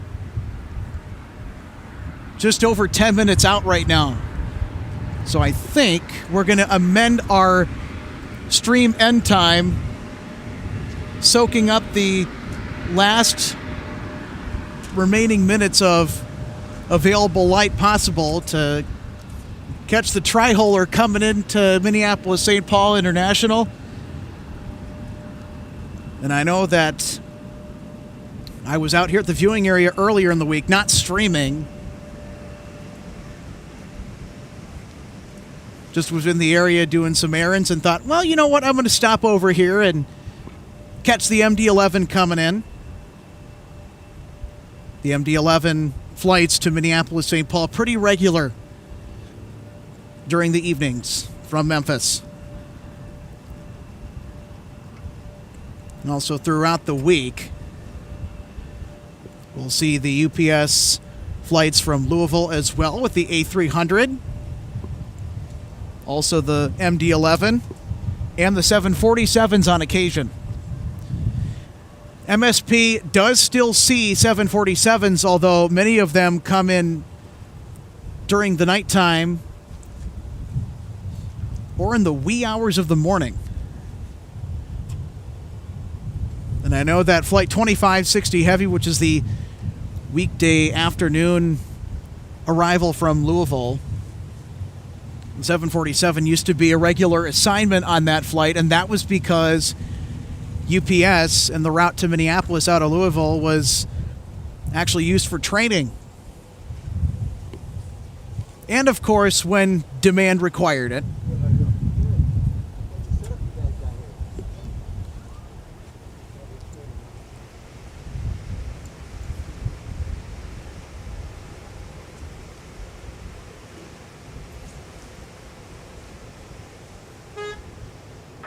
Envoy 4006, Minneapolis Terminal 17, turn left heading 120, clear for takeoff.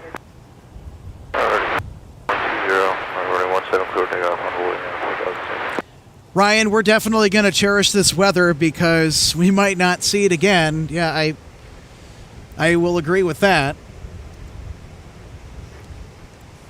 Ryan also says we could be covered in snow and in single digits. Yes. Very much so.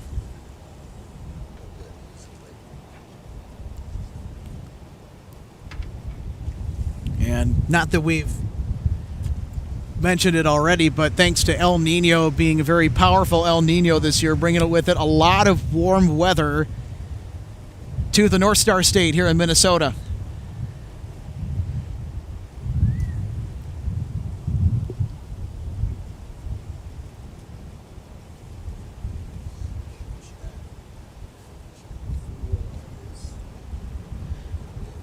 Tom, thank you for confirming that the audio is fine now on your end. Not sure what the issue was.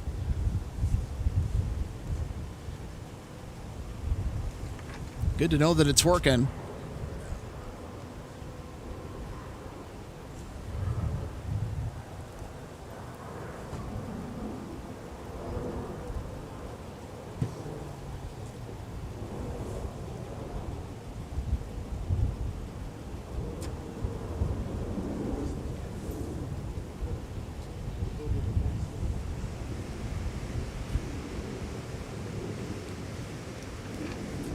There's another look at our multi-view shot before Eric just took the view of the viewing area away. He's getting set up.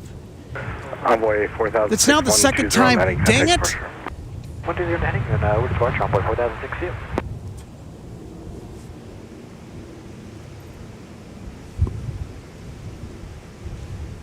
Let's see if Eric can get us a view of the sun, which, by the way, has ducked behind the FedEx cargo terminal. Right behind the viewing area. And look at that. Tower, southwest, 2431, RNAV, Yankee, 1 track. So this 2431 Minneapolis Tower, wind 190 at 8, gust 20, 12 right, clear to land. 12 right to the land, southwest, 2431. Yeah, so look at that. Hoping that the sun holds out.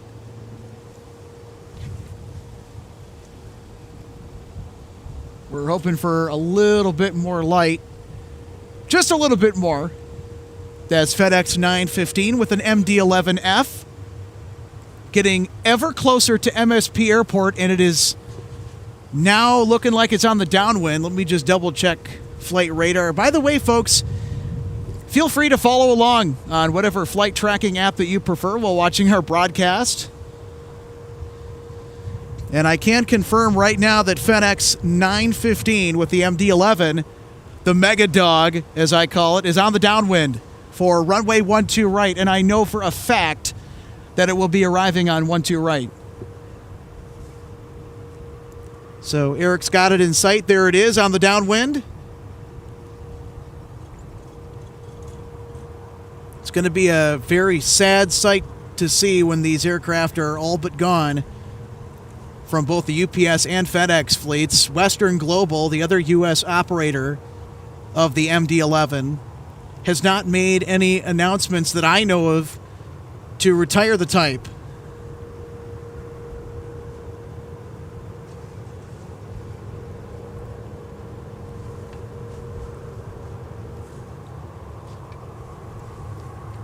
Excellent work there, Eric. Give the tower, Del 1500, visual 12 right. Del 1500, Minneapolis Tower 6 intro, the 7-3, wind 20 right 9 or 12 right, clear line. Clear plan, Del 1500, set.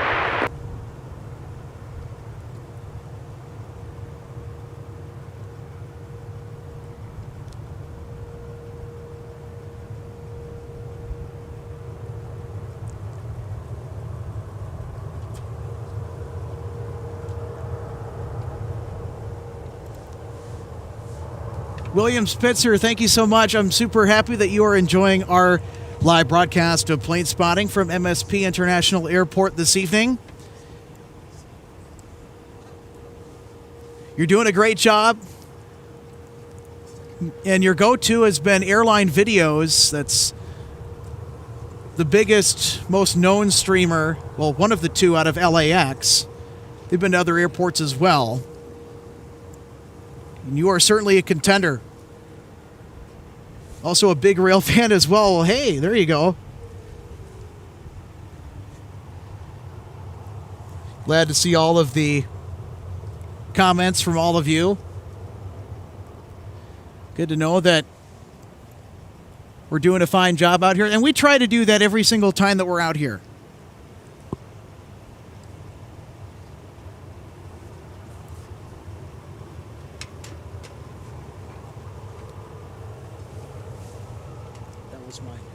Yeah, I wanted you to turn it off. My battery's about to die, so I had to turn it off so we can get that MD-11. There's one bar left. There's one bar left, so I had to turn it off. So Is it blinking? No, it's about to start blinking, but I shut it off. So was it starting to blink when you... No, not yet. It was okay. It still has a little juice left, but I shut it off because I want to make sure we get the MD-11. So we're going to get it on in a second. Turn it on.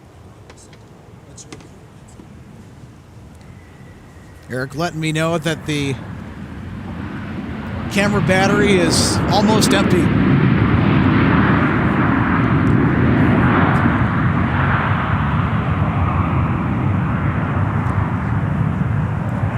And for anyone wondering, yes, of course we have multiple spare batteries for our camera, so we'll keep the images flowing. Don't you worry about it. We got it handled behind the scenes. 2431.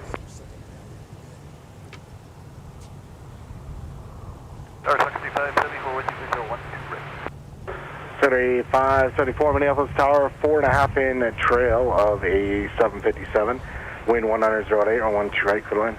What's right, clear line, 6574.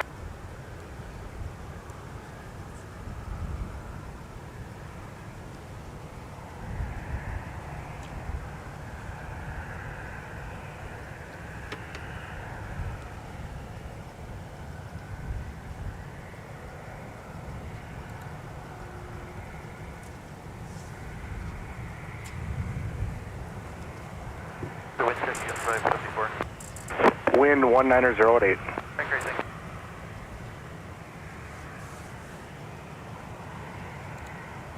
L 718 Minneapolis Tower, wind 1908, runway 12 left, clear line.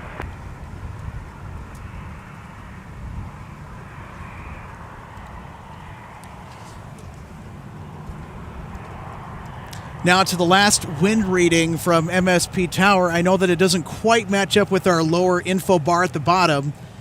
The wind data is from the METAR reading, and that is updated every hour.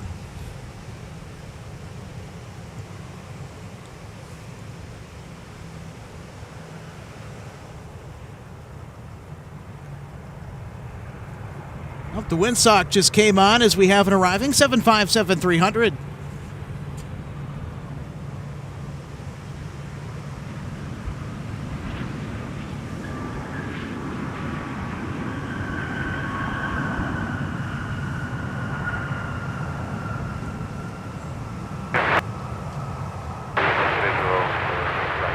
FedEx 915 Minneapolis Tower, you're 6.5 in, trail is 73, wind 1908, 12 right, go in.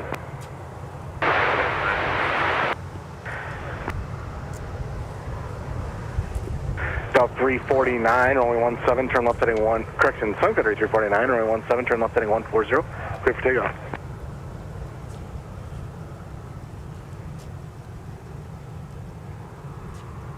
Delta 1500, turn left there, contact ground point under. Left Delta 3.9, Delta 1500.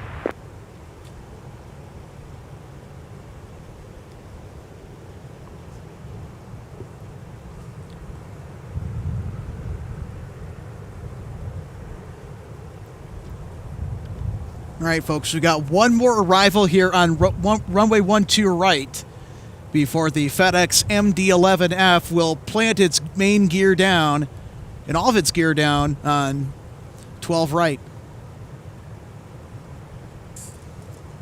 And this next arrival, it's currently out of frame. You'll see it pass through our static camera shot here in just a moment. This is Sun Country Flight 574 from Cancun. The reason we didn't take to it on our action camera is we're trying to save the remaining juice in our last remaining spare battery that still's got something left in the tank turn right, taxi to get the arrival and then the very close taxi of the MD-11F. Trying to manage which is the better priority. Thankfully, we're going to get some just a little bit more sunlight. 1912 Minneapolis Tower. As we're almost at dusk. Heavy MD-11. Wind 1909 or 12 right, go on. 12 strike, clear to land up at 1912.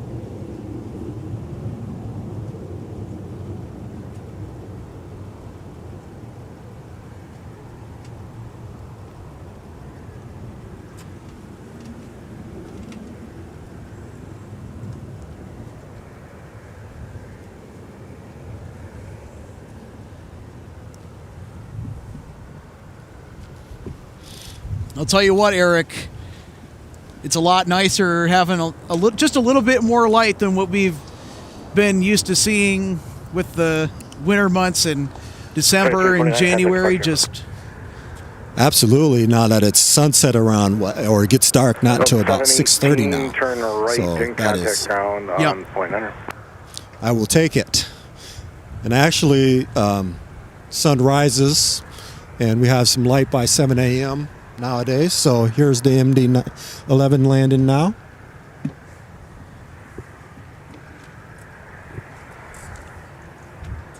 I got it.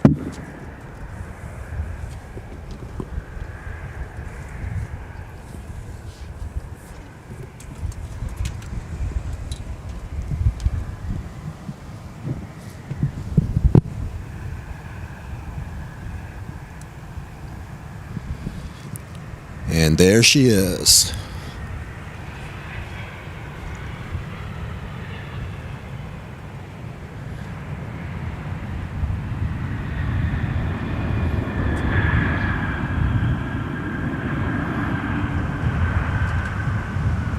Yeah, wind check for Delta 1912. Delta 1912, wind 1908. Thanks.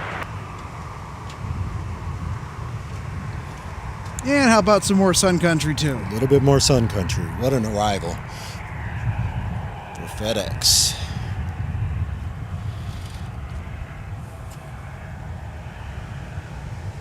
Tower, hello, Delta 728, visual 12 right. Delta 728 Minneapolis Tower, 7 inch over 73, wind 1008, 12 right. Nicely done. Nicely done. FedEx 915 heavy, turn right, ground point under. All right, right, ground point under, FedEx 915 heavy.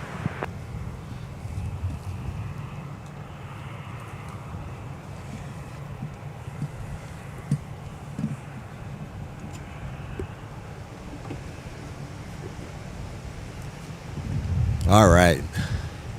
That's a nice end to the day right there. Well, we're still not done yet. We got to wait for it to taxi on Mike if it's going to go there. I'm hoping it's Mike. That wind kind of died down at the right moment, didn't it? A little bit there? It did. Yeah. See from the windsock. Little droop, finally. Fellow plane spotters walking down here to catch the taxi. You taxi by.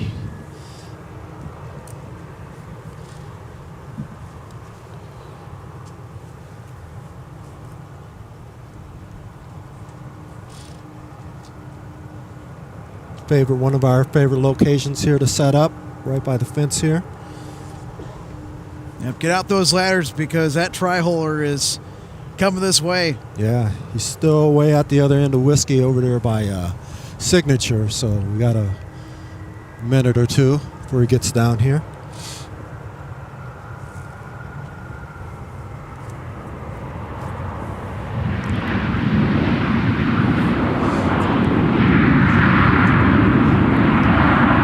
.37 we hear.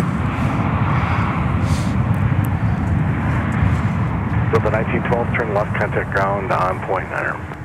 Left turn, ground point 9er, Delta 1912. Bravo Golf, departure November, current altimeter 2969. The frequency for Minneapolis ground, by the way, just in case you all were wondering, is 121.9er. The tower frequency is 126.7. Tower, wind 1007 or 112. All from memory? Yep. All right. I do not know what the frequency is for metering offhand, but well, here comes our MD-11. Yeah, I get it. It's going to be... Let's get this taxi.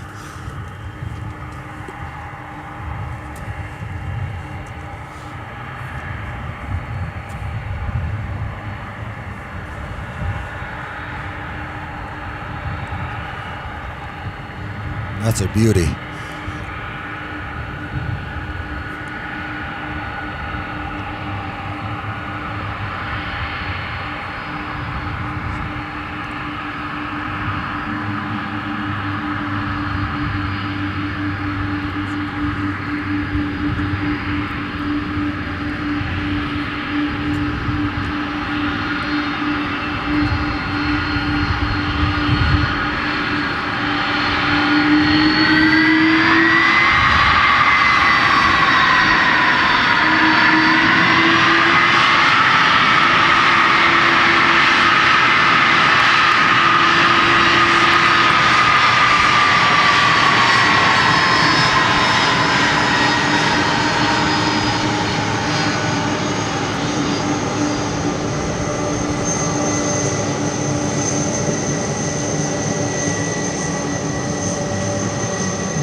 Certified 36 Minneapolis Tower, wind 1007 or 12 right, clear line. What's right, clear line, 75, 36. Delta 728, turn left, what's the gate? All right. Now we're going to Fox 7, Delta. There's always room for one more, isn't there? There always is. Right off of point 9, Delta 728.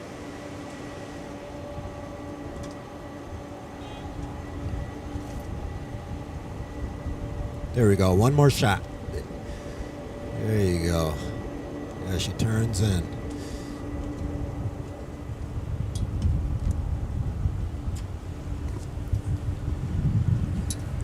Just enough amount of light, too, I'll tell you what. Yes, it was. Any more, and we would have lost focus any darker. Well, if we would have left the camera on auto settings, but... yeah, but it's still a little finicky. That it All can right, be. you guys are so welcome. No problem sticking around for it. And yes, we agree. It was a beautiful jet. Yeah, and every opportunity that you have to capture that thing, do it. Get it. No matter what. Cover 5522, Minneapolis Tower, wind 1008, runway 12 left, go to land.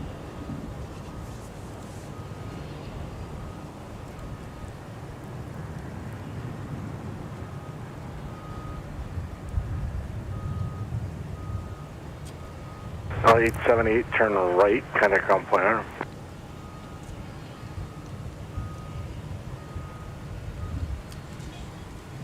Folks, as we end our show here from Minneapolis St. Paul International Airport tonight, we'd like to thank our sponsor, DG Pilot, the purveyor of gifts for the aviation and travel enthusiasts. Visit them online 24/7 at dgpilot.com. You can also stop by and check out their 406A St. Peter Street store location in downtown St. Paul inside the historic CAM building. It's a really cool little shop if you're in the Twin Cities on a long layover, if you're traveling here or if you're staying here for the week or weekend, whatever it is. If you find yourself here in the Twin Cities, it is more than worth taking a stop down to DG Pilot. They got more than just aviation collectibles. They got a lot of cool travel gear, travel accessories, guides to help you spend your next adventure to the fullest. And just a big thank you to Donnie Gardner and the DG Pilot team for helping to support us in our broadcast out here at the viewing area. So just true indeed. Again, very grateful that we have such a fun, cool business like DG Pilot hopping on board the MSP Airport Live bandwagon. So yeah, go ahead and check them out. And I know that Joe, you've been a longtime customer of Donnie for your models. In fact, that's where you get most of your aviation models from, myself included. And that was before MSP Airport Live was even conceived. It's true, yeah. So it's very special to good stuff. Get sponsored by them.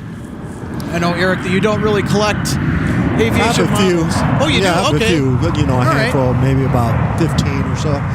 But there's just no room for them, unfortunately, for me. Otherwise, I'd probably have 100. It's a very space-intensive hobby. Yes. I'd also like to give a big thank you to Nick Benson at Jet Tip. And Jet Tip, helping to make a better AvGeek experience with flight alerts and airport boards. Visit jettip.net for more information. It helps you keep track of the cool stuff so you don't have to on your own. And I know that Jet Tip sent out those flight alerts today for the Swift Air 737-400 Classic and the Delta SkyTeam livery 737-800. We got notified this morning that they were going to be due in and due out at the times that they were. So stay ahead of the curve and enjoy the aviation enthusiast hobby more with Jet Tip. They're on the App Store and on Google Play. And again, more information at jettip.net. I know that Nick, he made a couple of equipment donations to us when we were just getting started, so Jet Tip supporting us. And also, lastly, we would like to thank our friends at the Northwest Airlines History Center for all that they do. And this is more of us promoting them, but I know that they do the same. Visit them online at northwestairlineshistory.org for more information. It's a fascinating way to learn about the history of the Red Tail and all the airlines that made up Northwest Airlines, and about just how innovative and how much of a player in the aviation scene that they were, not just here in the U.S., but around the globe. They do a really good job of telling the Northwest Airlines story. Visit them online at northwestairlineshistory.org.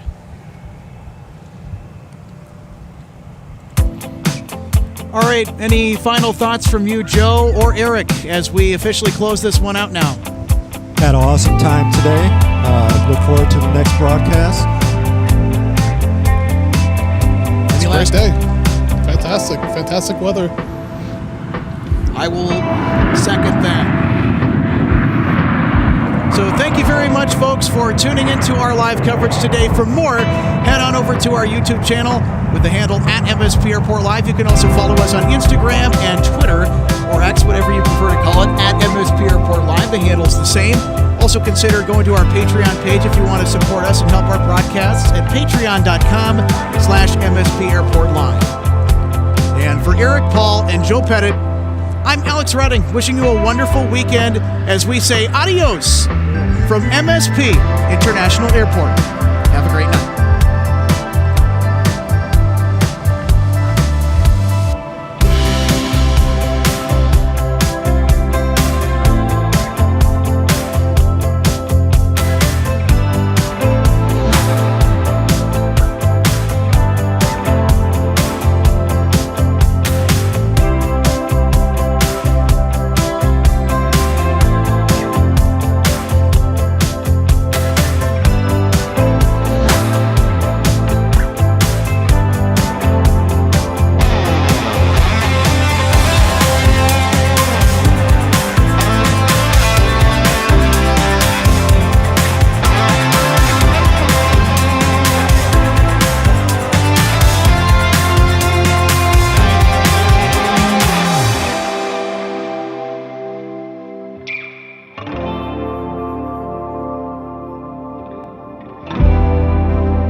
Welcome to DG Pilot Aviation Collectibles and More and our St. Paul showroom and warehouse. From the time your order is placed until it is delivered to you, our #1 goal is to provide you with the best customer service experience. That's why we're excited to take you behind the scenes today at our warehouse to provide you an up-close perspective of our model aircraft delivery experience. Our first step in the model aircraft delivery process takes place after your order is received. Our model aircraft delivery specialist will conduct a detailed inspection of your model for quality control to ensure we provide you with the highest quality products. Each specialist begins the inspection by removing the model from the box and performing a visual inspection of the model, checking features such as the wings, landing gear, and antenna, as well as the overall model for defects. After the inspection is complete, your model is reboxed and then prepared for packing. Each model is then bubble wrapped to provide an extra cushion to prevent any damage during shipping. After the bubble wrap process is complete, the model is then boxed for shipping. Our specialist then reconfirms your model is ready for shipping, attaches a shipping label, and then your model is sent out for delivery. We hope that you'll consider DG Pilot Aviation Collectibles for your model aircraft collecting needs. You can order products online at dgpilot.com or visit our St. Paul showroom where we have hundreds of model aircraft to choose from. From all of us at DG Pilot, thank you for your continued business, loyalty, and support, and happy collecting.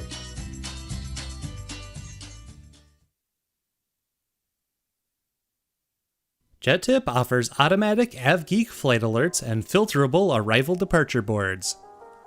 JetTip monitors every trackable flight in and out of an airport to see if it's unusual there. If the airline, aircraft type, or livery is unusual at that airport, we'll send you a text or an email. We track special liveries, diversions, test beds, and more. In other words, we keep track of the cool stuff so you don't have to. JetTip alerts are flexible and easy to set up.